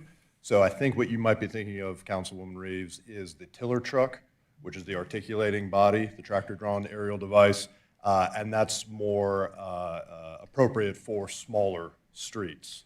The ladder on it is not necessarily any higher than a traditional device, and our station nearby certainly would be able to handle that. So are you Thank you. saying we need any special equipment? I can't say that without knowing the full and specific details. But as far as the apparatus goes, the path that we're on currently sets us up well for the majority of possibilities that are being entertained. Okay, thank you. Do we have any other questions for the applicant? Councilman Driscoll, you do speak. Now, I speak when I need to speak there. So first of all, I want to thank you all for all the effort you put forth in your presentation this evening. And one thing that I noticed in there that it wasn't really spoke about, but it's fairly significant. You said 6,000 permanent jobs. Do we have any idea what, What that is made up of. So that's combined between the new office, 750,000 feet of office, and the office tenants that'll bring jobs there. And then across all of the sports entertainment uses, so the retail uses, retail employees, all of the hospitality, across all of the hospitality components. And those are, again, permanent jobs, separate from what we're estimating to be about over 13,000 construction jobs during build-out. construction? But those are 16,000 permanent Correct. Alpharetta jobs. That's I right, just want to get that. just to staff all of the different buildings. Yeah, thank you. One other question, there's been a lot of talk about the green space and whether it's civic or not, but if we're looking at the overall project inside the loop, it's pretty much off pavement or structure. And so of that 28, which Councilman Hypes did pull it up here, it's just a shade over 28%. That's Yep, okay. So you were right. So it's just 20, yeah, so it's, I don't get to correct him very often. It's 28.04%. Is basically of that 28%, do y'all happen to know what percentage of that is pavement or built? I mean, majority of it. There's very little of anything here that's not pavement or building, correct? Oh, a lot of it's, maybe that one, the green space on, The answer is 80%. is green space. That's what Tyler just said, yes. 84% of what you're talking, of the 27 or 28%? And you're talking about is green, like Is the green- park space. Yes, when you're, with this proposed development, Sorry, I'm going to let you just in case. Hi, Tyler Rosser with Kimley Horn. There's going to be about approximately 20%. Sure. A minimum of 20% green space. And would you mind to repeat 20% your, of the property area. would you mind to repeat your name for the record? I'm so sorry. Tyler Rosser, Kimley Horn. Wonderful. Were you asking, though, just to clarify? I you're just was, asking about I the was just looking to percentage? say, we've got let's just call it, everything inside the loop is predominantly right now all asphalt or structure. And we're roughly going to have 27 to 28% of that is activated space for gathering and enjoyment, whether it's a shared plaza or a park that you're willing to contribute when you only own 3 acres of it, the money to activate that into a public gathering place. One other question, this go to Mr. Perry. Has there been any talks or any thoughts about a grocery anchor in there with that much residential in that area? I would love that. Yes, we would love to have a grocery anchor here, and I do think at one point we had a master, this is back 2 years ago now, had master planned this with the adjacent Encore Commons and had a place for a grocery in that. It's not the first phase, which comes as like the second phase, and how does that interact? There's a requirement in the city for a small convenience store to serve the property, but it'd be great to have a grocer when we get enough density there on site. No, thank you. That's all. I've The got. biggest, the big problem is there's not a lot of residential. Yep. Right? Relative to a normal grocery site, because it's such a commercial corridor. So we've got to get a lot more density. Yeah, thank you. Have we finished all our questions for the applicant?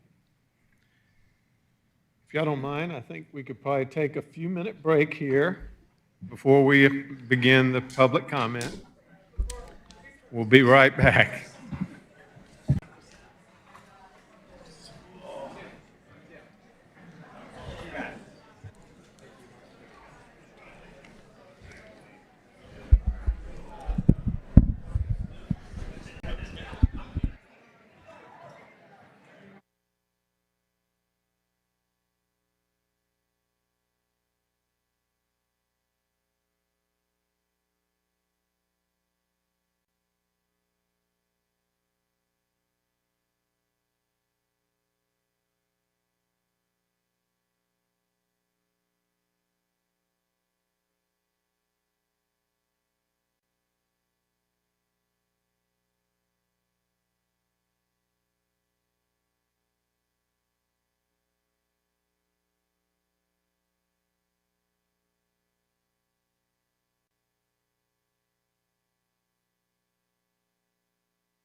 Good evening, everybody. If everyone could start to get ready to, let's get this thing rolling again. Hello. We got business to take care of, ladies and gentlemen. It's time to have some comments from the public.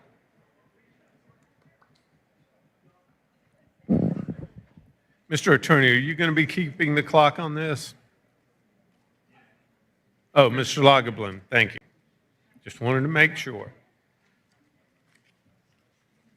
Ms. Shapiro, will you be announcing? Okay. So we've come to the part where most of you have been waiting for. Public comment in favor. Ms. Shapiro. This evening, I'm calling 3 speakers at a time. If you want to line up over against this wall and then come to the podium and make sure that you state your name and address for the record. And then the first 3 speakers are going to be Parker Welton, Cameron Hood, and Rich Johnson.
To build something for the next generation instead of watching this site continuing to decline. What's being proposed isn't a mall renovation, it's a true mixed-use community intertwined with the excitement of an NHL arena, the true year-round data night destination that this community really wants. It's where you want to be from 9 to 5 and 5 to 9. I look at Alpharetta as having 3 centers of gravity: Avalon, City Center, and North Point District, all connected by Alpha Loop. Avalon and downtown Alpharetta have received significant investment in those communities over the last 2 decades. The missing piece of that trifecta is North Point. The future redevelopment of North Point District wouldn't be competing with Avalon or downtown Alpharetta, it would be completing them. With its own identity built around sports, entertainment, and live performance that none of the others can offer. Now, I'll speak to what I know best, which is office leasing, because I think a lot of people have misunderstanding about what's in the headlines. I would like to answer that question about office leasing with data, not sentiment. So you guys know I lease, I'm on the leasing team for Avalon, Continuum, Medley, 4 and Peachtree Corners, all some of the top of the mixed-use centers within the suburbs. But Alpharetta Class A's office is sitting around 80% leased today, very healthy compared to other submarkets in the city. But take a closer look at where the actual leasing is falling. Avalon is 99% leased. The surrounding buildings around Avalon are 96% leased and commanding some of the highest rents that North Fulton has ever seen. If you spread out further and look at the new construction projects like Southern Post and Roswell, Kimball Place, Edison, Halcyon, those are sitting at 97% leased. It's not a coincidence, it's the market telling us exactly what it wants. Office demand here hasn't disappeared, it's relocating to the buildings where employees can Mayor, that's commute. 3 minutes. All right. Thank you.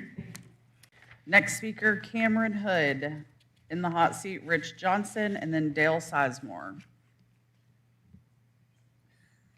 Hello, everyone. Good evening, mayors and member of this Alpharetta City Council. My name is Cameron, and I'm actually live in Roswell, and I'm here to speak because this is not just, Alpharetta is not just, North Point Mall is not just an area that people from Alpharetta go. It's an area that's like others said, it's a regional hub for economic development.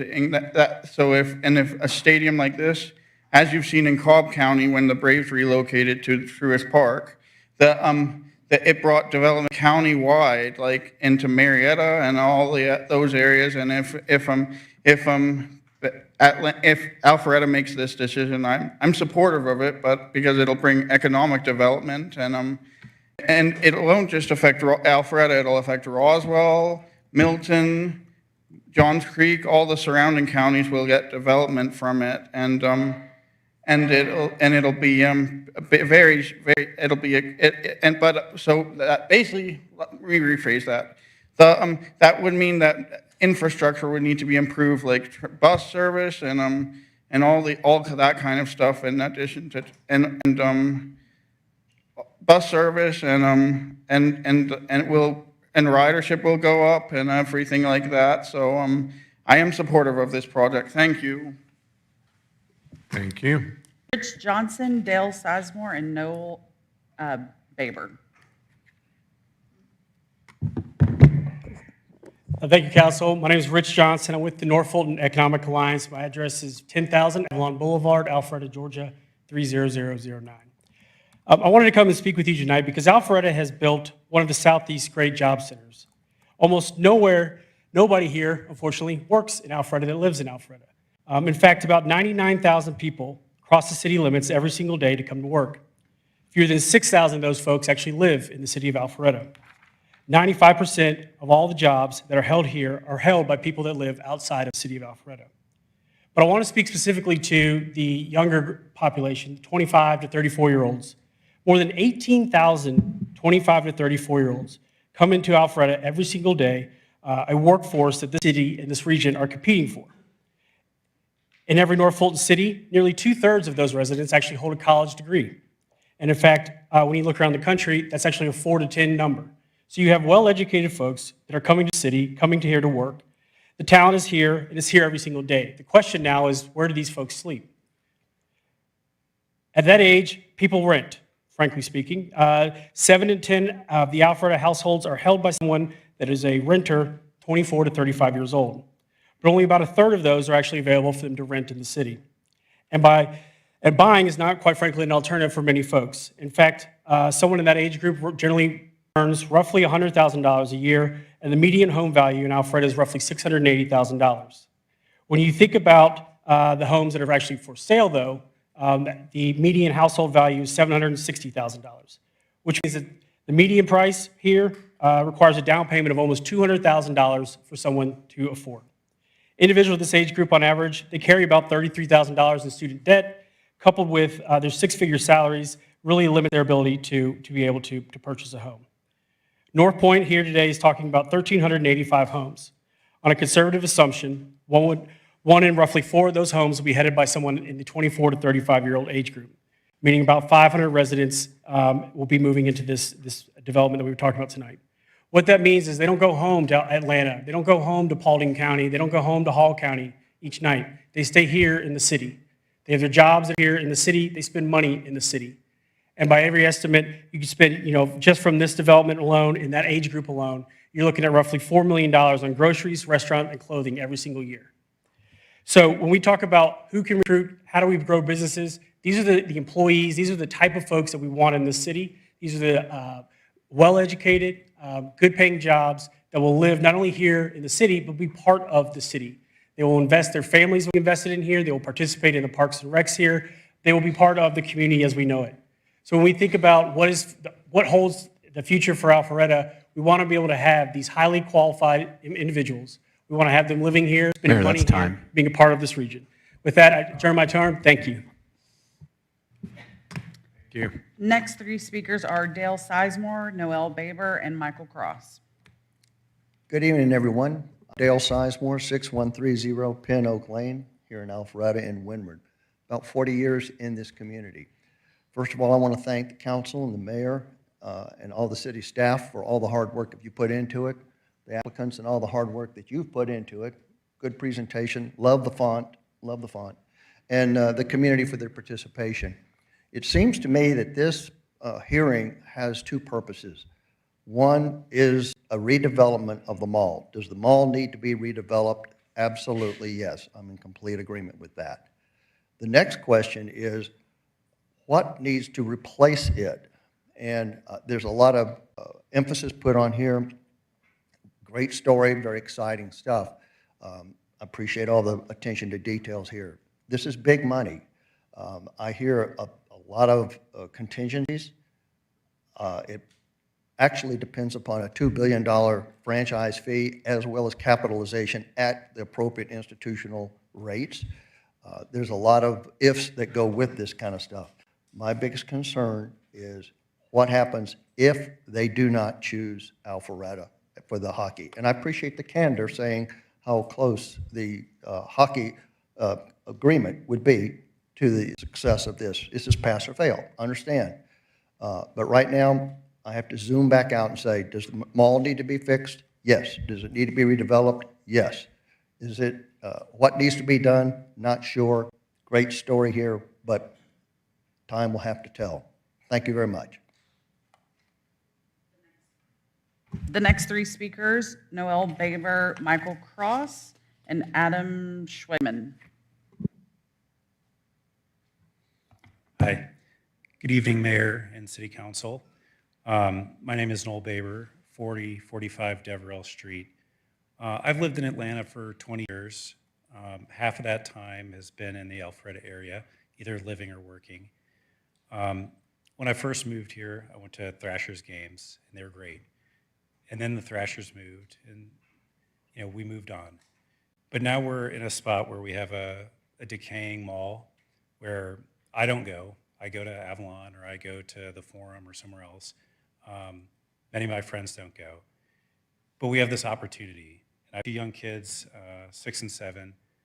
There's an opportunity for me to take them to an NHL game before they go off to college. I don't know if it's going to take 3 years, 5 years, 6 years until it happens. But if it happens, I want it to happen here in my backyard. I think it's a great opportunity. I don't want us to miss it. Thanks.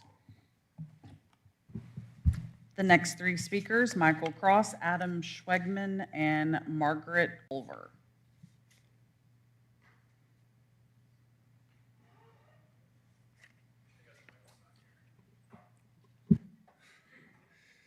Adam Schwegman, I'm at 12722 Roos Farm.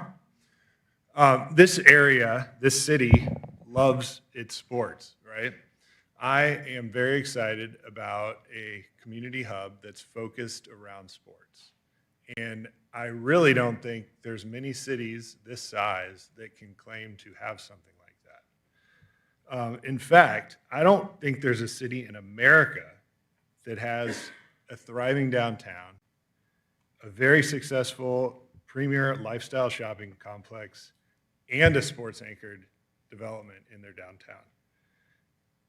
And I think that's pretty special. I'm excited to see that happen. When we talk about sports, I don't think it even has to all be about the hockey. My family is a very frequent user of the Alpharetta Greenway. I think what you guys have done at Encore with the new bridge is very cool. What the trail does not have is a trailhead where you can grab a bite to eat, you can grab a beer, you can sit in the lawn and play for a while. And I think that this project could be a very good place to do that. There's a lot of trail systems around the country that do have that, and that's one thing that's missing on the Greenway. We are also very big live music fans, as are a lot of our friends. Having 2 more music venues here in the city is very exciting for us, an arena and a music hall. They will bring acts that aren't coming up here today. We're having to drive into State Farm Arena, the Eastern, the Tabernacle to go see those. What better place to put those than North Point? And when it comes to density, the density belongs at this property. There's been years spent on the comp plan, and the citizens have already invested hundreds of hours demonstrating this, why the public forums and all the little dots that we've put on maps over the years. So, in closing, I think, the mall is becoming increasingly largely irrelevant, and I don't want it to become an embarrassment. Thank you. The final two public comment cards in favor, Mr. Mayor, Margaret Culver and Davis Myers.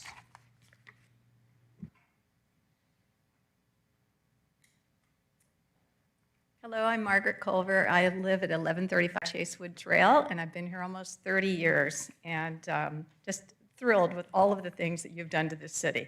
I'm just excited to be a resident here in Alpharetta. I'm really not in favor or against. I'm kind of a TBD.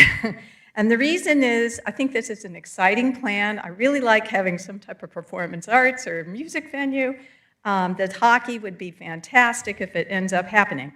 But with everything that you add, in this case, we're going to get rid of some of the department stores. And I'm still a proponent of these department stores. They apparently are doing well here. Specifically Macy's, I think it provides an affordable option. We have the specialty stores in Avalon, and even Dillard's and Von Maur are a little bit more expensive. So we're going to lose some of the department stores that are more affordable. It provides a special experience when you have guests in town to go to these department stores and visit. If you shop online, it's much easier to return them. And so you're going to lose that opportunity, and it's going to require people like me and maybe others that I've seen at the store. I was going to have them fill out information, never got around to doing that, but we'll have to travel further. So I like the idea that we have two department stores. I'd love to keep Macy's as well, and so I'm a TBD.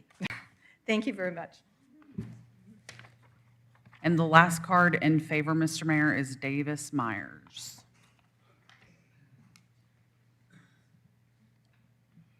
Hi, good evening. My name is Davis Myers. I live at 130 Cedar Trace. I wanted to stand in favor of the development. I think most people will come up here and have a lot of heartfelt, long-time memories of the mall. My first date was at the mall. I grew up going to high school here, Wills Park. I've taken my son and now coached him through there. So Alpharetta kind of sits deep in our hearts, and we're very thankful for everything that y'all have done and the council of folks that have come before you. Much like the investment in fiber and the infrastructure, pushing everything up into the Windward Parkway area, where my first two jobs were out of school. So the mall is in a place where it is falling behind, and the general mall of today is a challenge. The only time we find ourselves there is if my daughter's riding those little animals through the mall where there's not a lot of people, which can be fun. But what I would encourage you all to do is to think back to some of those times where they took those risks and those challenging and making those decisions where they did invest in that infrastructure and they did do something different. And this is at a point now, I think, for the city of Alpharetta to really do something that's incredible for the next generation of people to come through, for my daughter, for my son who wants to come back here and wants to raise their family and their kids, to be here with an incredible downtown, an Avalon, the office, and then the program that they're trying to put forward. And I think some of it has to be that there has to be a trust going both ways, and I appreciate the healthy banter that you all have because you come from different angles. But the group that's kind of in front of you here, I do work in the real estate industry, and Kimley Horn and Jamestown and the design team are second to none. And I was a big proponent of not thinking that the exit plan for the Braves Stadium was going to work. But the infrastructure that Kimley Horn put together exceeded all expectations, and the development that's been put forth there has exceeded all expectations from an economic development standpoint. So as someone who also employs a lot of folks in the general area from a business perspective, there's just such a great opportunity here with the program that they've put forward, as long as there's a healthy debate back and forth between y'all and the development team. But hugely in favor and ask that y'all just kind of look forward and take that risk again as you look at another key development for the city and the region in general. Thank you. Ms. Shapiro, do we have any comment cards in opposition? We do, Mr. Mayor. I did want to ask, did you want to open it to the floor up to anyone else that's present that would like to speak in favor that hasn't submitted a card at this time. Is there anyone that identifies themselves as that person? I don't think we need to. Wonderful. Yes, the first three speakers for those in opposition of this item, if you'd like to go ahead and come forward and line up against this wall, Belinda Kosminski, Amy Whithall, and Tom Miller.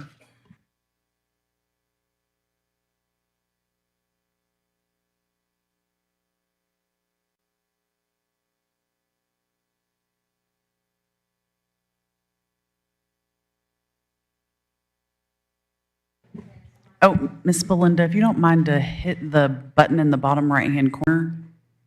Thank you, Michael. Okay. My name is Belinda Kazmierski, and I've lived here since 1993. I lived here before North Point Mall opened up and had to drive to Gwinnett or to Perimeter to do any shopping, so I was thrilled when they opened up. And I want to thank you, Doug Dorito, for saying what you did, going out and visiting. It is a vibrant mall. It's maybe run down, but there's a lot of people that still shop there. There's a lot of families that go there. They take their children to playgrounds. It's an indoors mall so that when it's 100 degrees outside, people can go and be comfortable rather than sitting outside. So I'm not totally, against redevelopment, but I'd like to see something like Perimeter Mall at North Point, where they have a big, huge mall. You can shop and all the different types of restaurants that are around it in the parking lots and stuff. It's a very good mall. But I don't want to have to drive down there to go to a mall. And I'm a little concerned about the sports arena because if we do get it, their contracts run like 6 to 10 years. They could sell and decide, that we won't have an arena that's going to be used by sports after 6 to 10 years. And then it'll be a defunct sports arena that could possibly be torn down. And then, what was my other? I just think the density is too dense. It's just too big for Alpharetta. I know everybody says it's a great thing and everything, but we're bringing in a lot of people, but the residents are the ones that have to suffer the traffic. They have to suffer the constant, redevelopment of the roads, and there will be plenty of that. They'll be doing, Haynesbridge and Mansell and Encore. So I hope y'all think about, the actual residents that live here too, that this is, y'all have a pretty project, but it's dense, and maybe we could look at this a different way, or maybe we could slow this down and really decide, what's good for the residents that actually live here and use those exits to get home now that they can't. Old Milton Parkway is a parking lot because of Avalon. So we residents use Haynesbridge to get off to go Kimball Bridge on the east side. A lot of people on the east side, have to utilize the other two exits. So, I thank you, Doug, for bringing it up, that you went to the mall and actually looked at it. And thank you, Katie, for going down to Perimeter. And I do have to say that the apartments that are at Perimeter, they're not on the 100 acres there. They're like in the surrounding areas, and that includes all the 20-story buildings that are there. They're in the surrounding areas. They're not in the mall area. So there's my 33 minutes. Thank you. The next three speakers, Amy Whithall, Tom Miller, and Martine Zarinskas. Hi, I'm Amy Whittall. I live at 131 Mayfield Circle. My big concern with this project is it needs to be a project that's not dependent on the NHL. It doesn't have a great history in the metro area. So that's really concerning to me. I'm concerned about the size of the arena. It's very urban. I don't really know anyone that has said, gosh, I want to live near the Gas South District or even State Farm Arena. I guess there are people, but, and I'm also concerned about the lack, or really the absence, of owner-occupied units in this project. I don't see how that keeps the city consistent with the 68% ownership. But I appreciate your listening to me. I hope you hear me. Thank you. The next three speakers, Tom Miller, Martine Zarinskas, and Ron Rhodes. Hi, everyone. My name is Tom Miller. I live at 4025 Wall Creek Trail in Alpharetta. I have concerns with this master plan amendment, and I ask you to vote no unless there are some changes. The North Point project would be too large for Alpharetta to absorb. The city's resources and infrastructure will not support such a large project. The North Point TAD will nullify the additional property taxes that will be needed to provide city services. Current city residents and businesses will see higher taxes and fewer services. I also recommend reducing the apartments to 700 to 800 units. Avalon has only 526 apartments, and Avalon also has owner-occupied homes. The Battery has only 531 apartments. The density is a precedent that will expand to the entire North Point retail corridor, all of which is in the TAD. There would be no additional property tax revenue to fund city services due to the 646-acre tax allocation district. The proposal has many positive attributes. New York Life has the financial resources and long-term view to make this project very successful. Jamestown has successfully developed large-scale mixed-use projects. The development team is excellent compared with that competitor up north. And the plan is well-conceived, which is typical of Alpharetta's ability to attract quality development. I would like to see North Point redeveloped. However, the density in the apartments are just too much. The strain on city services will combine with flat property taxes because of the TAD. Please step back and just take a look at what this will do in Alpharetta. Thanks. The next three speakers, Martine Zarinskas, Ron Rhodes, and Renee Light. Thank you. Martine Zarinskas, 8070 Willow Tree Way. First of all, I just want to thank staff and the development team. It actually, I'm almost there from a development perspective. I think it's got a lot to offer, and I do think that this area does need to be redeveloped. A couple of concerns I have is the traffic. We referenced the Battery. Battery's got several major highways coming out of it. We do not. We have one. And our east-west corridors are a logjam. And I know a lot of it's due to construction right now, but even then, after that, it's still a lot of sitting and waiting on a normal commute. So I don't think this project is really dispersing into our east-west corridors very well. Second is the parking. You talked a lot about the parking contracts that would be established. My concern is how people are getting from this development to those outside lots safely and across a four-lane busy North Point Parkway, which will be extremely busy on these evenings, and making sure all those public safety things. As a parent, that would be terrifying for me to walk my kid across that road. And you're expecting, 5,000 people to park over there. It just brings a question of how safe that really will be. The third is apartments. Again, the numbers were just mentioned by Tom. We already have 900 apartments in the North Point region, three 300-unit developments. And I say 1385 is just a little steep. And if we could get that down closer to 1,000, I think that would be more appropriate to what the area can bear. And then, it was mentioned in the presentation that it was considered when you actually, worst case scenario, had an Ameris concert going on with an event at the arena. It pretty much means the whole south of your city is, you're not going to be able to get anywhere. And that's really going to be a sacrifice to our existing residents. So it's just something to think about. It's a lot. And if you're coming out of a Ameris concert now, it does flow. But when you have the other side of the highway also blocked, it will be a lot. And I can tell you when I chose to raise my family here 27 years ago, we bypassed perimeter. The luxury towers that were there were not for us. We picked a suburban place where we could raise our family with lots of green space.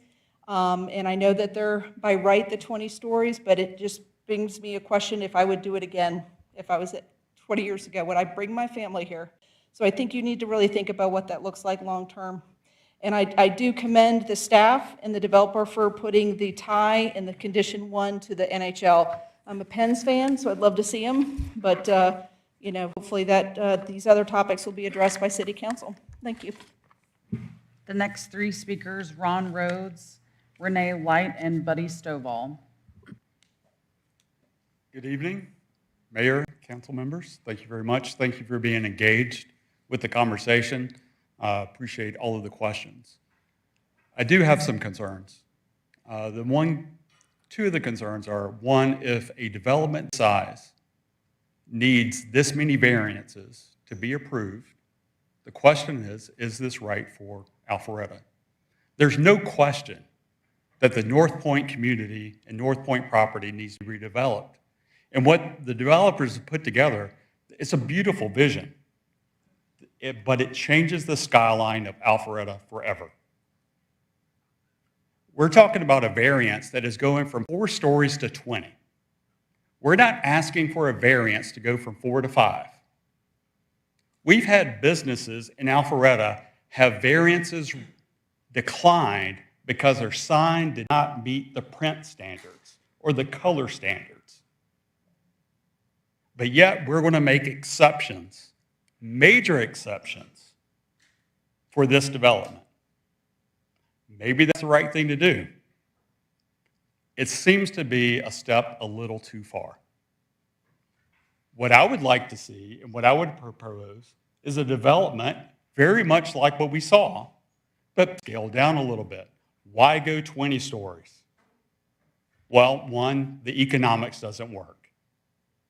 Plain and simple. That's what's on the table. But the question is, we should ask the developers to meet Alpharetta's standards. We already have rules and regulations and guidelines that the council and members have put forth in the past because that is what we as a community want for our development and our guidelines. They should meet our standards. We should not lower our standards to them. Thank you for your consideration. The next 3 speakers, Renee Light, Buddy Stovall, and Donna Shaw Murphy.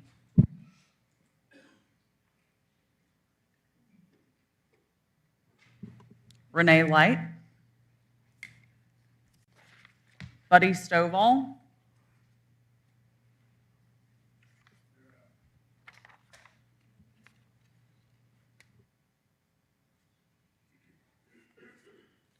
The gentleman before me, I think, kind of summed up pretty much what I've got to say.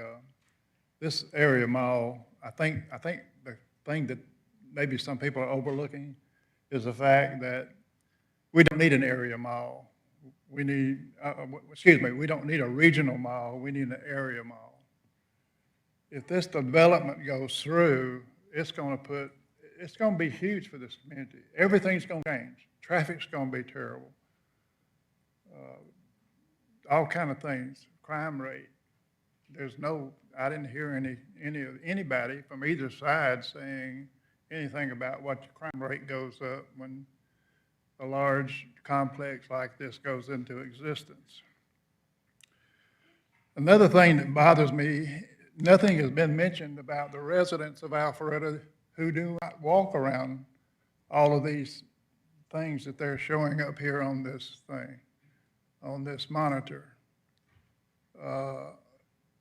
People in Alpharetta moved here, and I know me and my wife live here because it's a small community that is not trying to compete with Atlanta or any other city in the country.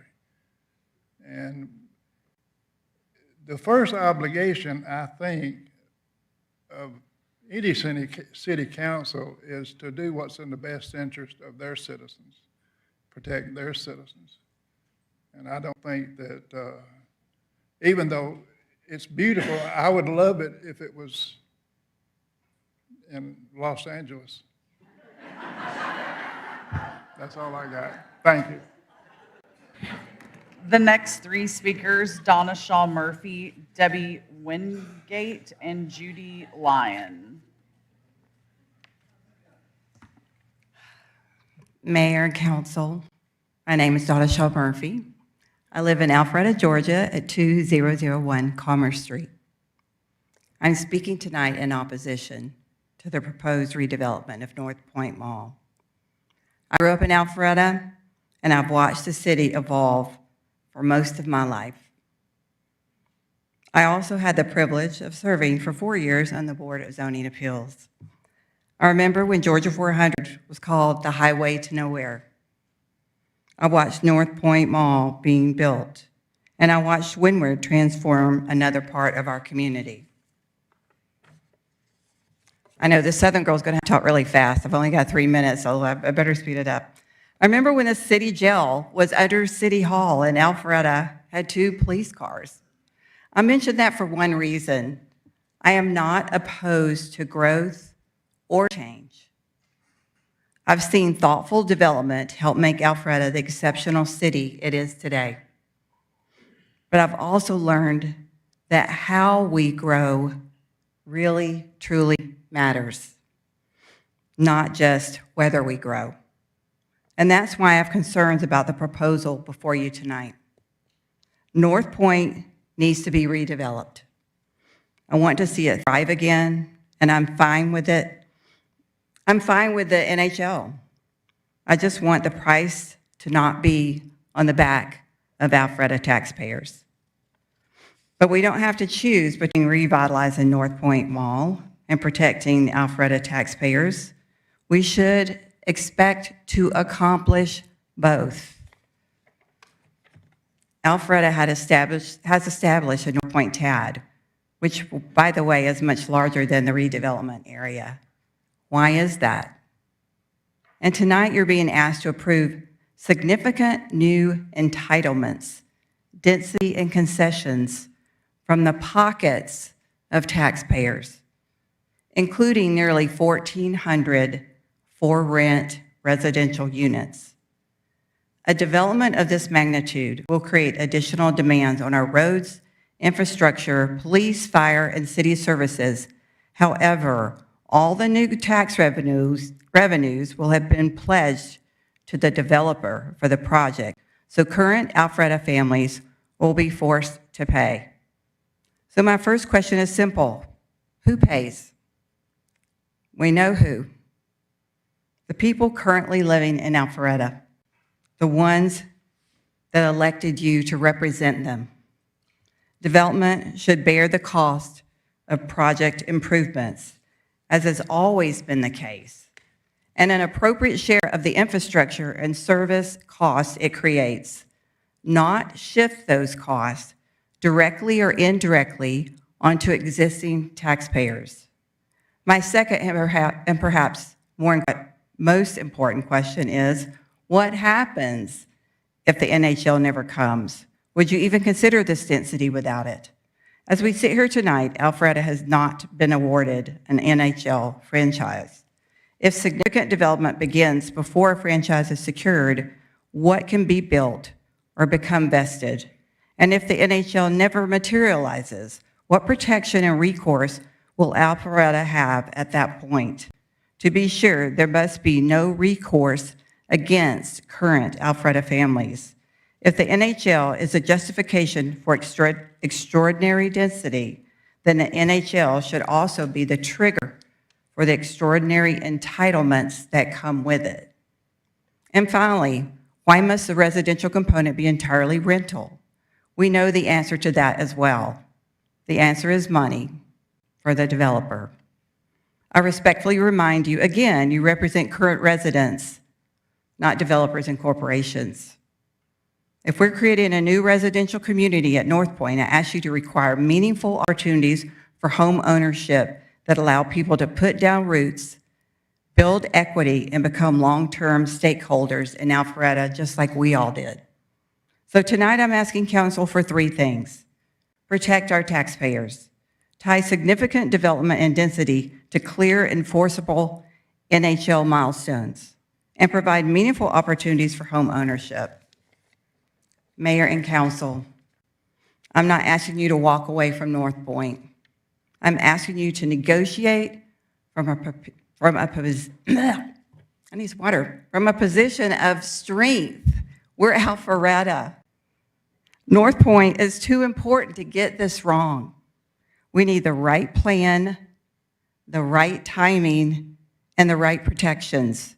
Protections that remain in place whether the NHL comes or not. Let's revitalize North Point. Let's welcome the NHL if we can, but let's make sure Alpharetta taxpayers win too. Thank you. The next three speakers, Debbie Wingate, Judy Lyon, and Van Bodie. No, Debbie.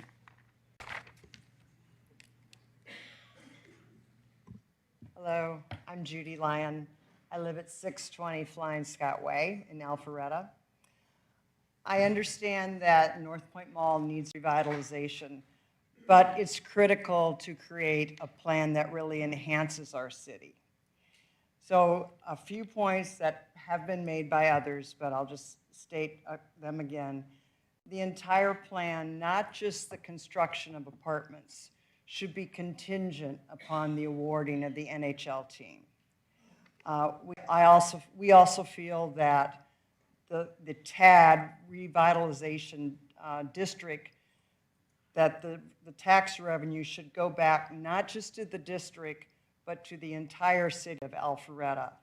Because after all, Alpharetta taxpayers, we will be burdened with the extra expense from the district for the fire department, the police department, the road, and the road maintenance and the traffic.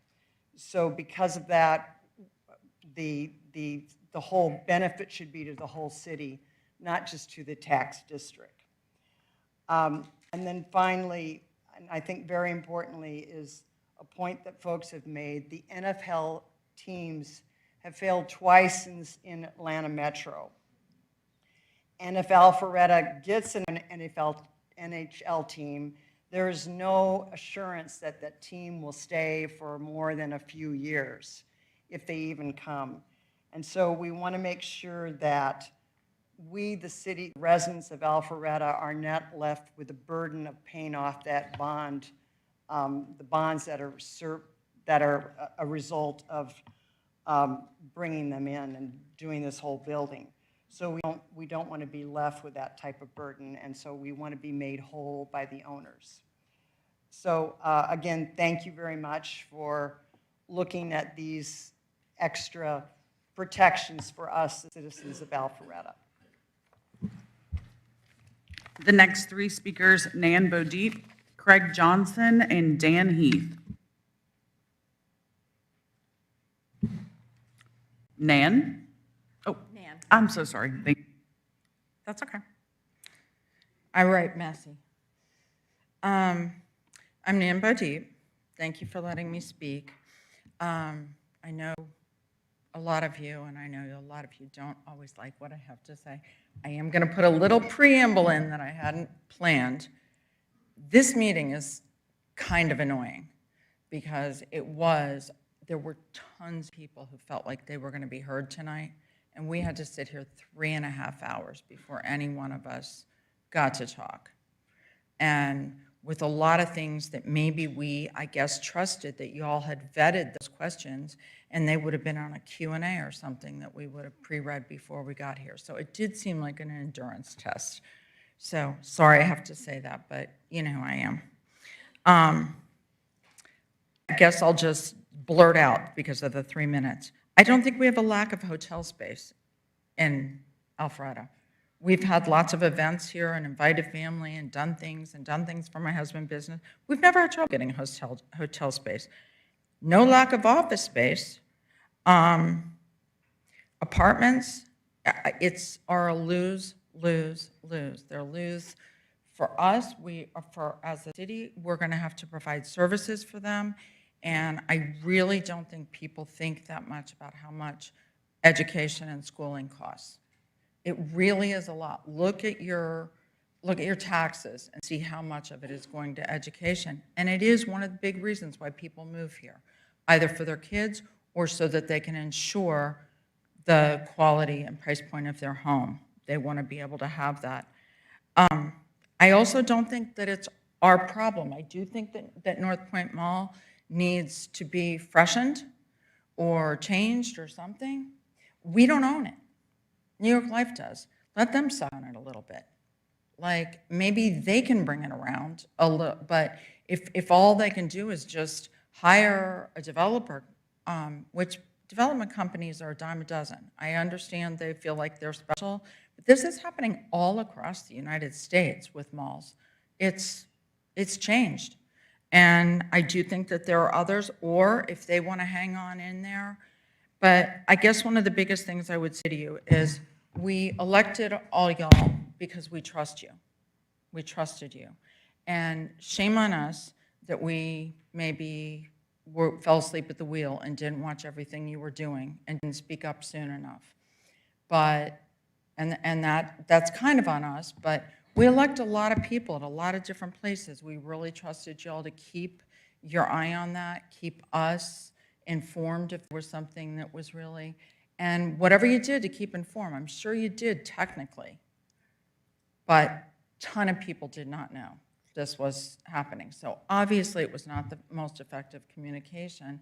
And there are a lot of people who are very worried about it and didn't choose to buy their house and live in a stadium community or a big 20-story apartment building community or anything like that.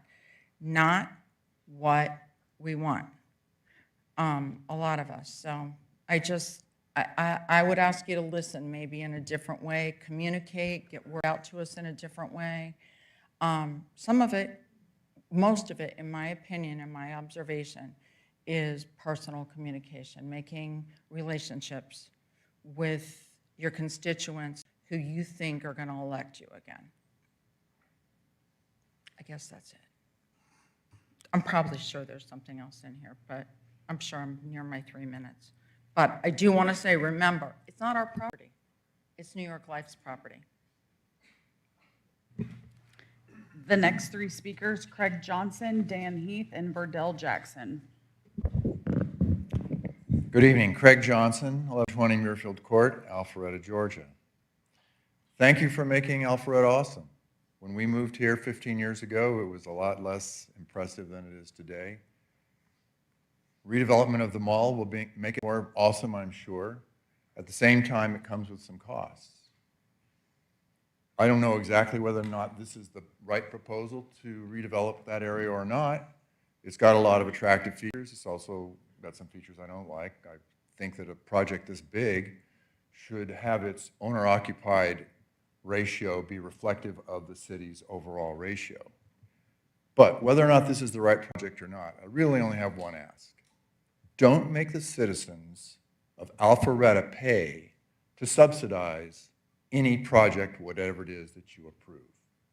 You have a TAD, a tax application district that was approved a year ago, and the way it's written, all of the incremental tax revenue from the development, from the increased values that are in the district are to be spent in the district. If that does not include covering all of the services and maintenance, then this program, this TAD, will inevitably cause a deficit to the rest of the city to pay for the increased services that will be needed for the development, but without having the increased revenue. So don't make sure that you cover the details in it where whatever deal you do isn't a foolish deal.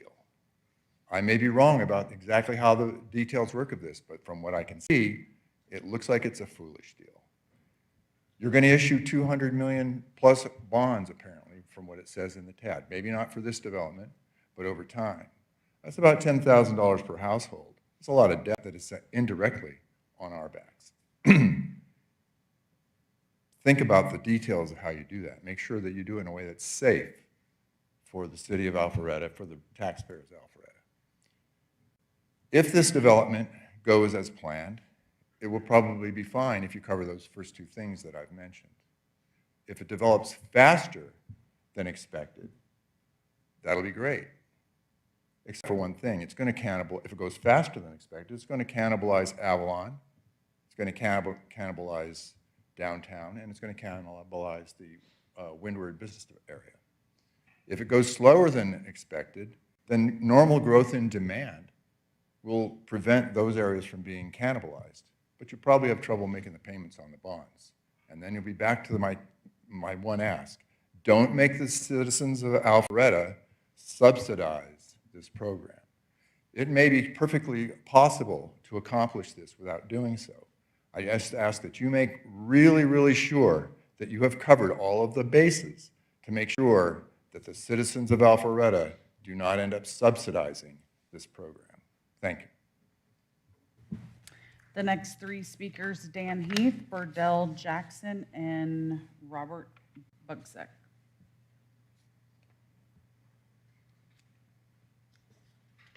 Dan Heath, Burdell Jackson.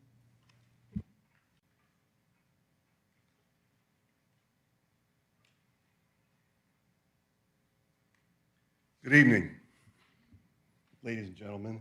Burdell Jackson, 1055 Chasewood Trail in Windward. I've been a resident of 26 years in Windward, 21 in Roswell. So I've been here 49 years.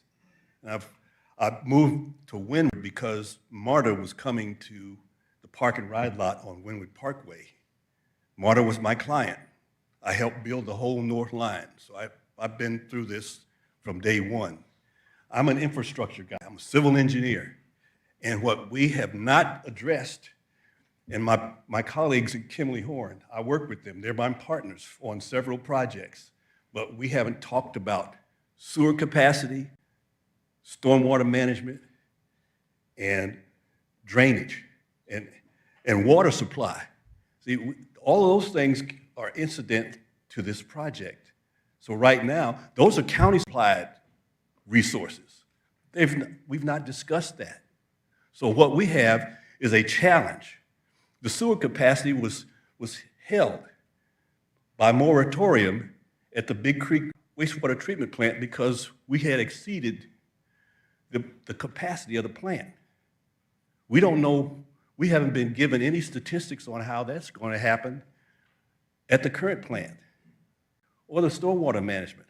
I urge my colleagues at Kimley Horn to look again at the stormwater management and the water supply. And further, we haven't talked about who the employees are going to be at this facility. There's no workforce housing. We just heard statistics on the startup price of a house is in the $400,000 range. That's not going to go with a $20 an hour person working at these facilities. So where are they going to live? So we've got some challenges, and I think at this point in time, we don't need to subsidize someone else's project at the expense of our taxpayers, and yours truly included. So thank you. The next speaker, Robert Buczek and Sarika Boakhill.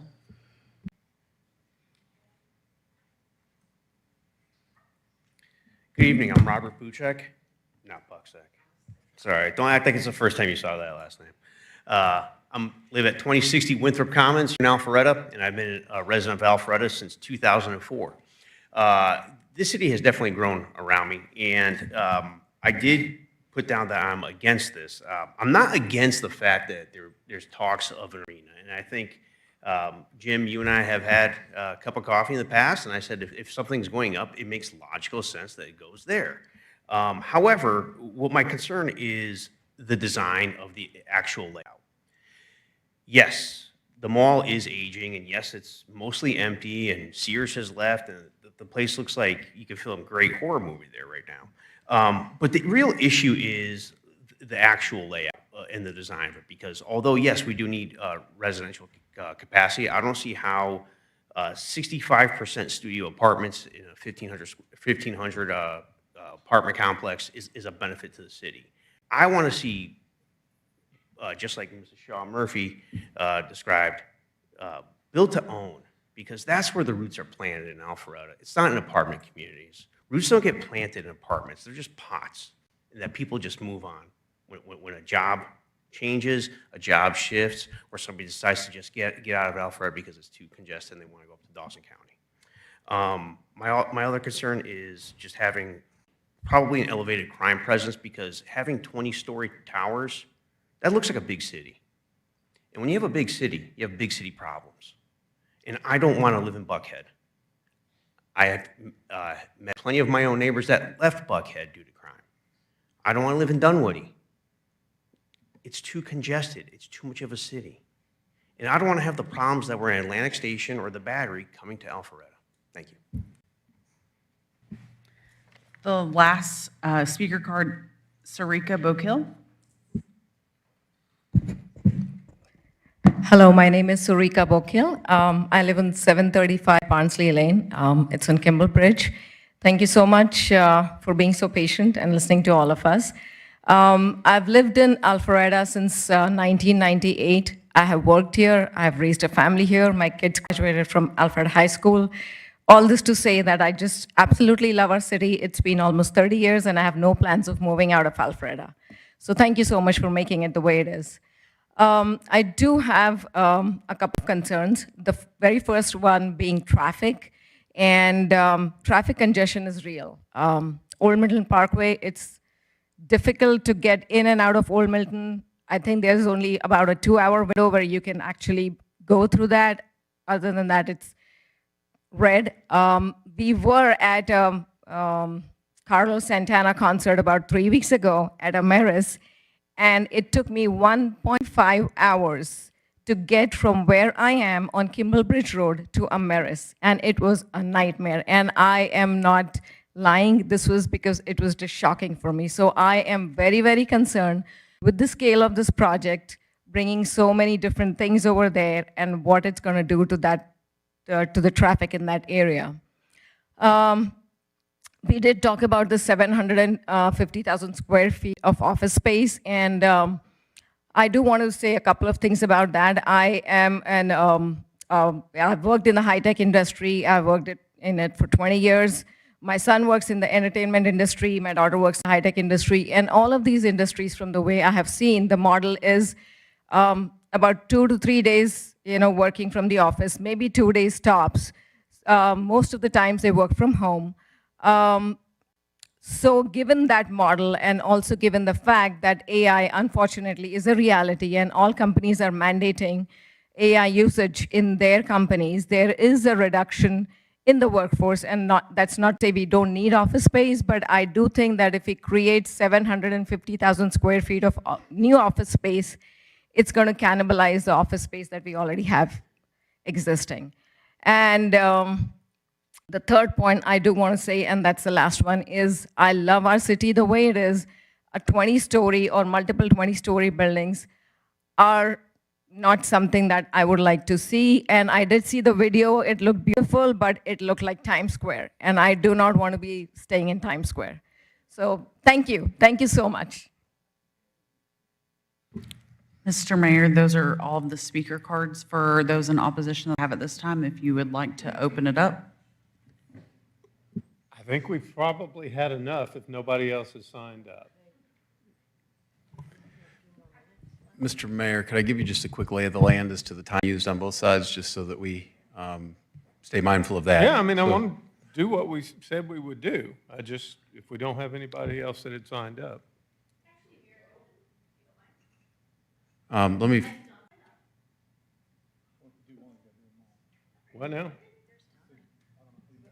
Let me finish, just giving you the update as to where we are. So what's been used as far as time in the 4 categories, 42 minutes and 13 seconds, and against has been 34 minutes and 34 seconds. So there is about an 8-minute delta there, and I would rely upon the attorney to nod his head in the right direction. So we probably should offer balance of that time against to just see if there's anybody for it, and then you can move on with your discussion.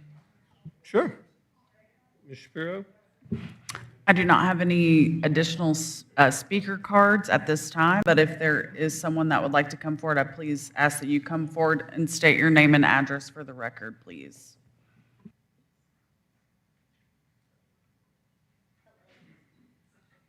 Tammy Lucas, and I'm 435 Stone Landing, 30005.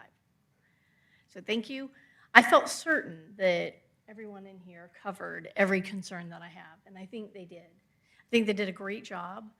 We do need to redevelop that area. The mall is not viable. Everybody knows that. But we have to do something that doesn't cost the citizens of Alpharetta. We love where we live. We have a great reputation. Many people outside of our city know about us. You don't have to be in Alpharetta to know about, you don't have to be in Atlanta to know about Alpharetta. I travel around the country, and I don't know how many people, when you say I live in Alpharetta, they know exactly where that is, and they know what it means, and we love it, and it's great for us. And you've all done a great job getting us where we are today. So move forward, absolutely. Let's redevelop, absolutely. The citizens of Alpharetta should not have to pay for it. If it's a viable business, there's a return on investment, and developers know it. So if you're a developer and you're confident in your plan, come on in, put together a plan, and you should be able to earn money. We shouldn't have to subsidize. And I will say, traffic, Kimley Horn, I love what they had to say about that. That was really great. But I, for 25 years, have sat on Georgia 400, and I mean sat, right? Going towards Atlanta in the morning and coming back in the evening. There's no way that 2,000 more cars a day, even 1,000, is going to aid my commute. And COVID, yes, people are working from home, but we also see a trend where in the office, we have managers saying, we need networking. We need people to be back in the office. We owe the young people in our industries, right? We owe them the opportunity to network and to learn, and they want to be in the office. So are we seeing a change there? Yes, we are. So if we think that the commute that we have on 400 today is the commute we're gonna have in 5 years, I'll bet you a cup of coffee that it's not, right? The volume's gonna increase. So think about that, please, and think about how you take care of the citizens of Alpharetta, because we do live here, and we do care. We want it to grow, we want it to be better, but we don't want to lose what we have. Is there anyone else that wants to come forward? I don't see anyone, so we'll close public comment.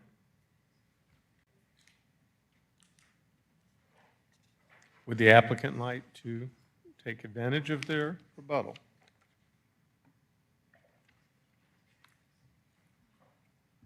There's a phone. I don't know.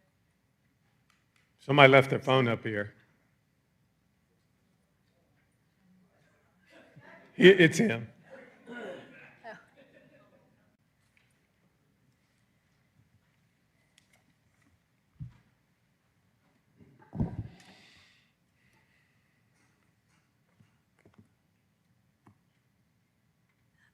Mr. Mayor and Council, we've heard a lot of information tonight. In rebuttal and just really thinking about the decision before you, we've heard some different things, some of which are relevant to the land use decision. Some of them are outside of the land use decision that you are here deciding on tonight. And to be clear, this is a land use decision.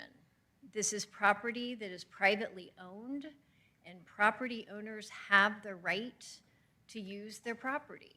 And in Georgia, I think as property owners, we're probably quite thankful of both the federal and state protections, but it's a balance. It's a balance between the government's right to regulate property and the private property's right to use their property.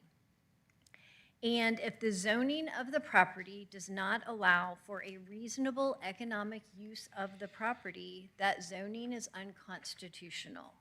It must be changed. That's the decision before you tonight, is to change the zoning.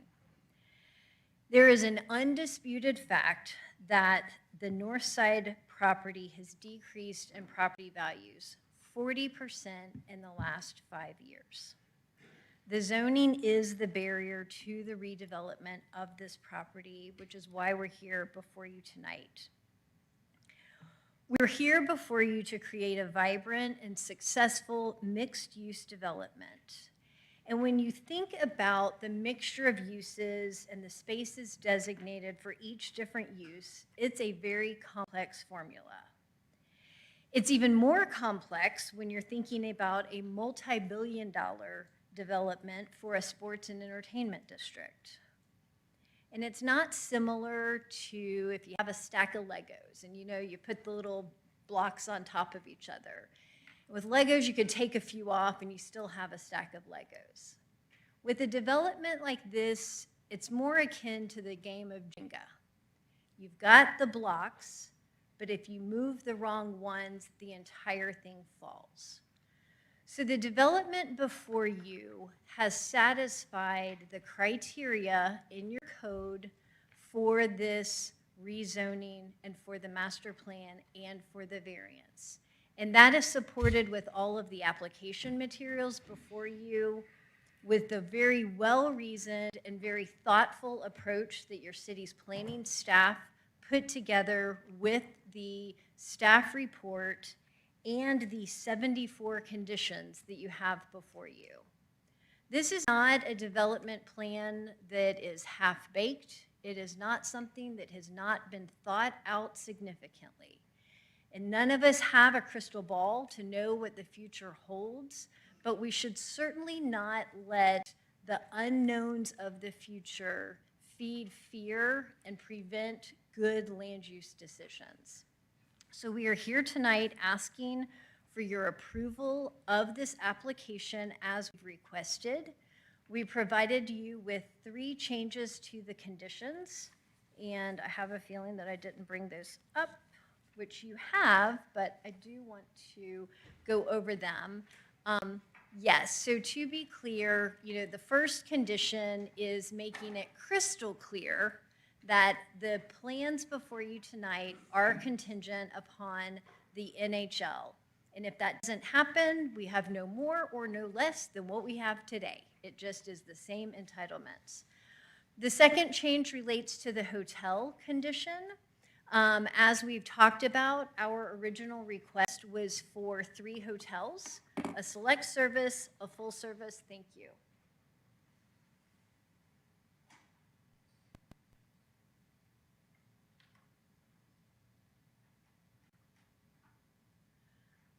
Originally, we submitted the application with 3 hotels, the full service conference hotel, a select service hotel, and a hybrid hotel. We had feedback that that was too many hotel keys, and we reduced down to 2. We were still requesting the hybrid hotel. We requested that at Planning Commission. We have continued to engage in conversation and have heard the desire for another not a hybrid hotel, but another full-service hotel. And so we would ask that you modify the condition in accordance with what we have indicated here, which does confirm that there would be 1 hotel with the 4-diamond rating, 1 hotel with the 3-diamond rating. Both hotels would have a restaurant, and just clarifying the extra amenities that that conference hotel would have. And then the third request for change is related to the stormwater park.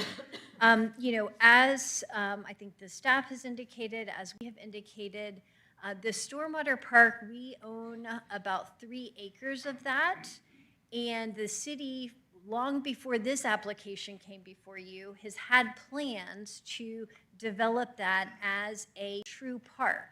It currently serves for the infrastructure for this district. It's already providing the stormwater detention. So the request by staff was for us to do improvements to change it from just detention into a feature that would be something that could be enjoyed by the residents. And we're agreeable to doing that. And as part of that, that's where the impact fees come into place.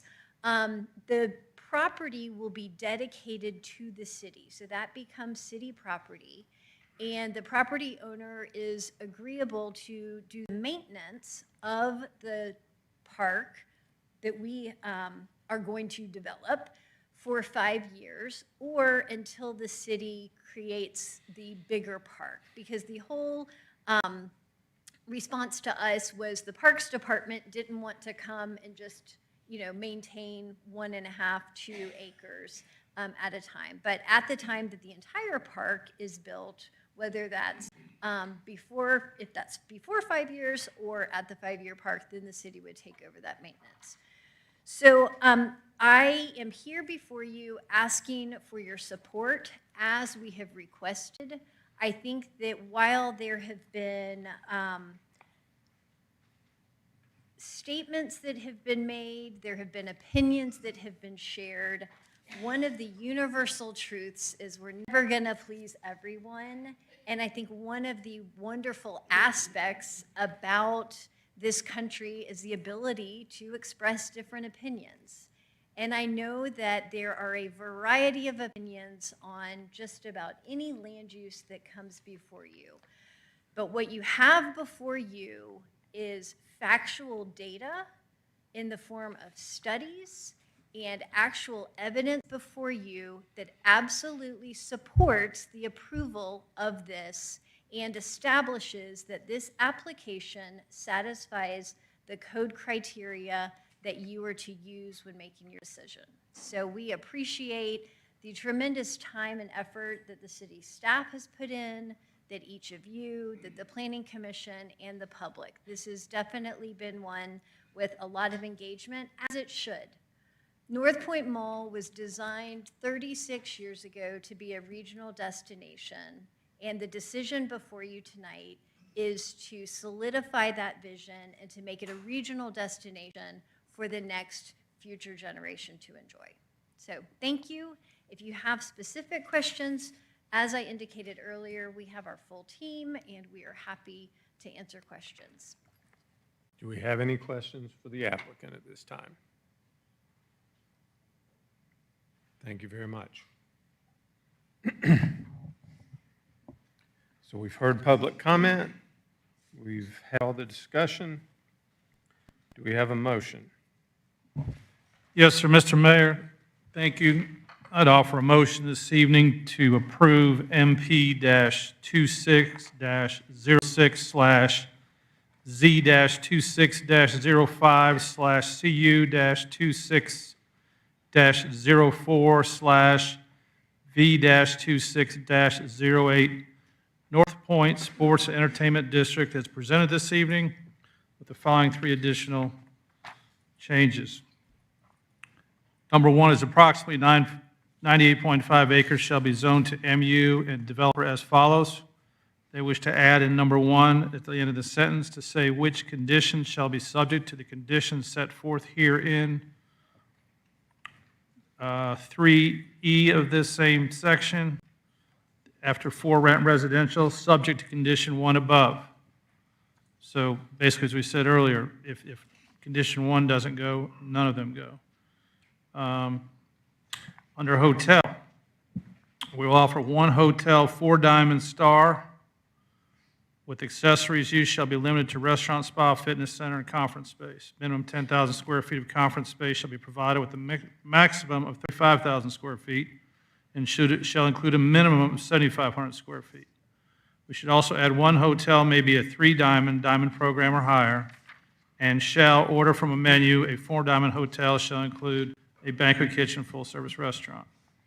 As for stormwater, number 12, after developer shall be responsible for, it says maintenance, and take out the word daily, until the earlier of 5 years after the north half of the stormwater park improvements are completed or the completion of the park features on the adjacent parcel shown as property owned by others on page 20 of the staff report and locate between the north and south detention park areas. I'd like to make a second with a friendly amendment to the motion.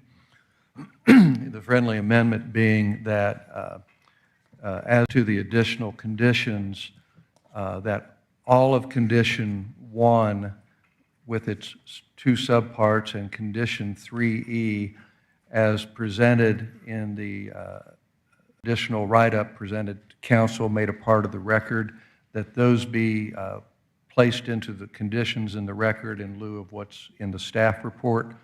I believe when Mr. Mayor Pro Tem read condition 1, he read the red line portion, but it's the entirety of number 1 that has been rewritten, and there was some additional language in the red line. So my friendly amendment is his motion, Yeah. but all of 1 and all of 3E that has been provided that we can put into the record would be part of the motion. So we have I'll a accept motion, it. we have a motion and a second. Any discussion? Mayor, I'd like to make a friendly amendment, an additional condition if I could, for consideration.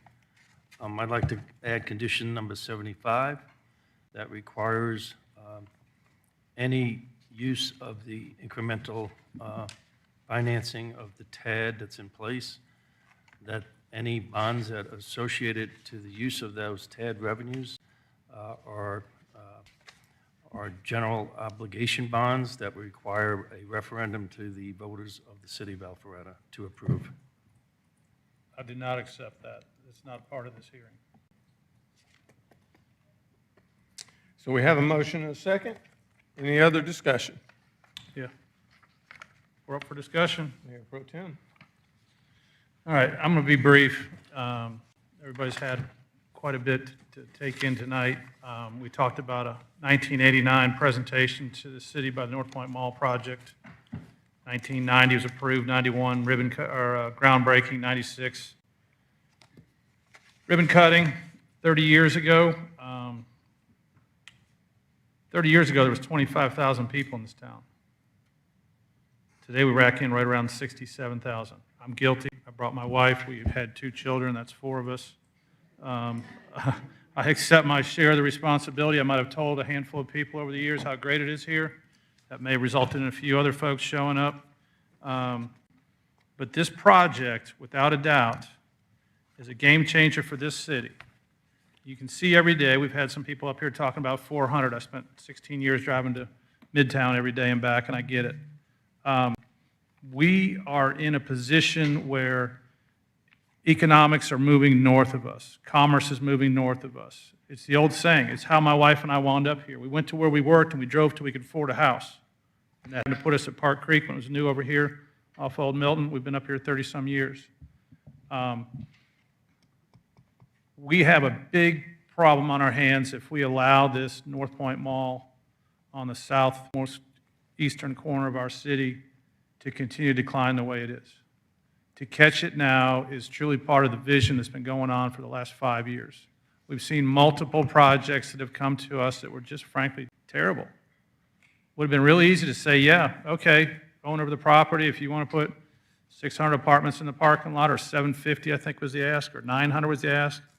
And then we got a bunch of boxes with TBD written on them, which apparently means they don't know what they're going to do with them yet. So I often say one of the best decisions I made was to not accept an offer to redevelop the mall 4 or 5 years ago, because it wasn't the right thing to do and it wasn't the right time. This project has been vetted for over 2 years. I found it interesting. We took a break. We were talking. It's like we haven't talked much. I said, we've been talking about it for 2 years. I know the answer to every question that was asked. Multiple ways, as well as that understanding. The deteriorating mall, by getting ahead of this, is going to help preserve the other businesses that surround the mall area. Right now, Target is still viable. Right now, Chick-fil-A is rocking it on the corner. You can go to PetSmart. You go, all these businesses around there are in good shape right now. And there's very little vacancy in those areas. But if this mall continues to go and it becomes a blight in the community, those other businesses are going to start to follow, and you're going to see a crumbling effect. And it's going on over the country. Go to Gwinnett Place Mall. I wish I could bring a picture and show you what it looks like if you haven't seen it. It's scary. And there are owners out there that would come to New York Life and buy this property, and they've got a model, and they just put in cheaper and cheaper tenants, and you wind up with flea markets that we normally wouldn't go to, or you've got non-retail businesses operating inside, and they know how to run those things out another 10 or 15 years and make a lot of money. At the end, you just walk away from it. We're not about that in Alpharetta. That's not what we expect, and that's not what you expect from your leadership either. So On that note, you might hear a large number of apartments already exist within a certain distance of this area. They're not the same. So to say that these 25-year-old garden apartments are plenty of apartments to take care of the need, they're not. And you heard that from the developer this morning, or this evening, feels like morning, it'll be morning here in a little bit. There is a gap. My children, my youngest, 27 years old, lives in Dawsonville. She did what we did. She got a job here in Alpharetta, making almost 100 grand, but she still had to drive to Dawsonville before she could find a townhome for $400,000 that she and her husband could afford. It's the reality of it. We're not into government housing. We don't have that ability. We don't have the land. We don't have the programs. It's real. So if you can capture those young professionals, as it was mentioned earlier, the 24 to 28, 23 to 27, whatever that gap is in there where they need to get on their feet. This is my wife and I did in a small house in West Cobb. We got on our feet and we made the run over here. We got on our feet again and made another change. But as I said, we put down roots in here early on in our lives before we had kids. My oldest daughter was born in '96, same year as the mall. So I get that part. But this is true leadership and true vision from the staff that's over here that's been working on it for 5 years, city administrator who's actually been through this before in South Florida. He brings an incredible amount of experience to the process, whether it's David, the attorney, David Dove, that's done a bunch of this around the country, and he's been going through this, as you saw tonight.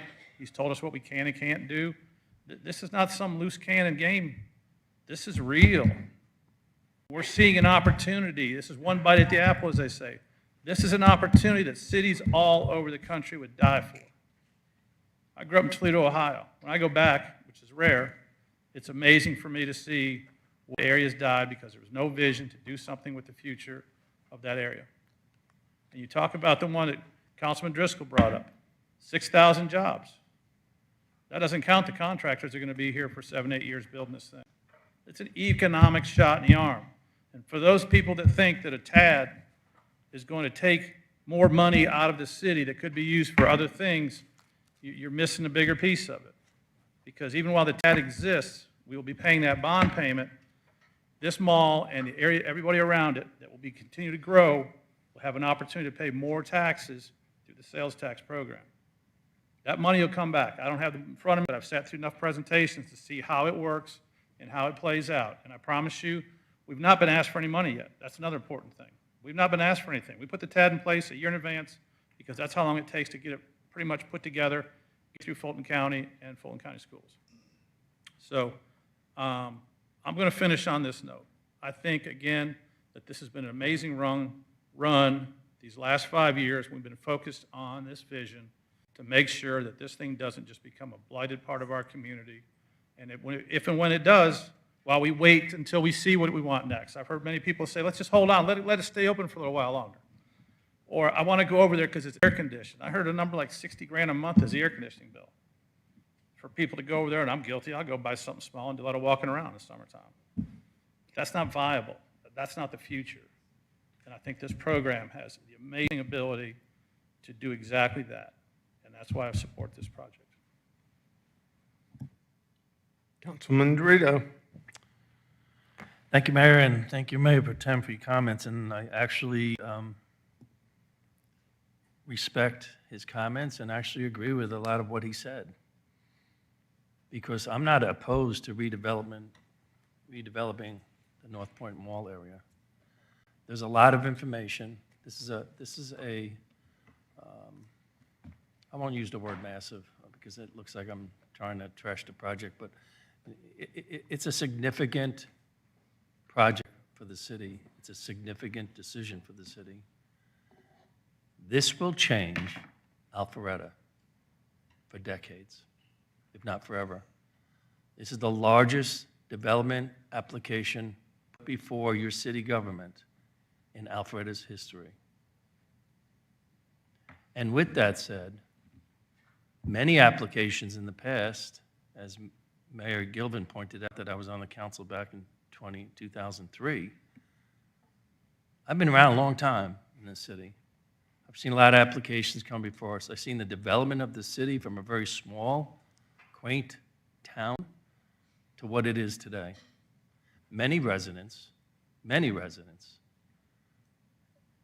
that I've spoken to are concerned about the expansive growth of the city, even before this application. Concerns about traffic, concerns about parking, concerns about infrastructure improvements and the constant orange cones all over the place. Georgia 400 is going to go through a multi-year project now, as you can see, driving along the corridor there. There's a lot going on around this city. As mentioned by the applicant, $15 billion are going to be invested in this area, most of it in the Georgia 400 expansion. It's not coming to this project. There's nobody with a checkbook investing in this project yet.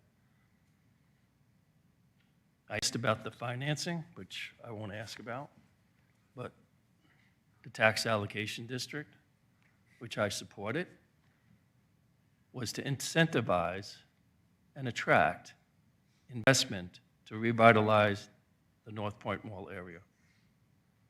I talked about this, not the last time I got reelected last year, but 4 years ago, about one of my goals was to redevelop the North Point Mall area. It's still a goal of mine. And I feel terrible tonight that I have to sit here and ask the questions that I've asked earlier and feel like this project is not ready for prime time.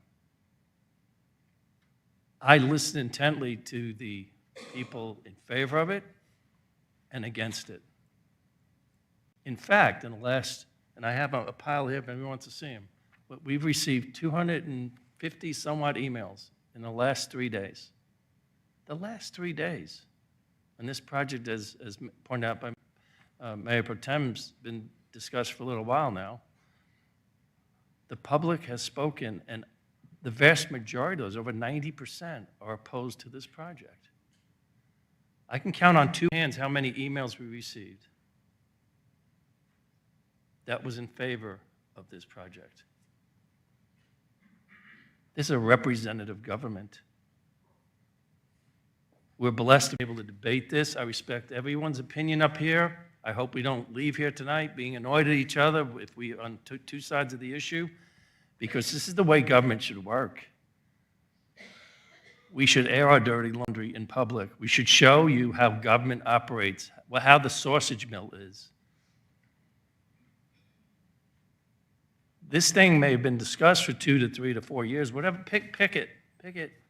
As far as the public's concerned, the public's only been really engaged in this maybe shortly before the Planning Commission hearing, 2 weeks ago. So my point being on the council a long time ago, all the applications I was part of, and there were some significant proposals in front of us, we had multiple workshop meetings at the council level. Avalon, I was there for Avalon for the first approval that went belly up, that went bankrupt, and then North Properties came in, and we had multiple meetings. I was in meetings till 2 or 3 o'clock in the morning talking about Avalon. There was a lot of collaboration, discussion, city staff engaged. A lot of the questions that I'm supposedly not able to ask tonight, which is relevant as far as I'm concerned,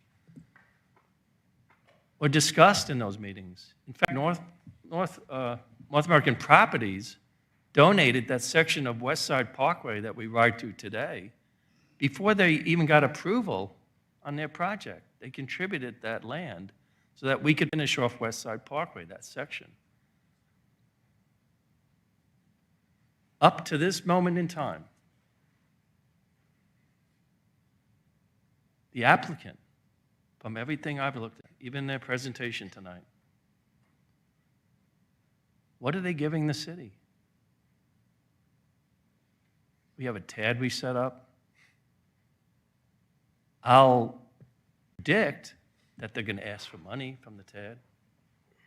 We're going to be talking about floating bonds. We're going to be talking about, and by the way, TAD revenues, and the reason why I tried to make that friendly amendment, and it was friendly because I was really seriously trying to protect the city.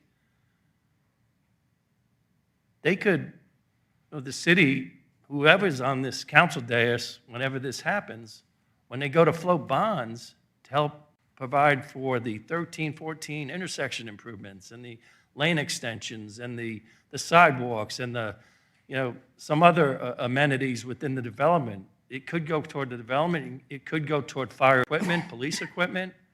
What it can't go toward is police personnel, fire personnel, EMS personnel. And no one's talking about what that is going to cost the average Alpharetta taxpayer if this thing comes to fruition. I'm in favor of redevelopment North Point Mall, but I want to do it with eyes wide open. There was a gentleman earlier that spoke, I think it was Mr. Sizemore, maybe it wasn't, that talked about eloquently about, or it may have been Donna Murphy out here, Donna Shore Murphy, who spoke very eloquently. I could just say what she said and I would be done for the night. I mean, it was a very great presentation that really was sincere and passionate. And I think both people in favor and against are asking for is the redevelopment of North Point Mall. But the vast majority of Alpharettans we represent that have a responsibility to be their speaker up here and do the right thing has asked us to not do this. I don't think the vast majority of those people opposed to it would be opposed to it if we rethought the project. Ms. Sellers talked about property rights. Absolutely. This owner has a right to develop this property. I was on the council in 2022, right after I got reelected. And New York Life came before us. And you know why that project was turned down? From my perspective, in all due respect to Mayor Pro Tem. It was turned down because the ownership group at the time that was presenting would not agree to concurrency. They wanted the apartment buildings without any condition that would tie it to developing the other aspects of the site plan that they presented. And the vote went 5-2. It's similar here tonight. This project is not ready for prime time.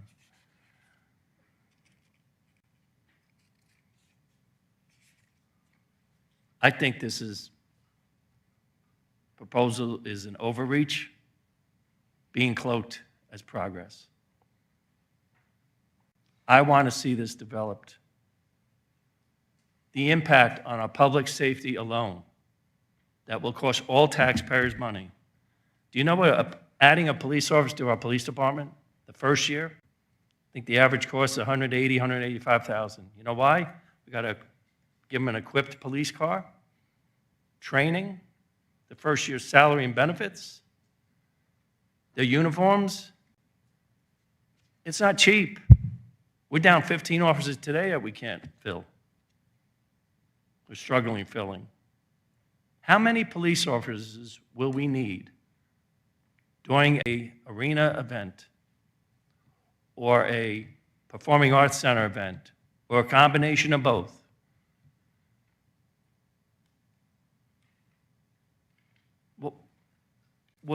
What blows my mind is, where is the sanity to say every penny we spend of taxpayer dollars should be sacred and make sure we do it for the right reason? And I will predict, if this gets approved tonight, it will cost every Alpharetta taxpayer in years to come. I researched the economic impact of this project to the city. Absolutely, it would bring a lot of money into the city.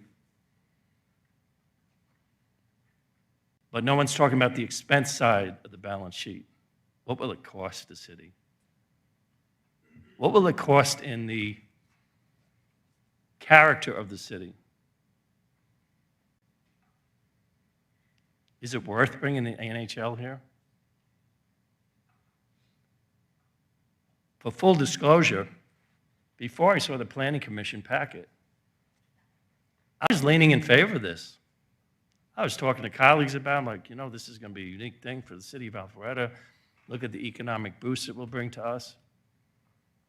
When I got the packet, a lot of information was missing that I wanted to see for me to support this. I would beg the developer and the ownership of this property, we want to redevelop this. We want to protect your property rights. But don't forget, they're asking for a rezoning, they're asking for variances alone. That should be rare. We should uphold the development standards of the city that we apply to everyone that comes before us.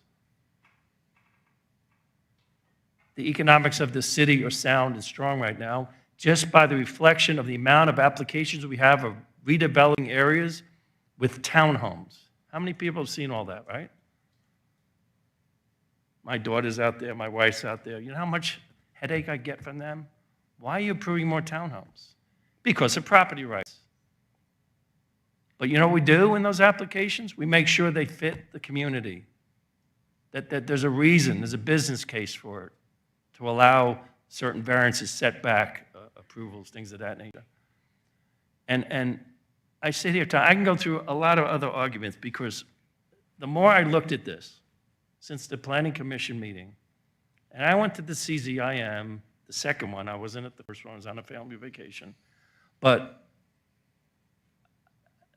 I had to scratch my head and go, and I had to keep quiet until I heard this tonight.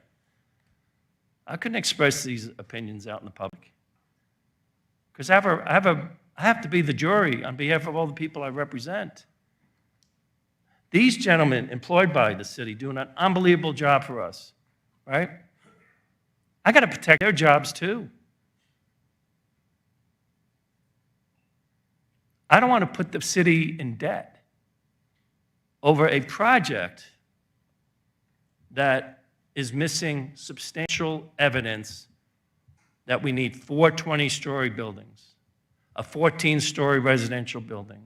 We need the amount, 1,385 rental units, no for sale units. Ingress, egress, you look at it, as I think Councilman Brady kind of talked about a little bit, of how is this, how are those ingress and egress areas going to handle the traffic in and out of there? What's it going to do to the outside areas of the city when this thing is full-fledged?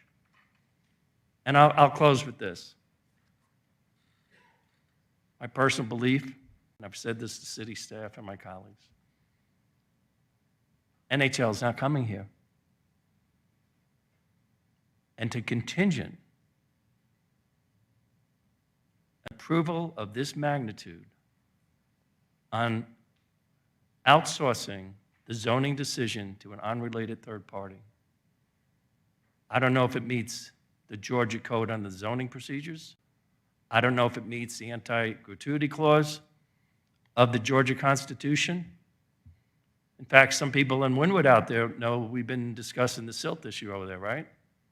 One of the biggest hurdles we have is the anti-gratuity clause of the Georgia State Constitution, which doesn't allow a local government body to contribute taxpayer funding to a private entity. Now, the TAD's a different situation. I'm just saying about the other costs that may come from this.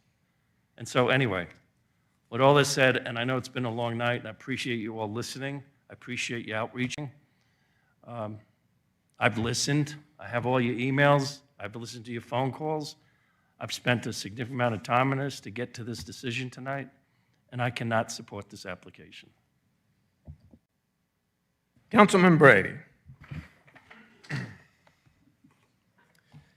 First of all, I'd like to say I'd really like to thank the applicant for their investment and their time kind of going through this process, the staff and the council, because we've had a lot of different discussions, and one thing I want to pride ourselves in is we might not agree, but we have absolutely talked through it and listen. I hear, explain my perspective. I've heard other perspectives, and we've kept it in a very respectful way.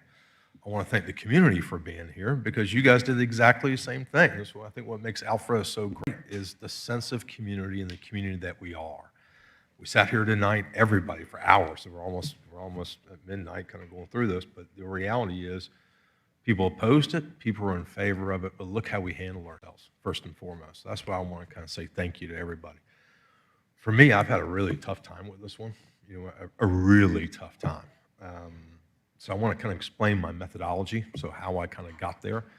First is how do we get here? We've talked about the mall for 30 years, right? 13,000 people back in 1990, 67,000 people here today. Our average income in Alpharetta is $197,000. Our median income is $149,000. So we grew fivefold in 30 years when we had this mall. So the question is, we don't own this mall. It's privately owned.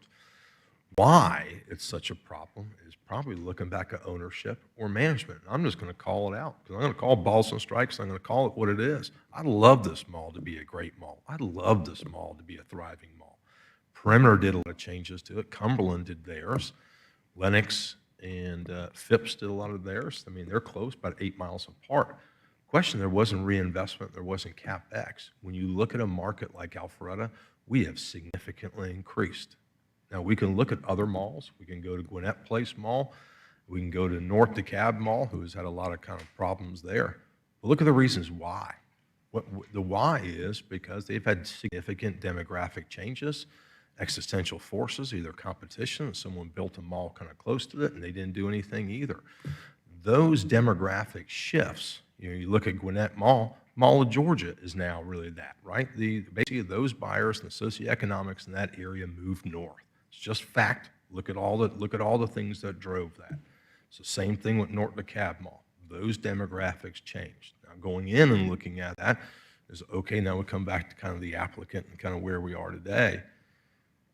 And going through this process, it's been 2 or 3 years going through the idea of what the mall would. I think it's 3.5 years ago, I think, when the last application kind of came, and it didn't work. It didn't work for a lot of different reasons in the details. And those details, kind of as I look at it, are really, really important, when you start looking at, why things are successful and why things are not successful.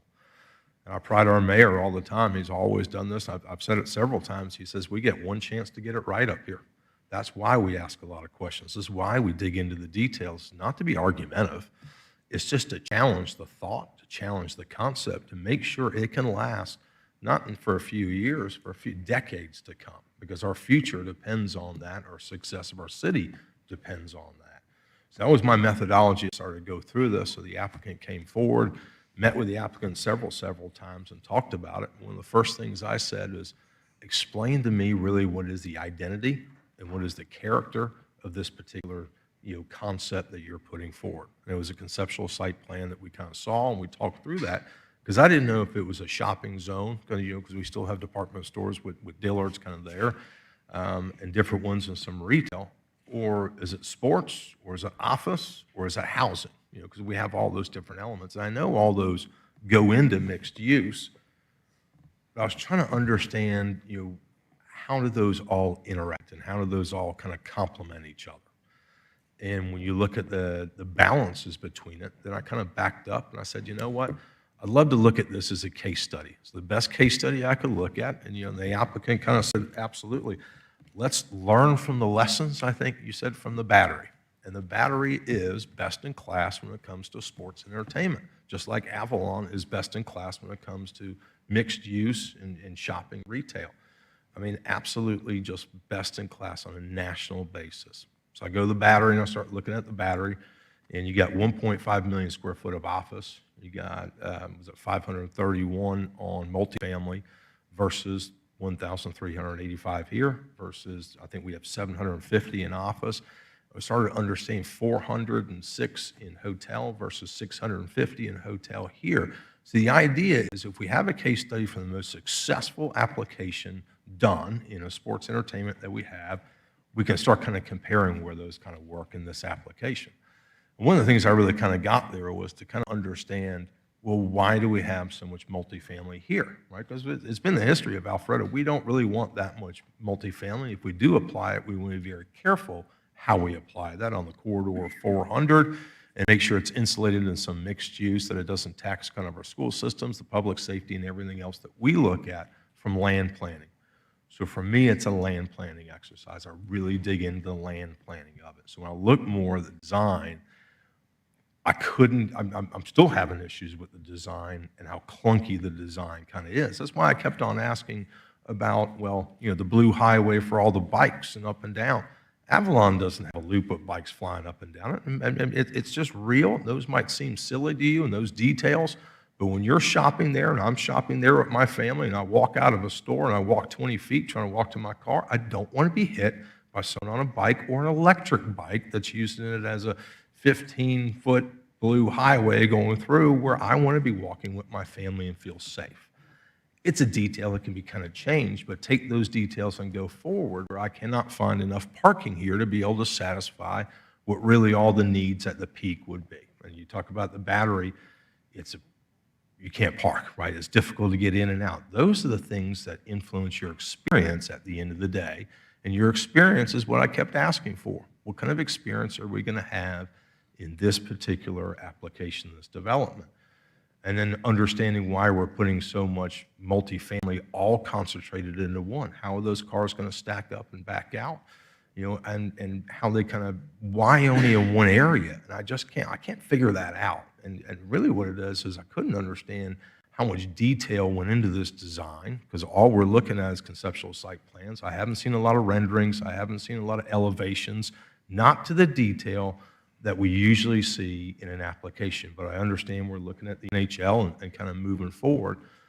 We don't decide the NHL. We're waiting on a financial supporter and sponsor to come forward with the NHL, but I think it's a great idea. So that was kind of my methodology kind of going through this. And there's no doubt in the world we want the mall redeveloped. We want that to be a better place for all of us. It's part of our community. We want to have that. I think we can all agree on that. I'm just having a hard time understanding how all these pieces come together, and to have that trust to be able to say it's done right when we don't kind of look at it. I mean, I asked about the stories, the application. So we did go back. So I met with the applicant and asked them to reduce, the density in the apartments. Went back, said, let's find a common ground here. Let's move these kind of pieces around. Got nothing. We're not moving. We're not changing. The only change I've seen in this application is not to have a hybrid hotel. I haven't seen any other movement, which kind of gets me into a different kind of feeling of uncomfortableness is, how do I feel about how that process has gone? And I wish we had better collaboration.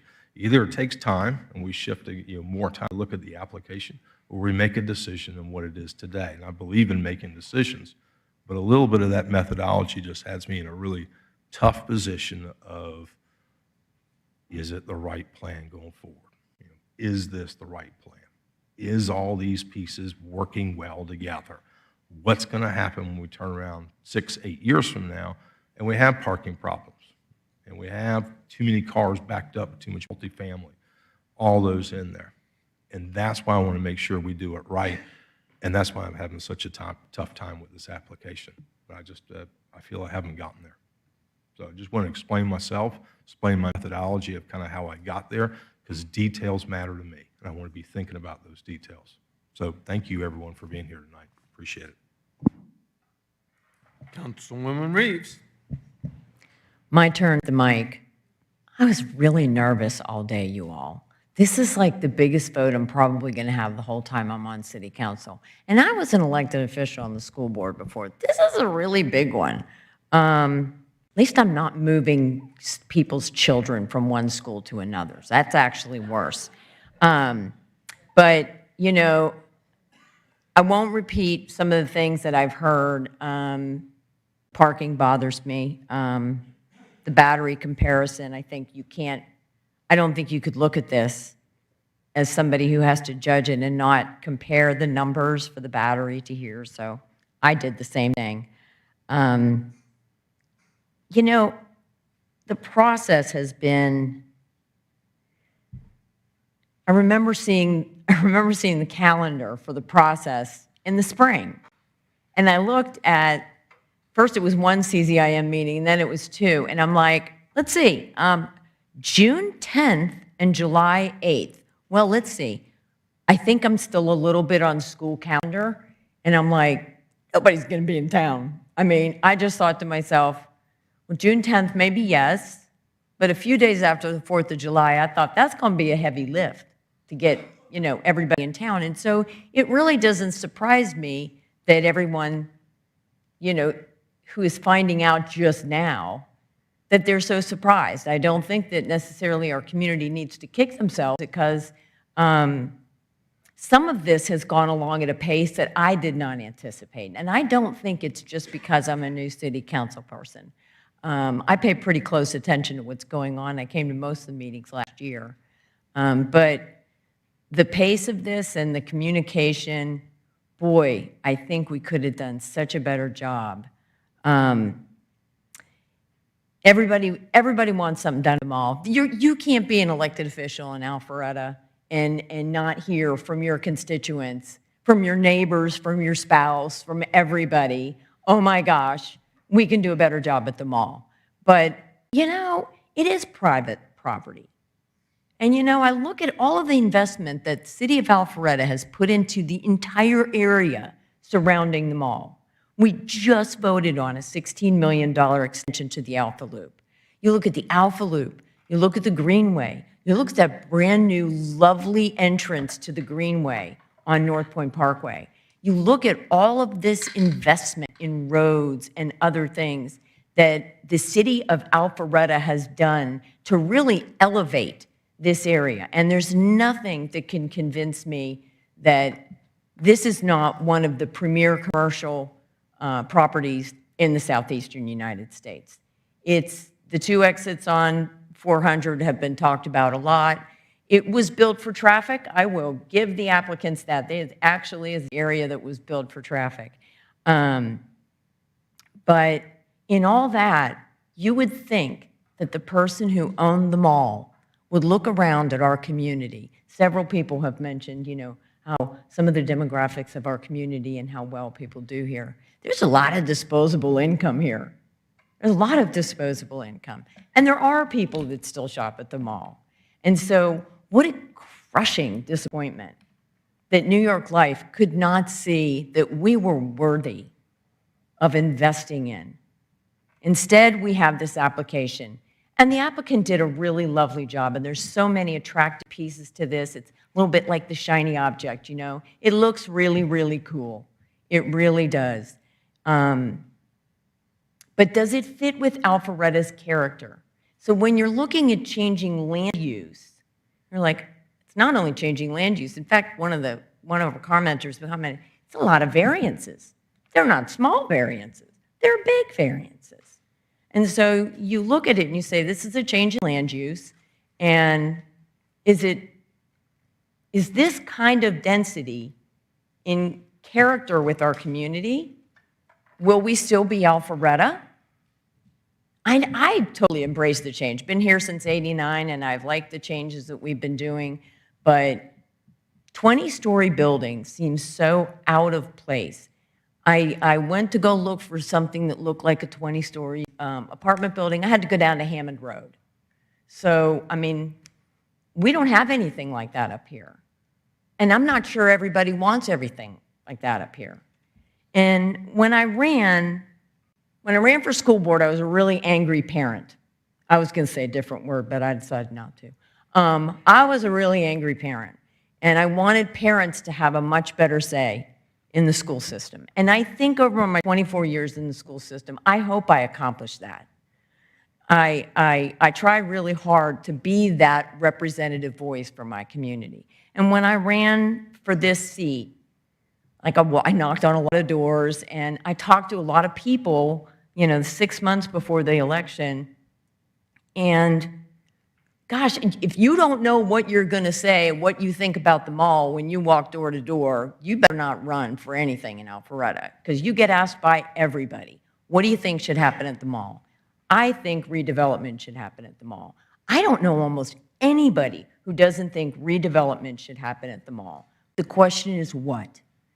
And when we give a variance, when we give a land use change, what do we get in return? What does Alpharetta get in return?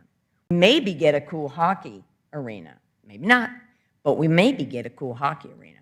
But for sure, if the hockey comes, we're going to get 4 20-story buildings. And we're going to get 1,385 apartments when the Battery only needed 500. The price is really high. And I believe that, and I think I said it in the campaign, and then I'll wrap it up. I'm really irritating him. I'm going too long. But I believe that the North Point redevelopment should be a reflection of the vision that we as citizens have, and not necessarily what developers' wishes are.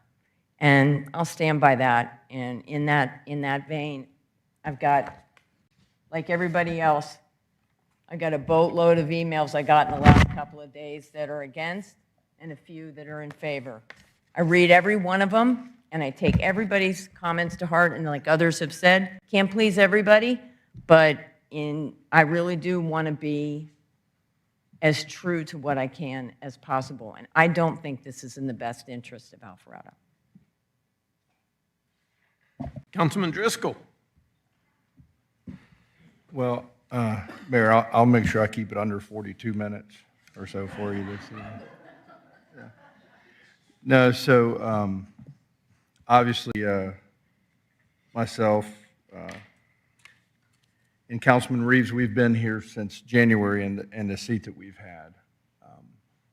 And so, from a perspective as a newly elected official to represent the city of Alpharetta, there has not been any shortage of information that I have felt that's been withheld or I can't get access to. I was poking fun at Mr. Harris on the way in, and he's like, well, just, you could call. And I'm like, exactly. I was just poking at him about it, because at any time I've wanted some information, needed some information to catch us up to speed of what has been happening. We have an incredible staff at the city of Alpharetta that I'm extremely grateful for.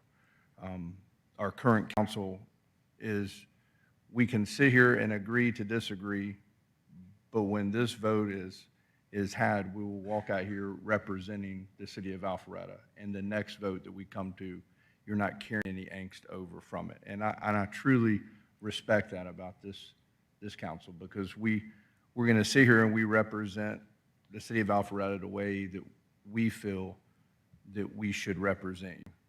And while our desires are all rooted in that same thing, to bring our best self, so to speak, in our decisions to every vote. So for the participation that y'all have had this evening and to sit here with us up to 12 o'clock, thank you. That's what makes Alpharetta great. And I just appreciate everybody through the process and all the leadership before that has made this opportunity even possible to be sitting here. If it wouldn't have been for those that have served in elected positions as well as staff prior to, this wouldn't even be up for discussion this evening in Alpharetta. So I just want to thank everybody for their participation in this part. Councilman Hypes. Thank you, Mayor. Well, I want to start by giving some heartfelt thanks to groups that deserve thanks, starting with the applicant.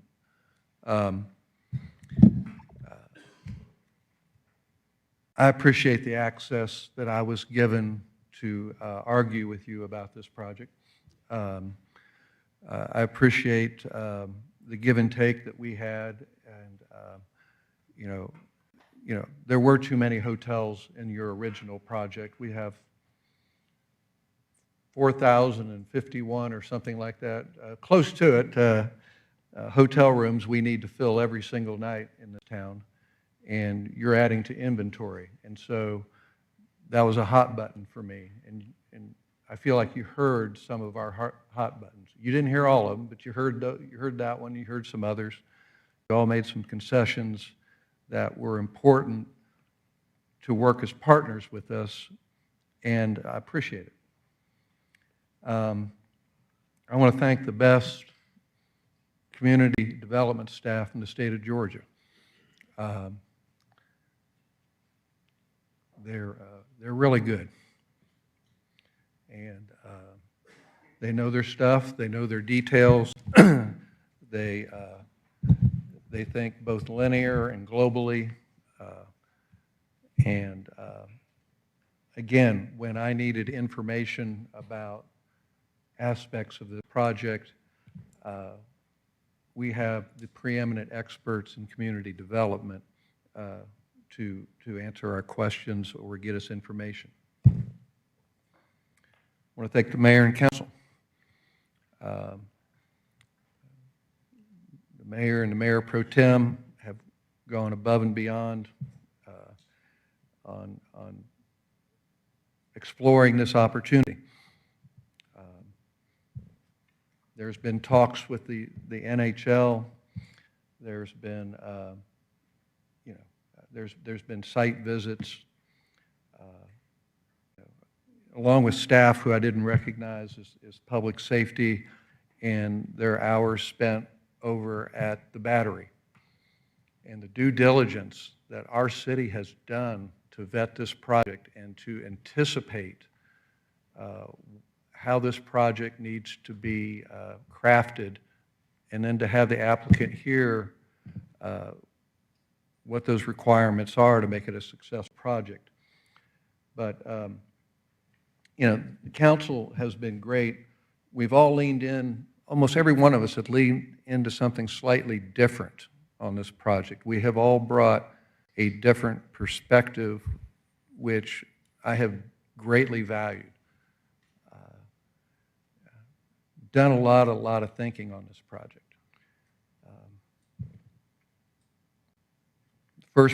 The first project in 2019 went back when Brookfield still had it before they dropped the keys and turned it over to New York Life. I remember sitting in this room talking with Brookfield about redeveloping North Point Mall. And then came Trademark, et cetera. And most importantly, I want to thank the residents. It's really been interesting to me that everybody's got a fingerprint in this room. Everybody's got a bottom line conclusion about how they feel about the project, like it, don't like it, but for different reasons. It's all very unique. And in the same vein, there's so much commonality in the remarks I've heard and the emails I have received. And to echo Councilmember Reeves about, and everybody else on this dais, about the need to redevelop the mall, I've heard that from virtually everybody. Now, there's been a handful of people like, keep the mall, don't you dare touch my mall. And I appreciate those comments, but I'm always looking for a win-win, and when I can find where we have some common goals, that's important to me, despite our differences and concerns. So, at the outset, I want to make real clear for me, from day one, ever since I heard about this particular project, which involved the NHL, this is always and will always be a mall redevelopment project for me. I am excited for the people who get excited about the NHL. There was a gentleman who spoke up, a couple, and I'm excited for you all. But for me, the NHL is a means to an end. This is not about getting an NHL franchise for me. It's about if an NHL franchise creates a mechanism for us to redevelop a mall. Back with the trademark vote in 2022, I did a deep dive studying dead malls and redevelopment of malls. This is a regional mall, 1.3 million square foot building, surrounded by a sea of asphalt. It is one of many, many regional malls in metro Atlanta. There is no more South Lake. There's no North Lake. There is no Greenbrier. Town Lake is in bankruptcy, and I'm missing a bunch more just in our metro area. Oh, Gwinnett Place Mall, that are closed. They are gone. They are no more. They are defunct. The trend for this mall is headed that way. Redevelop, and that's just in metro Atlanta. Chicago, Cincinnati, Denver, Houston, you name your metro area, they all have this problem. And nobody knows what to do about it. It's a big lift to redevelop a regional mall. And if somebody had the magic sauce to say, here, I'll franchise redeveloping regional malls, they'd be your billionaire you're looking for your franchise. So for me, it's really about when does the right opportunity come along to do something that is incredibly difficult that this city has to confront because it's going to have to deal with this issue about redeveloping this mall. You know, are there customers there today? There are. Will there be customers there next week? There will be. Will it continue to go down in value? Absolutely. Will it continue to decline? No doubt. I moved up here in 1989. I'm a pre-mall person. I couldn't believe it when almost, 2 miles as a crow flies that they were building a regional mall almost in my backyard up here. My kids grew up around that mall. I guarantee you, and I said this at one of my town hall meetings, if you were to tell somebody when that mall opened in 1994 that it would be defunct or practically so 32 years later, they'd look at you like you're crazy.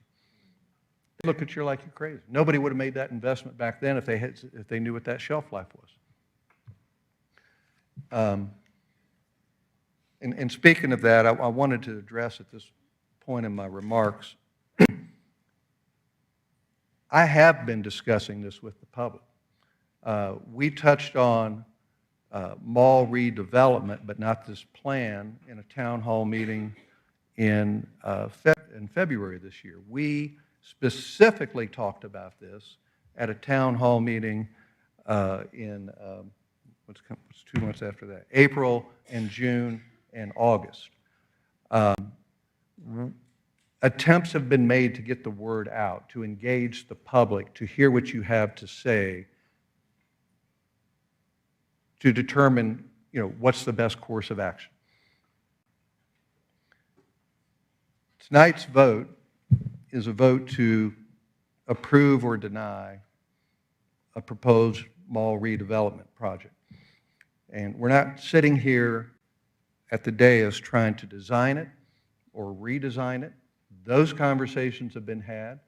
I think we've pushed each other as far as we're able to push each other, that we are satisfied that neither side's going to budge any further, and you're going to get an up vote or a down vote based off of how far we've pushed each other to get the best deal possible from this project for the benefit of our citizens. And so here's my question, from which all my remaining remarks sort of flow out of.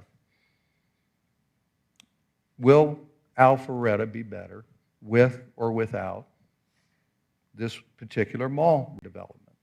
And you all think you have an answer. You may have an answer. You know you have an answer, but I want to talk about that for a minute. I want to start with where we've been, where we are, and where we're going. A little bit about where we've been.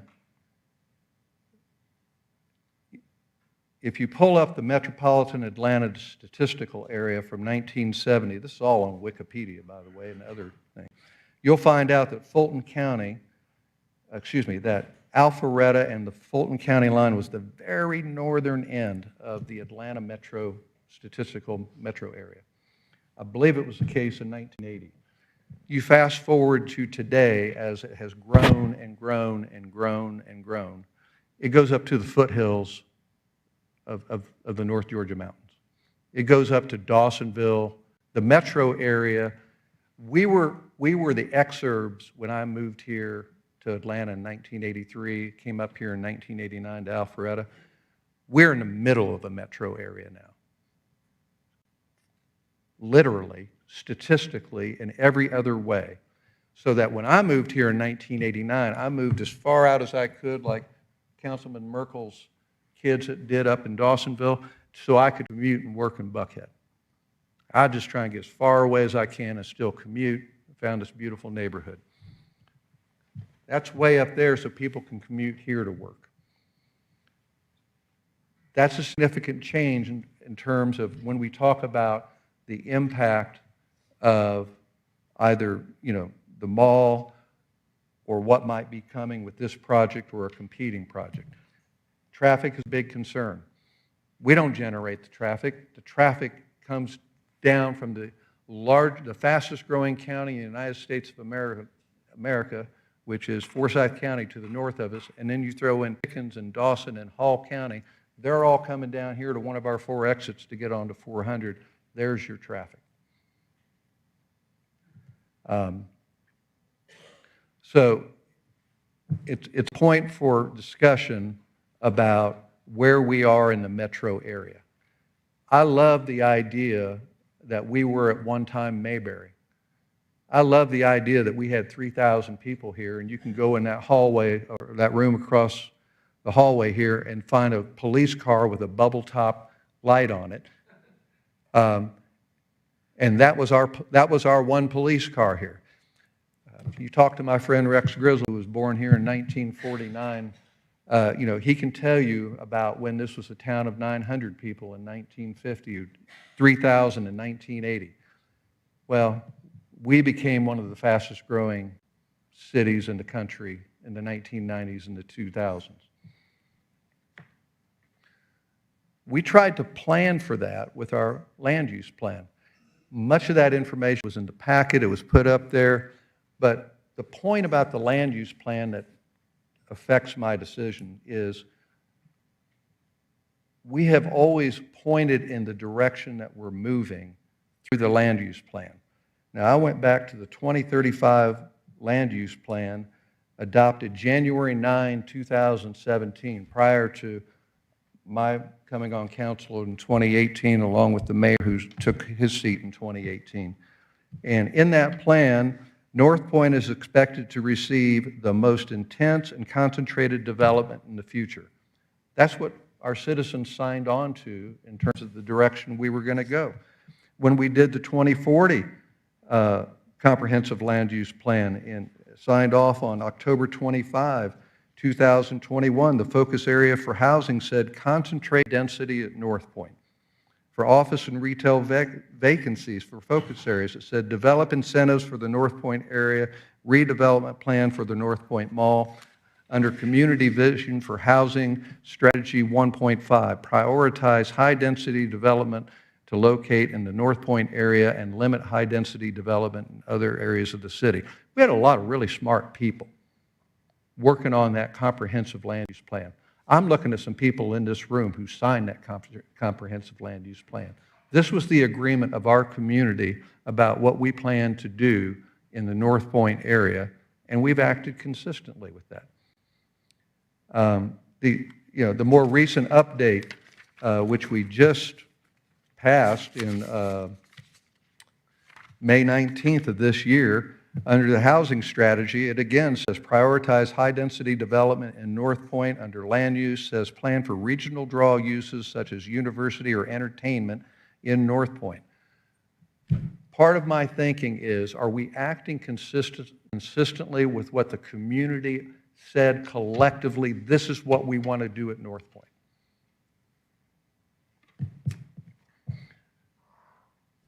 Moving to the present, the mall's in decline. I think we've all agreed upon that. The mall is or was our single largest property taxpayer. Is that still true, Tom? Maybe? Maybe. The assessed fair market value of the mall in 2019 was $86 million. As of 2026, it's $41 million. That trend's not going to change for all of you people who use Amazon and has everything that you can buy possibly delivered to your front door as often as my wife does.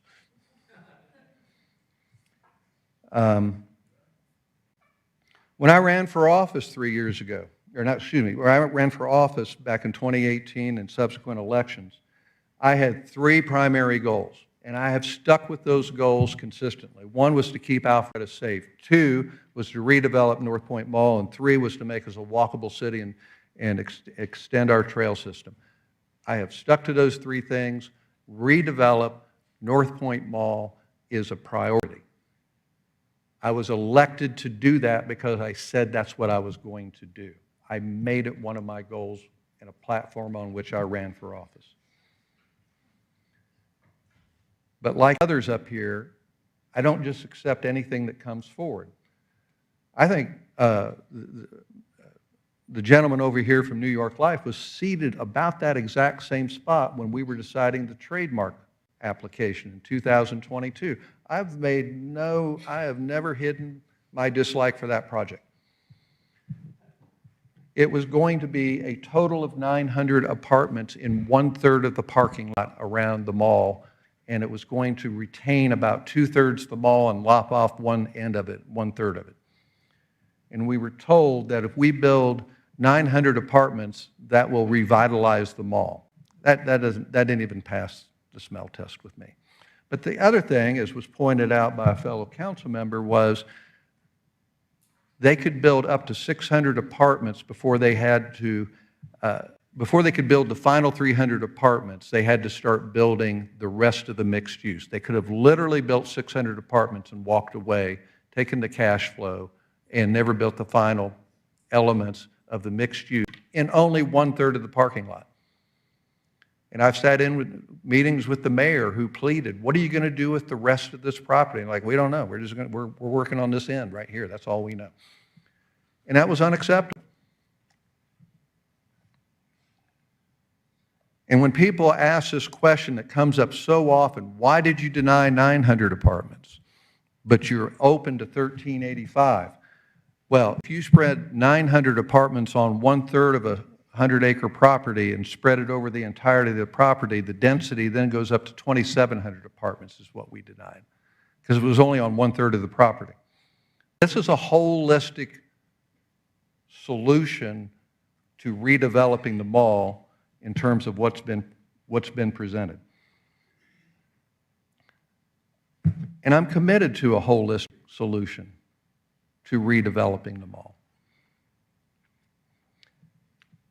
This project has been vetted not only by the staff, but I thought the Planning Commission did a really excellent job. I see a couple commissioners here in the room. They made the project better, changing the conditions where they could. They got crossways on, I think, one condition on concurrency, which maybe not concurrency, or maybe it was concurrency. But, and the apartments. But the fact of the matter was, the Planning Commission approved the same number of residential units, 1385, the same number of office, the same height, the same density, the same amount of traffic, the same location of the buildings as what's been presented tonight. The one difference was they didn't agree on whether it should be 1,385 apartments or 1,085 with 300 for sale. Doesn't change the density or the amount of residential units, it's just the mix of the uses. Otherwise, our Planning Commission, which really dug into this project, approved this project subject to the mix of owner to resident. My experience with public input, I've received people who completely favor this, some who want redevelopment but have concerns about aspects of the project, and some who disfavor it. In terms of the things to like about this project,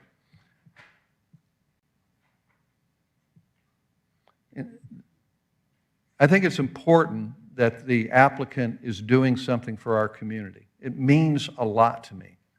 It's something that in my meetings with the applicant, the Performing Arts Center, I don't want them paying lip service to it.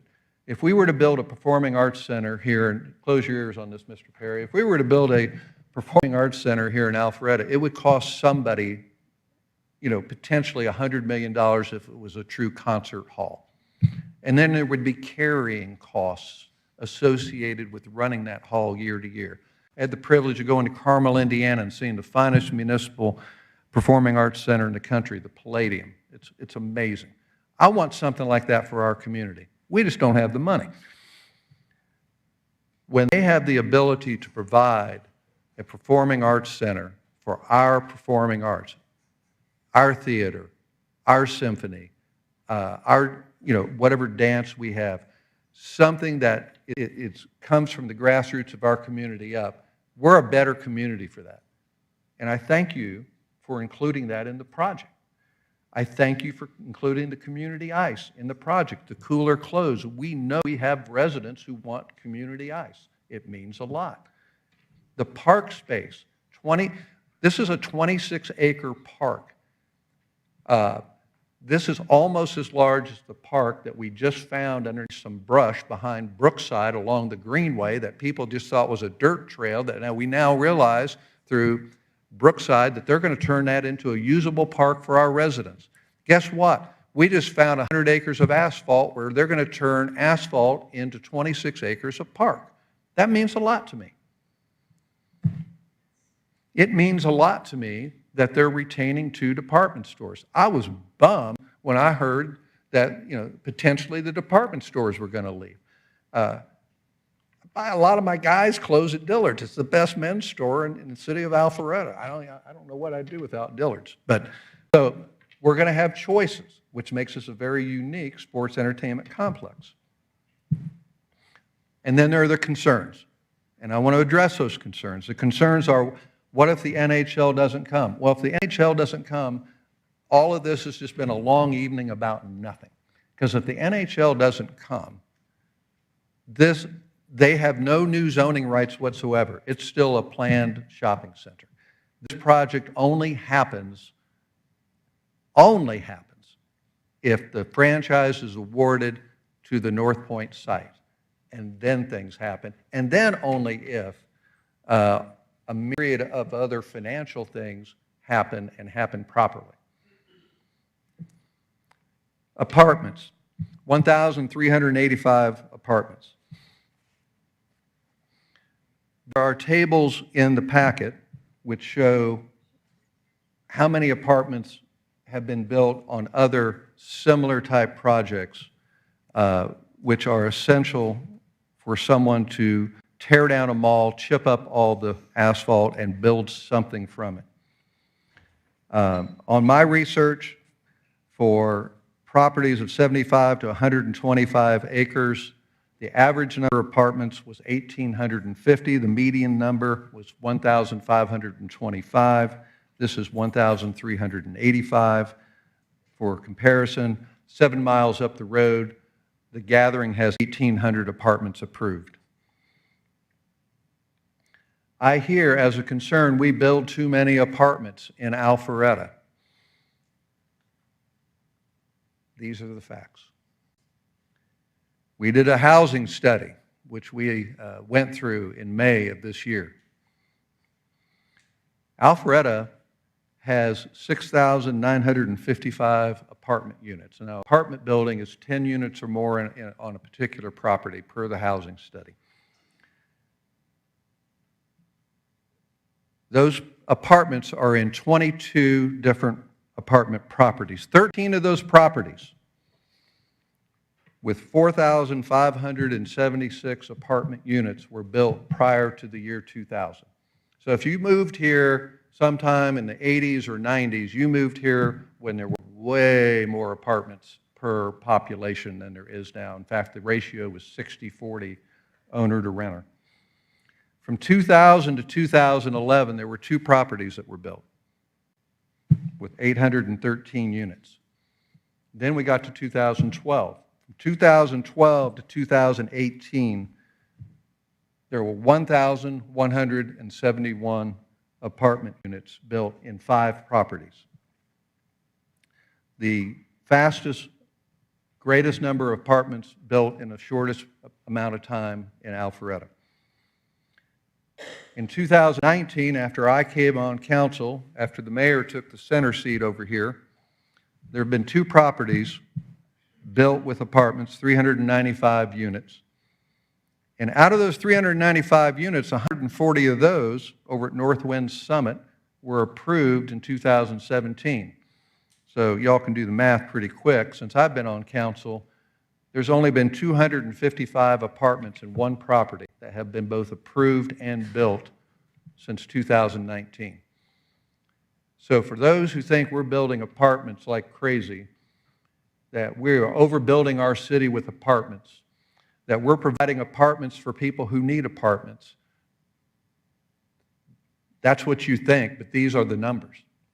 And see me, write me, email me if you want the chart to show when these apartments were built and how many units there are.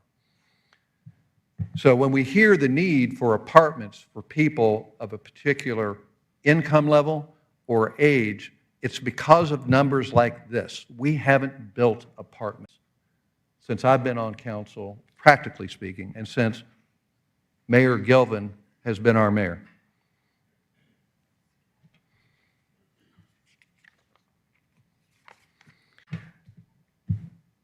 Because I'm getting way too long-winded, I'm going to try to skip through some of these others on office. The Battery has proven that if you build office in a sport entertainment environment, Fortune 500 companies will come. Go back and read the Business Chronicle for the last year, and you will find case study after case study. This will be a magnet for businesses to our community, which will, once again, as was pointed out, move us back to a 60-40 commercial to residential tax base.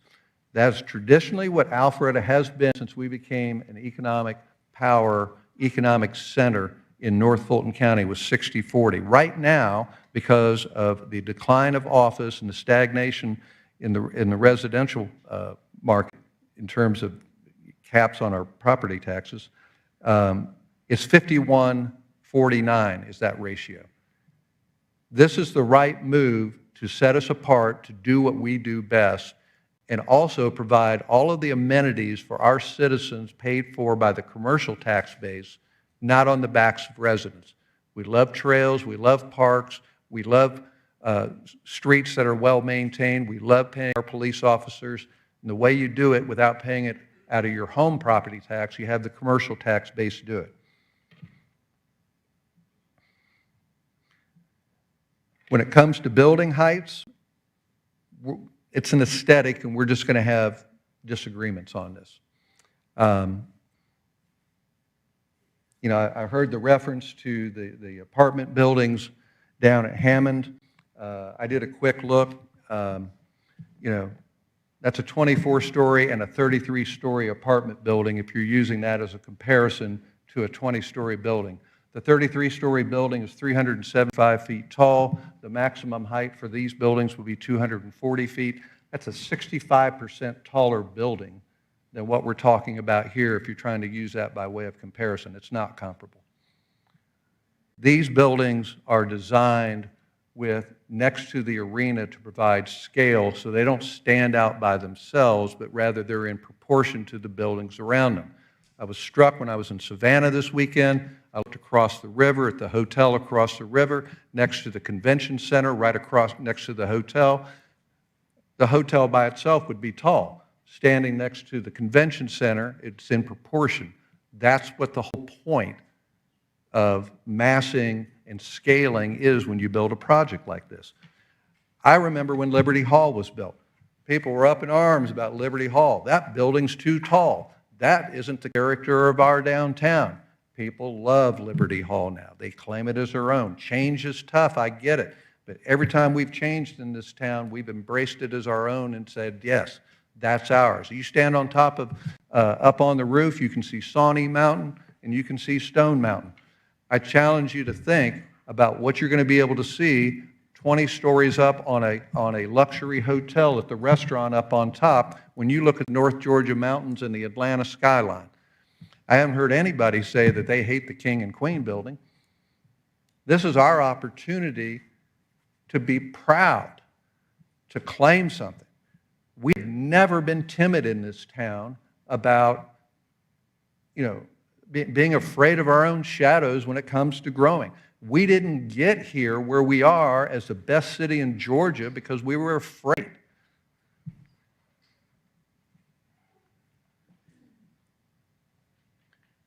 We have seized on opportunities that came to us, like Avalon came to us. It was an opportunity, and we seized on it.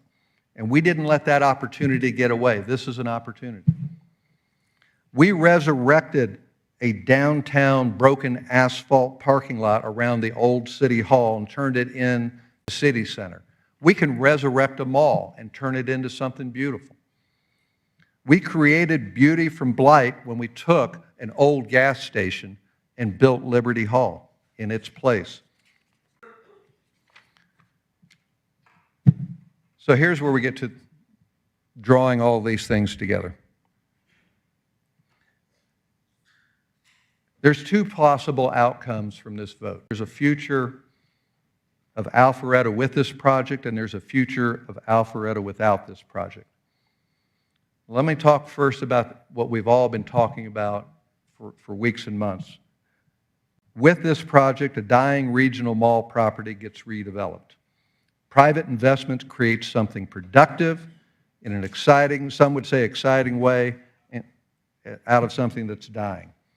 That same investment's going to be a catalyst and create a halo effect for the strip shopping centers around it and the power centers at Northwind Summit and Lakeview adjacent to it across the highway. It's consistent with what we said we would do in the land use plan. Now, I've been talking a lot. Here's where you got to pay attention. Well, you didn't have to agree with me that hard. If this project doesn't get approved, I disagree with one of my colleagues down here. I absolutely believe the NHL is coming to Atlanta. I absolutely believe that it's coming to here or going to Forsyth County. I believe that. We're the 7th largest TV market in the country. Houston's the 6th largest. They've signaled they're going to expand. They're going to go to the 6th largest market. They're going to do it in even numbers. They're going to come to Atlanta, the 7th largest market, and they're going to come here or there. And if we don't build this and they go to Forsyth County, nobody's scrutinizing what's going on at the Gathering. 1,800 apartments have been approved at the Gathering. And from that, traffic will be concentrated on McGinnis Ferry Road and Windward and Georgia 400, and Waze and Google Maps is going to direct traffic through the neighborhoods of Alpharetta, working their way south as they leave home or return home from the day at work. There's 1 million square feet of office that's approved at the Gathering.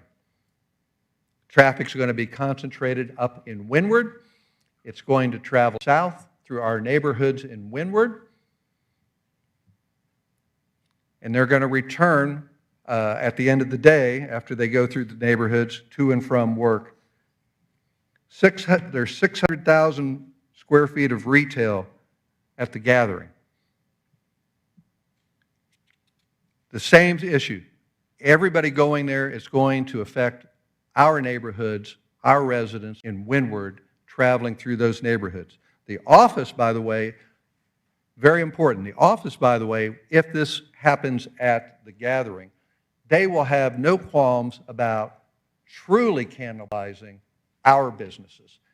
They would be crazy not to try to poach our businesses. They're going to come to Alpharetta and say, you move to our new project in the Gathering.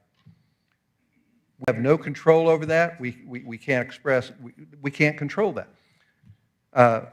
You build all that retail up there in the Gathering, that's going to adversely impact our retail. It's going to impact our downtown. It's going to impact at Avalon, the Windward corridor that we are working so hard to revitalize. 500 hotel rooms are approved at the Gathering, and all the traffic going through Windward that goes with that, and it's going to affect our hotels. We capture none of the money. We get all the detriment. The moral of the story is The Alpharetta without this project, I don't have a crystal ball, but if the NHL goes to the gathering, we get all detriment and we get none of the benefit. We get none of the benefit. We don't capture the tax dollars. We get none of that. And the mall goes into a further decline. The case study for all of this is Gwinnett Place Mall and the Mall of Georgia. Gwinnett Place Mall built in '84. When they built the Mall of Georgia, everybody driving south down 85 stopped at the Mall of Georgia. There was way more competition from the north, or coming north and east and west to Gwinnett Place Mall. Mall of Georgia killed Gwinnett Place Mall. There's a different Alpharetta that we don't talk about if this project is denied.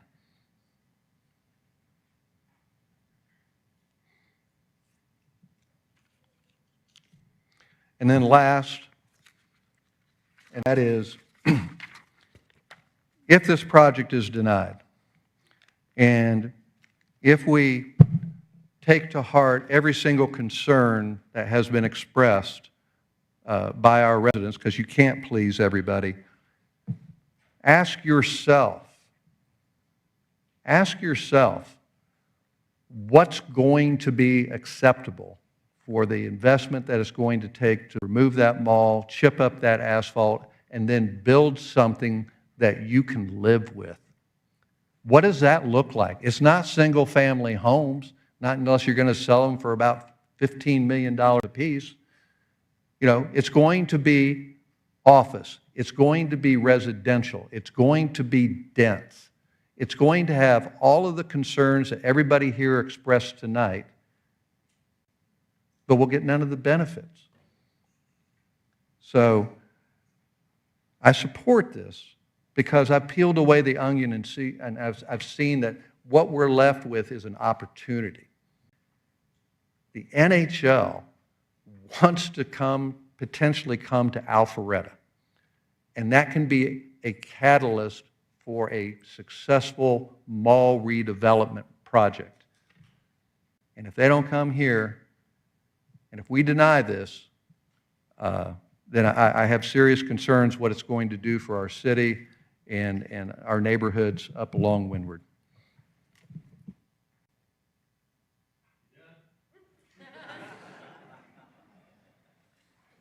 Since I've been studying this for 5 years, I just had to. All right, so we've been here a long time, and I'll try to be as quick as I can. The challenge that I have is I have a context that I've acquired over the last 20 years that it's hard to share with everybody because nobody has walked the path that I've passed, the path I've walked for the last 20 years. Excuse me, it is late. I say that because I've been reflecting on how I ended up in all of this. And I was reading an article earlier that reminded me why I did what I did and why I'm sitting here tonight. And I never wanted to be a politician. I saw, did Brad already leave? Oh, there he is. So I moved to Alpharetta with my wife and my 2-year-old son about 2003. And Brad and I happened to live in a small little neighborhood called Sheridan Ridge, about 21 homes, if I remember. It was, you know, a very diverse group of residents, working class people, and this was the first house my wife and I bought because we could afford a house back then. I think we paid like $175,000 across the street from New Prospect Elementary School.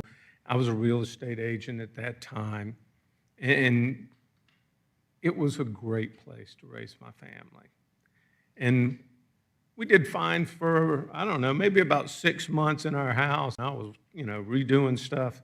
And one day I came home, and there was a damn flyer on my mailbox. And it was from a woman named Elizabeth Story, because where we lived was an unincorporated part of Alpharetta. I didn't know I wasn't in the city. And so the flyer said, there's a proposal to build apartments in your backyard. Just wanted to let you know that, we need to address this and how to do that. And so, because Brad and I were the only people in the neighborhood that were stupid enough to run for president and treasurer, so every year he would be treasurer and I'd be president, and next year I'd be president and he'd be the treasurer and stuff like that. But we had to learn about zoning. And I learned a lot in that process. I was literally an NIMBY because we had our backyard proposed for development. And it was sloppy. I mean, they had literally, it was a property owner that didn't live there and had drawn a picture of an apartment building and submitted that. And I was just like, are you kidding me? And we fought and spent time and we learned about how to advocate for our neighbors. And when I had our second child, we moved from that neighborhood and moved into Windward. And I raised my family there for 20 years. And I advocated on behalf of Windward and my neighbors and my family for years. The article I've got here was 2011 that I had written. I happened to be the president of WHI, which isn't the homeowners association. It was just a nonprofit organization of people who cared about the community. We had newsletters, we had events, and we would just help Windward become a really nice place and stay that way. And so a man named Tom Miller was on our organization, and he and I and a handful of people like Mark McKean and Paul Oswald and Butch Dumbleton, if you know any of them, Jim Matoney, former judge in Alpharetta and former city councilman. And I learned how to advocate for my neighbors and on behalf of my family and things. And the only reason I'm sitting here today is because in 2007, we had been fighting against a proposal to build a 15-story condo tower at the Windward Park and Ride. That's big. That's urban. And it was right there at the Park and Ride. And I could never figure out why they kept, because most of the elected officials back then were supporting it. And I couldn't figure that out. I was like, what the heck? I don't get it. But I remember sitting in the old city hall the night that they had that zoning hearing. And I sat there, and I knew it was going to pass. We knew I had met with the property owner. We'd had all kind of discussions. Tom and I tried to negotiate something we thought would be in the best interest of the community and stuff like that. But it was clear. The fix was in. And as I sat there and watched that vote pass 7-0, I was like, how in the hell does that happen? I mean, I knew it was going to pass. It wasn't a shock. But I was like, how do we have 7 people sitting up there on the dais and not a damn one of them represented all of them? And look, we had a turnout. You think this is big? We had so many people at that hearing that day, most of them Windward residents, but a lot of other advocates, that they had to put a TV in the police athletic league because they didn't have room for everybody to fit in the old city hall. And I couldn't get over it. I was just stunned because I knew some of those people. They were people I met in the neighborhood and things like that. Hell, one of the councilwomen was about a neighbor 10 doors down. And she didn't get a lot of friend notices after that zoning decision. And I tried. For 3 years, I tried to find somebody to run. I tried to get Tom to run again. Look, it was a rough campaign when Tom did try to run, and he lost. And he took a toll on him and his family and everything else. So he wouldn't run. So me and Mark McKean and some of my friends in the neighborhood sought people. Oh, man, this guy's an attorney. This person, you know, they've got a huge sphere of influence. Not a damn person would run. They just didn't want to put themselves through it. And when it came right down to it, I was sitting at the table with Mark McKean because we were about maybe 30 days, a couple of months before the qualifying, and we couldn't find anybody to run. And we were sitting there saying, you know, he won't do it, she won't do it. I said, if we don't have someone who will run and represent us, they're just going to keep doing this stuff. And so, much to my wife's chagrin, I told her, look, I think I need to do this because if I see them do this without anybody even challenging or having a conversation about what was going on, I couldn't stand it.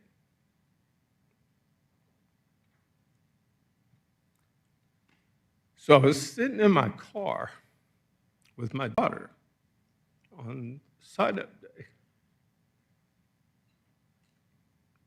praying that somebody would walk in and sign up to run against that lady. And they didn't. So I did. And that's how I got on council. Because a lot of my friends, people like you who are advocating on your behalf, and I was the biggest pain in the ass to David Belial he ever had on that council.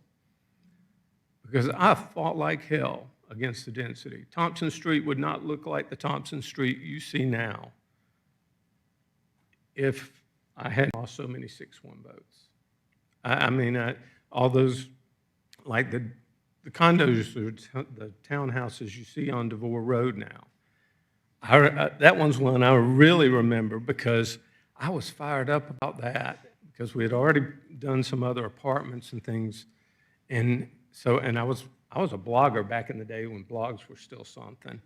And so, you know, I calculated all the trips, how the traffic was going to impact DeVore Road. It's too little road and all this stuff. And there was Don Rollator was the attorney that night. And I remember telling him, we need to make these condos, you know, they need to be owner occupied and stuff like that. And as real estate attorneys do, he made sure to say that, well, you know, if you don't allow us this use, we're going to sue you. It's a constitutional issue. I thought, all right, you know, whatever. I still voted against it. And then it didn't happen because whatever, the deal fell through, financing for the apartments or something like that. And about 5-6 months later, they come back and they want to put townhouses in there. And Don Rollator makes a statement. If you don't allow us to build these townhomes, we're going to sue you. I said, well, Don, 6 months ago, you were going to sue me for putting them there. And it's just been a really weird experience being from that advocacy position as just a dad trying to protect our neighborhood and stuff like that, to being in the position I am now. Because the luxury of being an advocate is you're not responsible for the outcomes. You're defending your families, you're defending your neighborhoods, and that's great. But once you put on the mayor's mantle, you don't have that luxury anymore. I represent everybody in this city. I'm responsible for everything. I don't do much except make sure the people that get things done in this city have what they need to succeed. And I say all that to give you the background of why I'm voting the way I am today. It's nice to be able to say you don't like tall buildings and fight against them, and that's perfectly fine. I get it. You're representing what you think your vision of the future should be. I don't get to do that because I've got to think about the impact it's going to have to our schools, you know. I've taken some notes of some of the things y'all have brought up. I want to point out some things. I've been very active with the school board. I talked to the president of the school, Fulton County School Board, months and months ago and told them that we had some big zoning decisions coming up. I told her, I said, look, we're trying to do this park over at Brookside Park, renovation of an office park and make it a mixed-use environment. And I told them, let us know if there's decisions we can make that are going to help you, not hurt you. Because when Katie Reeves was the school board commissioner, the problems we had back then were, how do we build schools fast enough for all these kids? Overcrowding, and you had trailers in all the schoolyards and things like that. That's not our problem now. We don't have enough. Ask a school board member. They'll tell you.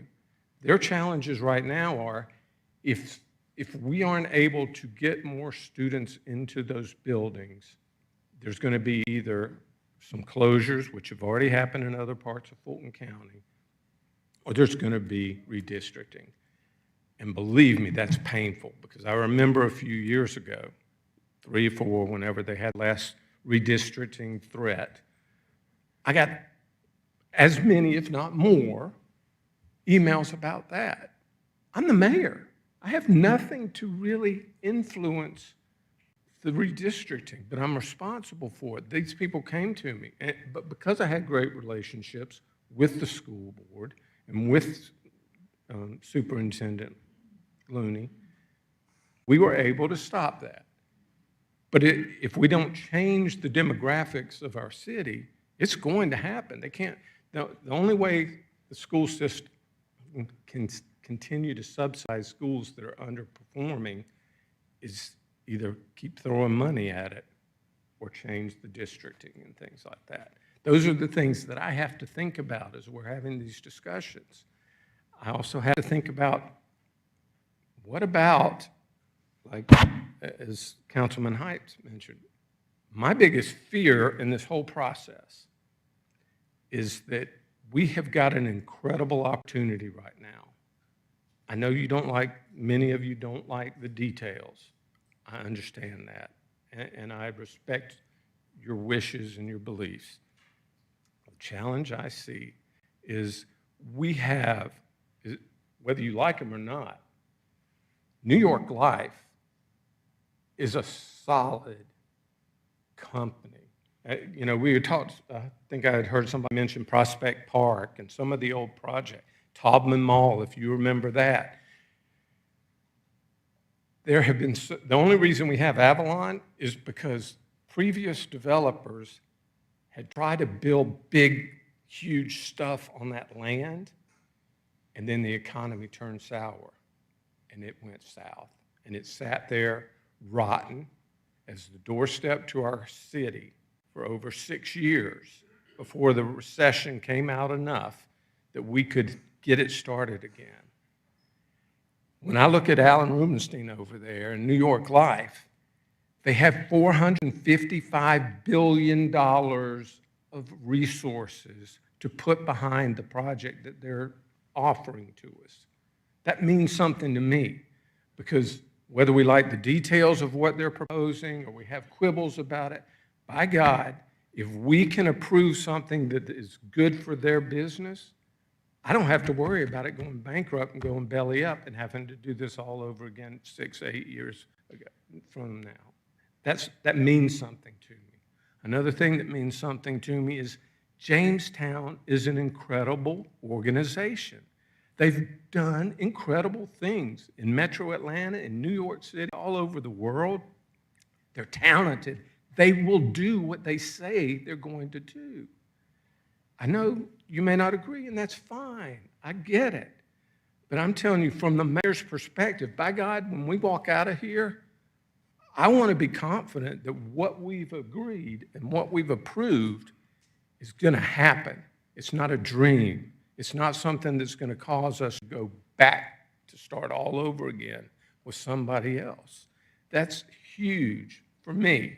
And I appreciate the fact that y'all have worked so hard to at least try to accommodate as many of those things as you can. But the fact is, New York Life didn't buy that mall. I had a conversation with one of our council members the other day, and I've asked a couple of skeptics on our council. We've had those discussions, and at the end of the discussion, I would say, okay, so if we stop this and don't do it, what's your plan? What's plan B? Because if we don't do this, you better have a solution for me, because I'm responsible for making sure that we don't become a down zoned property. That's a challenge. One of the other benefits of having Jamestown on the team is there's not going to be any cannibalizing because Jamestown owns Avalon. That's going to create synergies, not threats. And going back to the threats, Forsyth County wants to be Alpharetta so damn bad they can taste it. They tried to build a project just like they're trying to do again now. Taubman Mall, the county spent $15 million just to build all the infrastructure up there near where they're doing the gathering now. The economy tanked, the developer backed out, and that's why they're still looking for something to do like we've already been able to do. And they've already got a TAD. They've already got full support by their school board. They've already approved like $255 million to help get it done. And we can't take our position too lightly, because just because we're on the top of the world right now doesn't mean one bad move, because they will spend the money, and they've got money. If they get that hockey arena, it's not going to be good for us, because those millions of dollars in taxes are going to be going to Forsyth County schools rather than Fulton County schools. It's going to be going to pay for their infrastructure and their sheriff's department, not ours. Those are the kind of things that drive my position on this. I think an opportunity like this doesn't come along very often. And I believe in things working out the way they're supposed to. Some things are just serendipitous. The fact that we had an incredible city manager that used to be a county administrator. Bob Regas was our city administrator for more than 2 decades, and he was approaching retirement age. And so I had been elected mayor, and one of my goals was I've got to find somebody that can fill those shoes, and those are really big shoes. Bob was the county manager for Fulton County when the Olympics happened. When the bomb went off in the Olympic Park, he was signing checks for the vendors of the Olympics. And he was a fine Christian man as well, great leader. And we really struggled searching, he and I, trying to find a placement for him. And it just so happened that old Alpharetta boy Chris Lagerbloom, who had left our fine city to go down to Fort Lauderdale, Florida, a few years ago. And about the same time as Bob and I were looking for him and trying to convince Chris to come back up from a huge role down in Florida and come back home and be our city manager. And I remember telling Chris at that time, Chris, this is the biggest decision I'll make as mayor. And then a few months later, people started talking about hockey in Alpharetta. You might not know this, but Chris Lagerbloom, being the city manager in Fort Lauderdale, helped build a hockey arena for the Florida Panthers. He's done this. We know what the heck we're doing here. We are prepared as an organization to do this and to do it well, to execute it well, not to piss away money. I'm disappointed that some of the people I've had conversations with, personal conversations, about why I support this. One of the things, I wish we had done a better job of explaining a TAD. In our defense, it's a very complex concept. But the reason we are never going to have a TAD that's going to hurt our taxpayers and hurt our services is the TAD we're working on right now. I've already had contact and meetings with every one of the Fulton County commissioners. Every one of them understands how important it is for the hockey arena to be in Fulton County, not Forsyth. They have indicated that if we'll approve the project and identify the project and clarify the terms, they'll participate. And what that means is we're not just using Alpharetta's small tax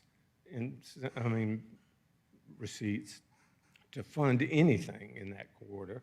What it means is Fulton County probably generates, I would say, at least 2 times what our millage rate is. So if we participate and they participate, they've got an enormous tax base for the entire county, and they will help fund the TAD with their tax receipts, not just ours. So we're doubling our money if we participate in that. But it's all contingent upon an approval of the project. I do want to mention, what was it? Nah, it's too late. Y'all don't need to hear more. So for that reason, I'm going to support this. I think the downside is too big a risk. For a city like this, we can't afford to lose the momentum and lose the resources that it would take away from our community. That being said, we had a motion, a second. All those in favor of the motion, please vote yes or vote accordingly. And the motion does pass 4-3. I appreciate all of you for being here. I appreciate all the council and our staff that have been here for all the city. Second? Do we? Okay. Yes, we have a motion to adjourn by... Motion to adjourn. Well, I had 2 seconds. Who was it? Okay.